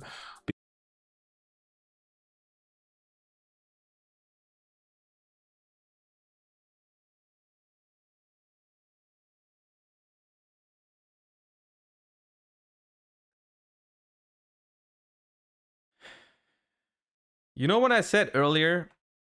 I don't understand how the Salamangreat deck got top 4. That helped.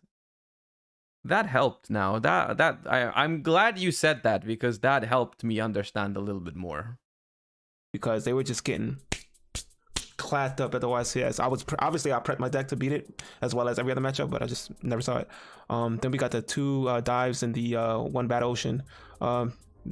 Standard, and then again, not so standard, the 3 waves. I will stand by the 3 waves. It will not change. I'll continue playing this moving forward. It does exactly what I wanted to do. Smart players are going to stop the triangle. I'm going to have the wave anyway. More consistent ways to get to it through Ting as well. Spring Grow as well through milling it. Either milling it or adding it off Ting. It also happens when you play 3, so just like those odds. And then the 3 imperms, to line up all the hand traps. 40 clean guys. I see a couple lists, 41, 42, 43. 40 clean guys. Yeah, I think this deck is really easy to play for a clean 40, and you get highly reward for doing so, because obviously less cards, more consistency. The deck doesn't really play any bricks. I guess you can say Battle Ocean and Dives are bricks, but those are just cards you don't have to search later because you already have them. I don't mind drawing them, obviously. So I like 40 clean. We're not really going to change much of that. Next for the extra deck, not the 40 clean guys. Obviously, MVP of the deck, the World Sea Dragon, cards nuts. Then we got the other 2 link 4s. We got the Aqua Argonaut and the Bubble Reef. Okay, I mean, actually, we don't need to listen to this, because this is standard. I mean, I feel like besides the 3 waves, the 3 waves is something that I don't perceive as standard, but everything else is like, this is standard Marincess. I mean, it does still kind of work, apparently. Like, I mean, topping YCS Vegas and Lima is like somewhat respectable, but like, yeah, it's just it does what it does. I don't hate it, but I don't love it either. And there's that. Okay, now, DB down has really thrown my plans for the day a little bit, but I do think there is this one right here, which we can look at, which is the 2nd place from the Remote Duel Extravaganza, which also happened last weekend. Which I don't really, I've never really been in the remote metagame. What the hell is an extravaganza? I know I'm late to the party, but what does that mean? Blade Mercury, thank you for the 2 months. Like, what is that? How big is that? How important is that? What's happening over there?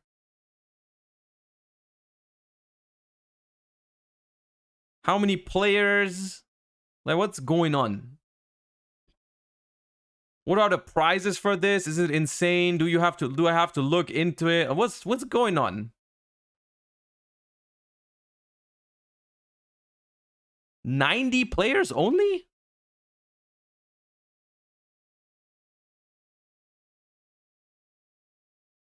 Or did you miss a 0? Well, anyways, Runick Spright got 2nd.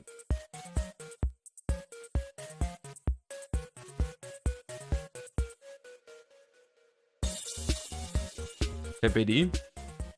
Yo guys, what's going on? The extravaganza is over and I am so tired right now after 2 days of playing, but the dust is finally settled and I got... There's no way it's 90 players and they play for 2 days. 2nd place. I wish I could have won, but I lost to Branded in the finals. Konami, please ban Branded Expulsion. That card is not okay for the game. I would like a chance if I do not open up Ash Blossom, please. And yeah, so beyond that, I just wanted to say that this event was very fun. It was 90 really people and they played for 2 days? What do they do? What do they do after they finish like 5 rounds of Swiss? Remote duel events, because I think it gives a lot of people experience to play remote duel. the duel in general in a high level competition without the travel expenses, all of the pain to take off some, maybe people have to take off work. Like I know for traveling, I have to take off for work. It makes it a lot easier, and I think it's a lot more accessible, and I think it gets a lot more hate than it deserves in the community. So I just wanted to start off by saying that. Konami not telling me to say that. This is really my personal belief. I really think they're great for the game, and they get way too much hate, and I will gladly be the 1% who says that. Past that. So I guess I got second place at the extract. Yo, Hugin is in XYZ now. Look, it has the stars on the left now. Again, which I'm super Hugin, happy my about. favorite I wish I could've XYZ won for you guys, monster. but I'll take second. I'm super happy with it still. I also quickly had to Google whether XYZs actually have the stars on the left side because I wasn't sure before I started chatting. I had to make sure I Googled how XYZs look. I played Runick Spright in the event. It's pretty similar to the list that I posted before. I don't know what changes I actually made from it because I tried a bunch of different stuff, but it never worked out better than what I was already using. So the reason why I played Runick Spright is because the Spright cards are better going into a board than the Naturia cards. When I say that, I'm very scared of a card like Kashtira or Rise Heart. I don't like that if you draw a Sacred Tree and you're going second, you cannot use a Hugin to discard the tree to search because a Rise Heart's there banishing it. So it's almost like you're giving yourself 3 extra bricks. And I know you're probably thinking that's a very niche situation, but when it's the best deck, and I played, I think, 5 or 6 Kashtira throughout the event. P.S. All my matchups are on Twitter if you want to go see them. Bro, that's probably more Kashtiras as that entered YCS Peru. Follow me on Twitter for that. I always put my events and updates there. So if you go second, so the Naturia deck kind of gets screwed on that end. I do think for the long game and into other matchups, the Naturia deck is better, but it's the Runick deck it's the Runick cards that shine in most matchups rather than either the Spright or the Naturias. They're more of a supporting engine a lot of the time. So that is why I chose to play Spright. I also think that the back row and has much versatility. It plays through hand traps much better in my opinion because everyone is playing Ash and Nibiru, and Spright plays through those cards like it is literally nothing. You just make Gigantic on 4. If they have Ash, they'll Ash it, and then you can just make Sprint into the Nimbles, and it doesn't matter. And then if they have Nib, it's just dead anyway. Nimbles? Because you are going into Gigantic 4th, so it doesn't matter. So I think that's the reason why I played the deck. I think it has the most versatility to play through boards and play around other hand traps and stuff. Oh, okay, sorry. A lot of explanation and theory into this deck. But yeah, so I think as I go. So for non-engine, I played 3 copies of Evenly Match, 3 copies of Nibiru, and 3 copies of Ash Blossom. Evenly Match... Okay. I don't hate any of these cards individually in Runick Spright. I don't like 9. 9 is too much. 9 non-engine in 40 cards, you're gonna draw too many. You're not drawing enough Runicks. Oh, this is gonna be one of those like 12 or 15 Runick quick plays video. Oh, I'm gonna suffer. And I'll put this with Nibiru as well. So these cards are very high impact. I already know, like, just seeing these, I already know they're gonna present me with like 15 Runick quick plays, and I'm gonna be in excruciating pain. The Runick cards, it forces your opponent into a situation that they don't want to be in and that you do want to be in. So Nibiru punishing a big push slows down the game state enough to where your Runick cards can extremely excel. And also, like, obviously these cards can just like end a game by themselves, but on top of that, they also, even if they're not getting super high value and not ending the game, they are prolonging the game to a point where your cards are all going to get their value that you need them to get. You need to get your fountain draws, you need to get your blue resolves, your gigantic, all your cards that just get more cards and help pick through a board. These excel that process and it prolong the game more. For Ash Blossom and Joy Spring, this card 1 is generically good. 2, Brandon's in the format, and this is pretty much like Evenly in Runick mains is underrated. You should try it. I mean, I've tried it a lot. I've played a lot of Runick Spright. I already tested this before YCS Utrecht back in the day. The reason why I ended up cutting Evenly Matched from Runick Spright back then is still the same reasoning why I'm not really liking it today. Which is the fact that I do think it is... So, there's multiple layers to the argument as to why I don't play Evenly Matched in Runick Spright. Because the initial argument to play Evenly Matched was that the deck is so strong at going first, and it can discard the card, that you can afford to main deck Evenly Matched because you want really high impact non-engine cards. That was why we initially tried Evenly Matched. And then I realized that Evenly Matched sucks when you draw into it off of your Runick Fountain, both going first and second. Because if you go first, you draw into it with Fountain, it's kind of very often you don't discard another time for Hugin. So it's a dead card straight up. And you really want to find like more Runicks off of your Fountain. And then going second, you resolve a Fountain, you draw into Evenly Matched, you can easily lose the game off of that. The next layer to that argument is like when you're going second and you resolve Fountain, isn't that already a good thing? Like you can't always resolve Fountain, and evenly matched maybe helps you to resolve your Fountain if you draw it before. But I do think there is still a very, very decent amount of games where you are able to break a board, and then you really need those 1 or 2 or 3 cards off of Fountain to be bangers, right? You need those cards to be relevant cards to impact the game state. And evenly just doesn't do that, right? And basically there's a world in Runick Spright or Runick decks in general have this like, there's 2 separate things you need to worry about, right? The world before you resolve Fountain and the world after you resolve Fountain, because you play the long game every time. So even if you resolve Fountain, you don't automatically win the game. You need to drive home that card advantage. You actually need to finish the game after resolving Fountain. And this is why I back then ended up playing Lava Golem, because Lava Golem, after you Fountain, you can draw Lava Golem and it still does something, right? If they have a board right now, I can Lava Golem it, and that's good. Even if they don't have a board, I can Lava Golem them next turn on the backswing. That card always does something for me before Fountain and after Fountain. Evenly matched only is good before Fountain. And so this is why I ultimately decided to not play evenly matched. I think the card is fine. It's just a high risk, high reward kind of thing, right? If I go second and I draw evenly matched, I'm happy before Fountain. But then there's a high risk attached to it of it like being a dead draw off of Fountain, because you have to realize that with Runick Spright, I said this earlier already, or with any Runick deck, you are drawing more cards in an, like on average, you're drawing more cards than other decks, right? You are drawing more cards than other decks, because your deck inherently is designed to draw like 2 to 3 cards every turn, ideally. So cards like this will be in your hand way more often, right? And way more often after. Like usually when you play a card that's only good in your opening hand, in regular Yu-Gi-Oh decks, that's usually fine because you either open it and you're happy, or you'd never see it because your deck doesn't draw that many cards, right? In the case of Runick decks, that's not the case. If I don't open a card, it doesn't mean that it's never going to bother me, because I'm going to probably draw into it at some point. And overall, I think it's not completely wrong to play evenly matched. I just prefer to play cards that are good before and after Fountain, because that's just statistically, it's bound to happen that you draw into these cards after Fountain a decent amount of the time, especially if you play 3. That's the one argument against evenly, but on a whole nother note, I just don't like I don't like 9 total non-engine, which is, and I think that is just incorrect. Playing 9 non-engine in Runick decks, or like it depends on the number of Runicks we play, but like generally, I think the chances of drawing into dead non-engine with Fountain is just a little bit too high. Although I will say Ash and Nibiru are kind of okay to draw into with Fountain, because they do something after Fountain, right? I think that's okay. Yeah. I kind of just think 5 to 6, maybe 7 non-engine is kind of like the sweet spot for Runick decks. It's what I did with all my Runick decks since. I do say I bricked a few times on it. Yeah, I think that is what it comes down to, right? It's like just super helpful, very generic.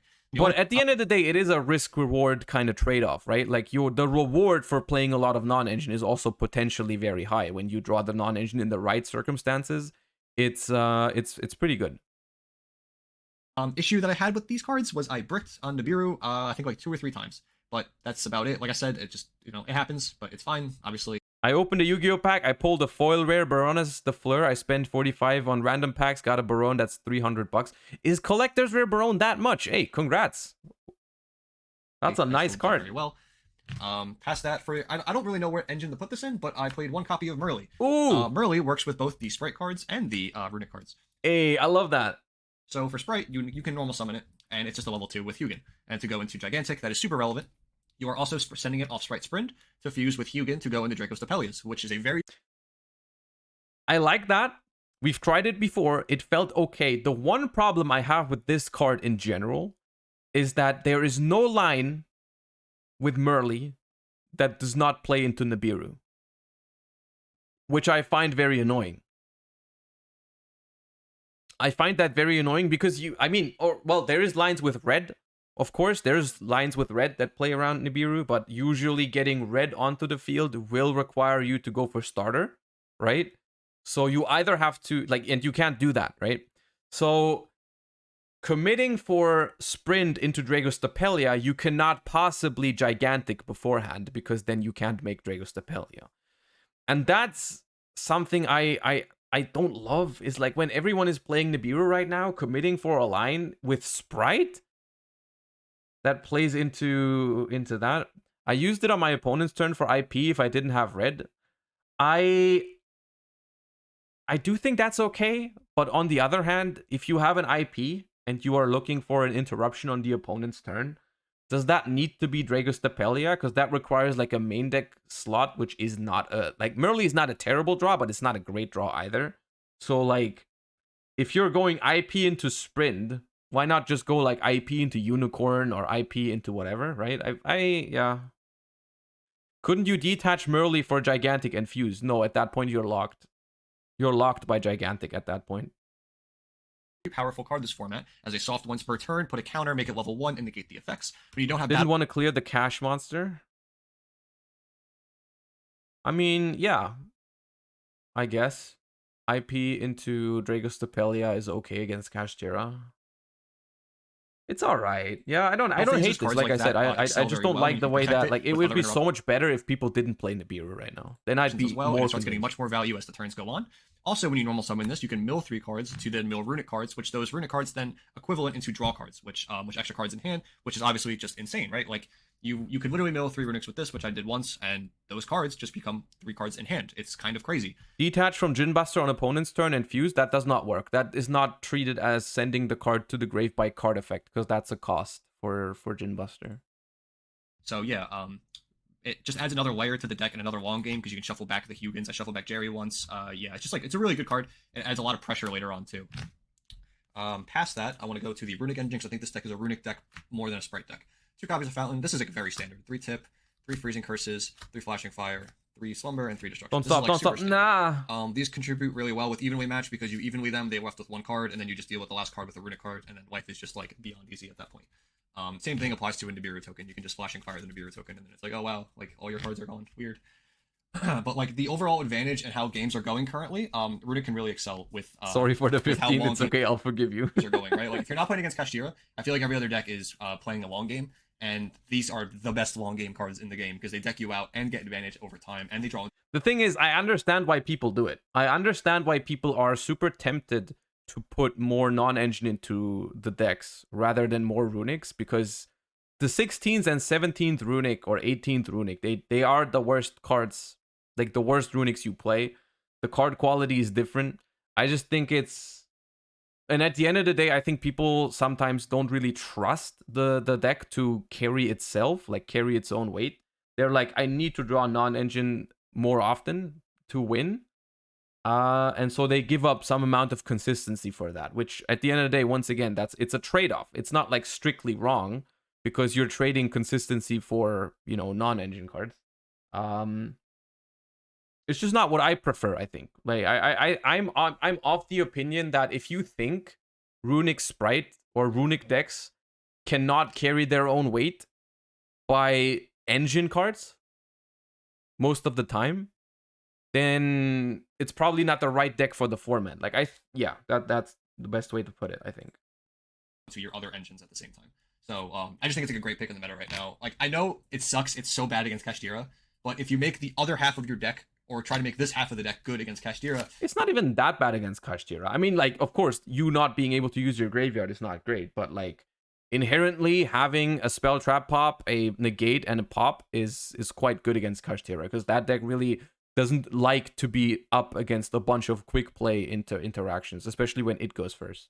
You can at least try to even it out, but yeah, Kashtira is still hard. I'm not like saying it's like this cakewalk. It's still a hard matchup by far. And yeah. Oh, also, I forgot to say this when we talked about evenly matched. I think evenly and Nibiru, like this deck this list specifically, I think, struggles a lot against a Rise Heart Forbidden Lance, which is another huge downside of using Evenly and Sphere and Lava Golem as, not Lava Golem, Evenly and Nibiru as your like non-engine, is like if they go a Rise Heart Lance pass, nah, it don't work. We are not beating I'm that. stuck with the small Spright package of 2 blue, 2 jet, Okay. 1 red, 1 carrot. Yeah, I wanted this deck to be more of a Runick deck, and if anything, I actually wanted more Runick cards because there were some games where I didn't have 2 and 2, I think, is okay. I've played this before. I've played this before. Like the week before Utrecht, I was on 2 blue and 2 jet. I think that's okay. any. Carrot not being a super deck, rare is criminal. I do agree. That is a criminal decision that they made. Which is also fine. It's not a big deal. But yeah, these cards excel heavily, red and carrot, especially when they just sit there and they start getting value over time. I think non-ironically, Kaijus are based this format. I do play Kaijus in my current Runick Spright. A couple of times where like you can just end on both of these, and it's really hard for decks to break this because they just lose too many like usable cards, especially if it's not Kashtira. Again, it's hard because they can just go inherent normal summon Rise Heart, enter battle phase, and it's like a pain in the ass. But regardless, these cards are just like they're free, right? Like it's just free cards. The fact that you can just go blue, jet for interruption, or like starter to get to one of these, and you go into gigantic. Like, there's just so many cards. Like these cards are still broken. Like I know Elf Span, but it's still like just free cards, so you can't really like turn it down. And then the Nimble package, 1 Angler, 3 Beaver. There was a couple times where I wanted one second Angler because you get hands where like you have to like summon Beaver first, and then you want to just summon a second Angler. Yeah, we've had this discussion before with like the OCG. I think if you play Nimbles, just play 2. Like there's really, especially if you're playing Runick Spright where you can just pitch it for the spells. I think I don't like 1.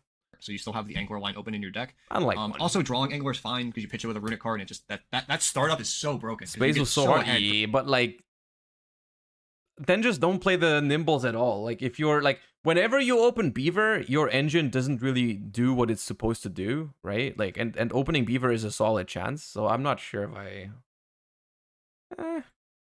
For nothing, and you also do the Angler line without using. I think you just sprint, so then you can sprint, send early rather than Angler. Like it's so good. So like maybe a second Angler could have a place in this deck.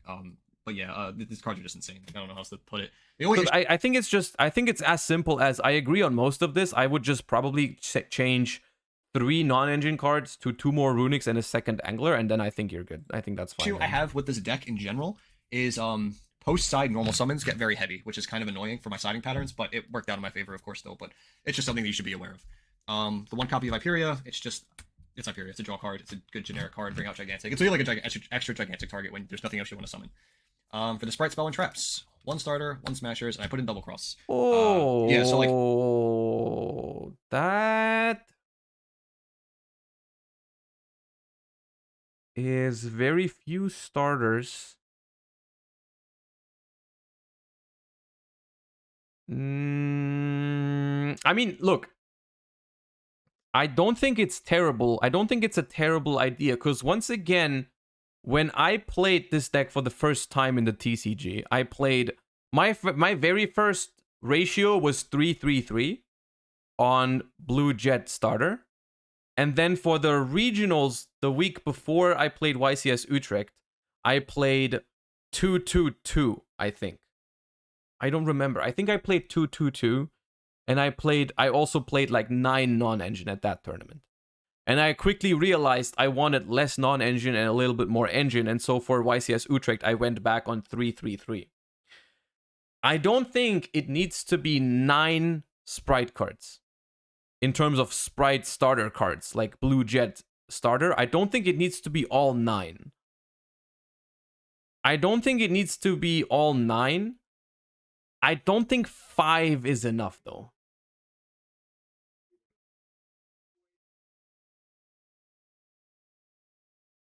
Mystic YGO, thank you for the 3 months. I want to go through as much Spright engine as possible, then Fountain to draw the Runicks and non-engine. I mean, that's fair. And I will say, if you open a Spright card, then that's totally fine to have as little as possible. Like, basically, you're trying to leverage the chance of, I want to see a Spright card, but I don't want to play too many, because I don't want to see multiples. Like, I mean, 2 is fine, but like I don't want to see 3. And I don't want to draw into too many. right? And so you're trying to leverage that. And I think there might be a number of sprites that's optimal, that's lower than 9 in terms of Blue Jet starter. I don't think 5 is it, because the reason why I like some more than 5 is because you don't actually mind seeing 2 Spright cards in your opening hand, right? You don't actually mind seeing 2, and you also don't mind drawing into some more with Fountain, specifically starter, right? Starter, I think, is one of the worst ones to cut down to 1, because starter, if you draw into an additional starter after you've already done your combo, it doesn't matter. It's fine. You just put up another red or carrot for free on the next turn. It's not like, oh, I've drawn a duplicate, now I can't use that. No, it turns into another interruption. So I think starter, I think the one ratio that could be pretty good is like 3 starter, 2 blue, 2 jet, because that gives you 7 that you can open with. But still, I think that might be enough. I don't like 5. I don't think starter is the one you cut down on in this case.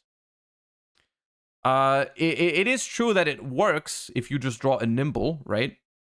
And then you get to gigantic, and then you get to gigantic summon blue jet and whatever. It works, but you would rather draw them, right? Because then you can gigantic for Hyperia or whatever. You're free to summon whatever you want off of gigantic. You're not forced into resolving gigantic, because the deck plays through hand traps also a lot better when you open a Spright card. Because if you don't open a Spright card, you can definitely get hand trapped on gigantic and it stops you in your tracks, or you can get hand trapped on Hugin and you might not get to anything. Like the Spright cards is what makes the deck play through any, like, if I open a Runick and a Spright card, there's no single hand trap that stops it at all. There's not most of the time, even combinations of 2 hand traps don't stop Runick plus Spright.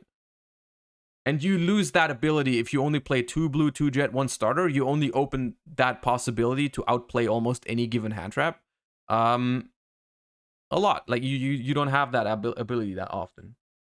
But the general idea behind it, I do understand why we go lower. Because if they go like Fenrir, enter battle phase, you literally just take it, and then it just gives you another interruption. They wasted their battle phase, and the game's over. So that's the reason double cross is there.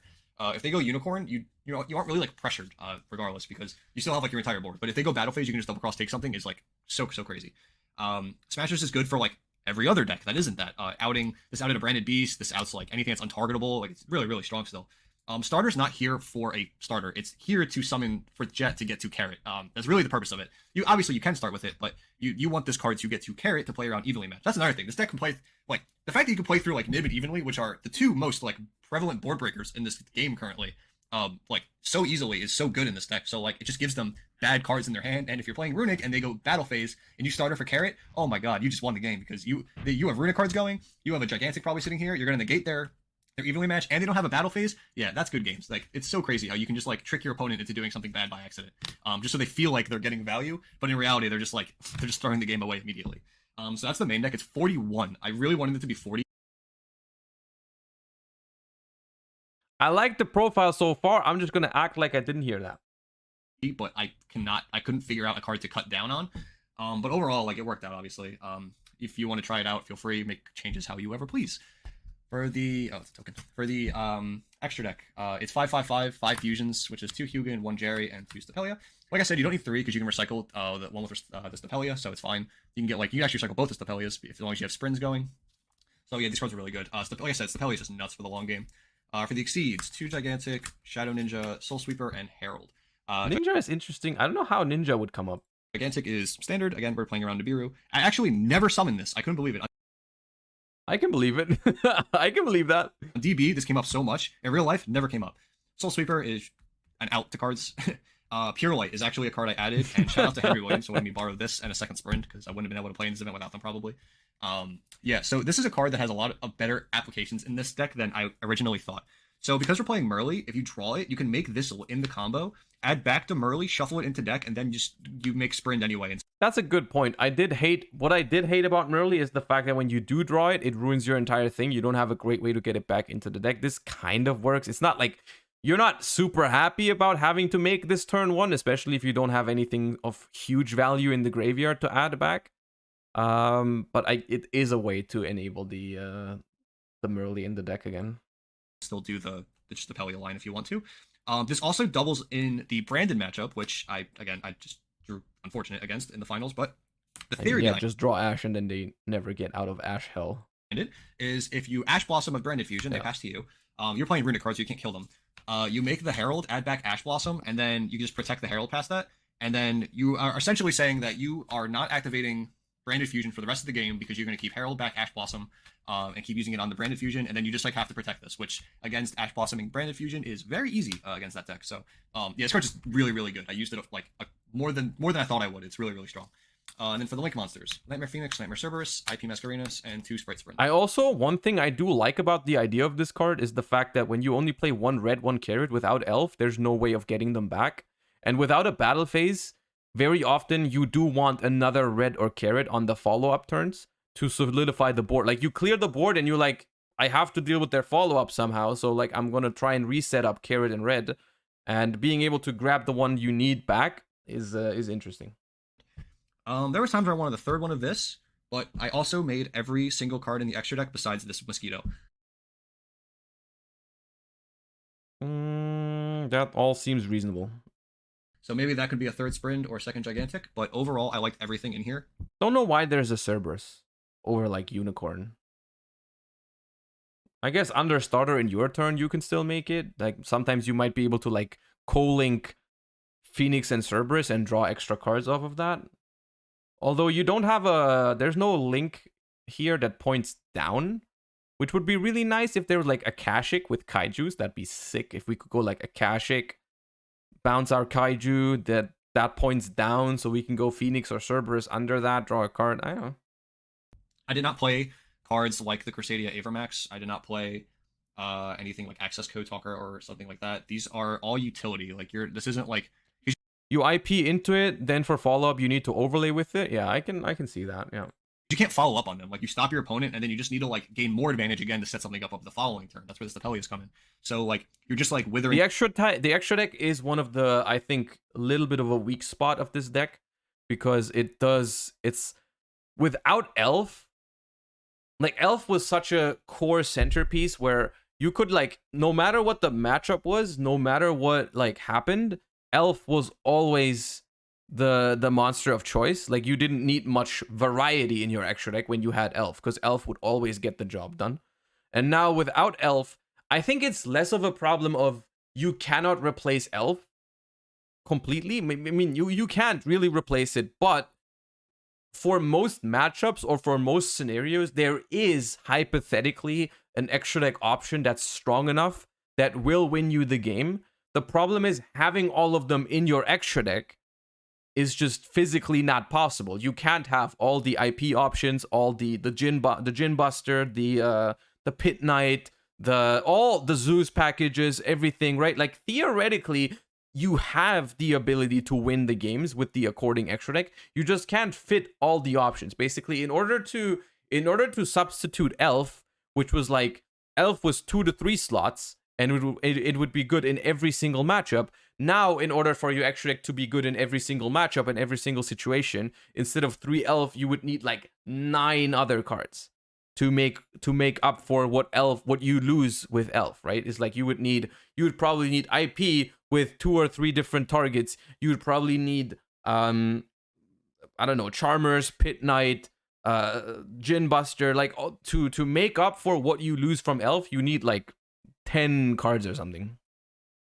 Them down over and over again, and eventually, like, the Runick cards will just end their life, and then you'll just have too much advantage occurred to get past that. So overall, I like this extra deck a lot. Like I said, everything came up, and yeah, like, they're like you could probably cut Mosquito for like a big rank 4 for IP, or like maybe Unicorn or something, just like something generic to go into in case they force it. But overall, I don't think it's like needed.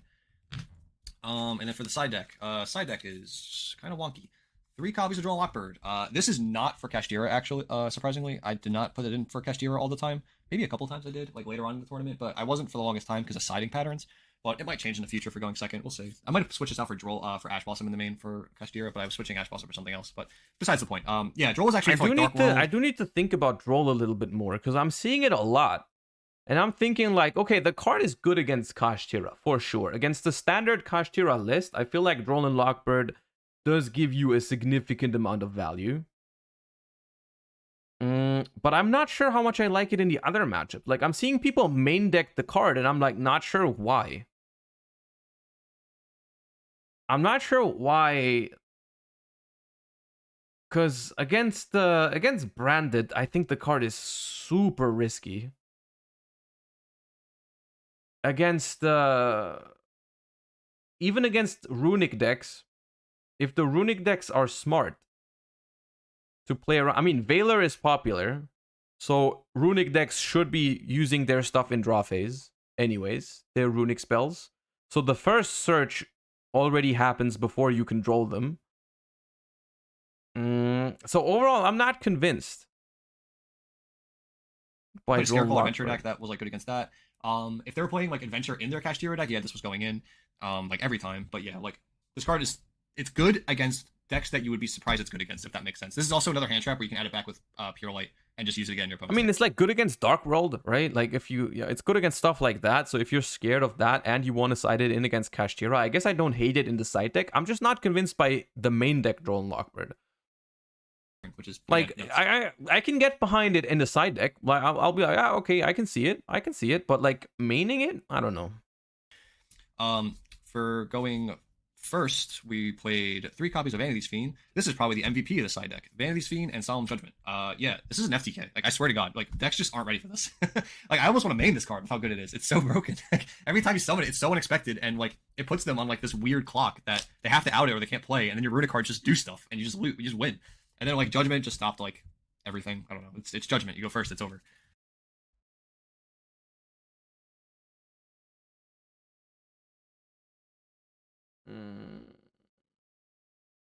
Do people have outs to Vanity's Fiends right now? I mean, they play books. Do people keep in books against Runick Spright? Do people keep in books against Runick Spright? What's the spreadsheet command? You could never guess it. You would never be able to guess what the command for the spreadsheet was. And I'm not going to tell you, because it is definitely not obvious.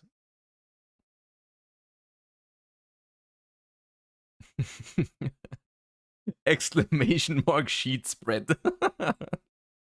Scattershot. It's in the deck. 2 copies of Jinzo. It's the same logic for Vanity's Fiend, but for trap decks. Why is like it Scattershot? Why is it Scattershot? That card does less damage than starter costs. I don't know. Yugioh. Labyrinth.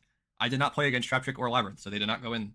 On DB, this is just the 3rd Jinzo, but it's real life, so I have to play a card for time. So you side into Runick Stun, noted. The last card. Oh, sorry. So like these were like all for going first against stuff. The last going second card, because my deck already has a lot of going second cards with Evenly Nib and Ash Blossom, so it's like these, and then the last one is 3 copies of Danger Bigfoot. Ooh, yes. I like that. That's a cool idea. So I noticed people were stopping doing the Goliath line, and they were doing other stuff. They were doing like Garura, or they just weren't playing them. They were just saying Arise Heart was enough, so it never actually came up a lot. Actually, it never came up. No one ever equipped Goliath to Arise Heart. Oh, that beats Lance. I like that. That's a cool idea. Be able to use Bigfoot to pop. I mean, it's kind of risky because if they do have prosperity and they do opt to go for the Goliath thingy, it's like really bad, right? But still, that's a cool idea. The Arise Heart that never came up, so that never did. That's the theory behind it. Was they also first of all, they don't always have prosperity. Well, sometimes they do, and then it sucks. But they don't always have it, and some of them don't even play the Goliath. But yeah, it's okay, I guess. You go like activate Runick spell, you summon Hugin, pitch Bigfoot, pop the Arise Heart, and then search Fountain, and then they. This is honestly the most annoying thing. The most annoying thing when playing Runick against Kashtira is that one moment when you go second and you summon Hugin and you don't have a good discard, right? Everything you discard is a -1. So, and this kind of fixes that. I don't hate that idea. I do not hate that idea at all. Because they can't commit. You didn't commit anything, essentially. Like, just the idea of having a good discard for going second with Hugin, that's good. Hugin doesn't work under a Rise Heart. It does work under a Rise Heart. Hugin discards for cost, but it does not have to discard to the graveyard. It says discard, and then in that case, it doesn't matter that it's banished. And you just you outed their main thing when they're doing the like. It's an interesting idea. It's just the problem is you never know. You don't want to be at the mercy of them not going for the Goliath, right? It's like it doesn't feel good. But if you observe a meta trend where people don't do it anymore because they all focus on, hey, I'm gonna go Garura Entis first. If that's the trend, then Bigfoot is a solid side deck card in Runick decks. It plays around lands too when they're just doing the simple play and they can't prep it back because it's in the graveyard. So yeah, there's a lot of like good stuff going for that play, and then you can just play normally past that. But besides that, this card came up a lot more than I thought it was going to, and all the weird matchups. So like this popped like a Branded Beast at one point. This also attacked. It's also good with Phoenix and Cerberus if you like. This Bigfoot is any face-up card, right? It's not spell traps. It was like, I think Bigfoot is face-ups and Thunderbird is face-downs, right? That's how it was. So you can like out Floodgates with this too, right? Like you can like Phoenix, discard Bigfoot, target back row, pop, face-up Floodgate as well. It's interesting. For like game once, just being a big monster. This also crashed into a Nibiru, like in a weird game state. Like, this is a very flexible card in this deck. The fact that it's like a big monster, plus you can discard it. It's also an extender, so like sometimes going first, if it's like all the hand traps are bad and you're trying to go Vanity's Fiend, this is just like an extra body to special summon, like you reveal it, tribute, when there's another body to go in the sprint. Yeah, like it's I liked it. I don't think it was amazing. There might be better cards than this, but it definitely worked out for me. Oh, this popped the Rivalry of the Warlords too. That was cool. Yeah, I know it's just a very unique card, and I think it actually did its job pretty decently. It wasn't what it was for, but in all the weird matchups, it worked out. Yeah. I like that. I like that profile. I do disagree on some stuff, but at the end of the day, it was still a well done profile that sparked a lot of good discussion, I think. And I always appreciate that. Okay. All right. Despite DB dying on us midway through, I do think that was a very good time today because I'm gonna wrap it up right here. I don't have anything else prepared for today. I hope you guys enjoyed the stream. And if you did, make sure to follow the stream. I'll be back tomorrow. Remember, tomorrow we will do the OCG thing, where we see how bad the OCG metagame really is. You guys will be able to play against me in OCG format. That is the plan for tomorrow. We'll see how Troll Despair that will be. Anyways, I hope you enjoyed the stream. Thank you guys for all the support, the follows, the subs. It's been amazing. Thank you. I really appreciate how much you guys are liking and supporting the content. Thank you for that. If you haven't seen the newest YouTube video, make sure you check that out. And I will send you guys over to Farfa. And I hope you're going to have a good time over there. I hope you have a great rest of your day. Thank you for watching. And I will see you guys again tomorrow. Peace. And thank you for watching. Bye-bye.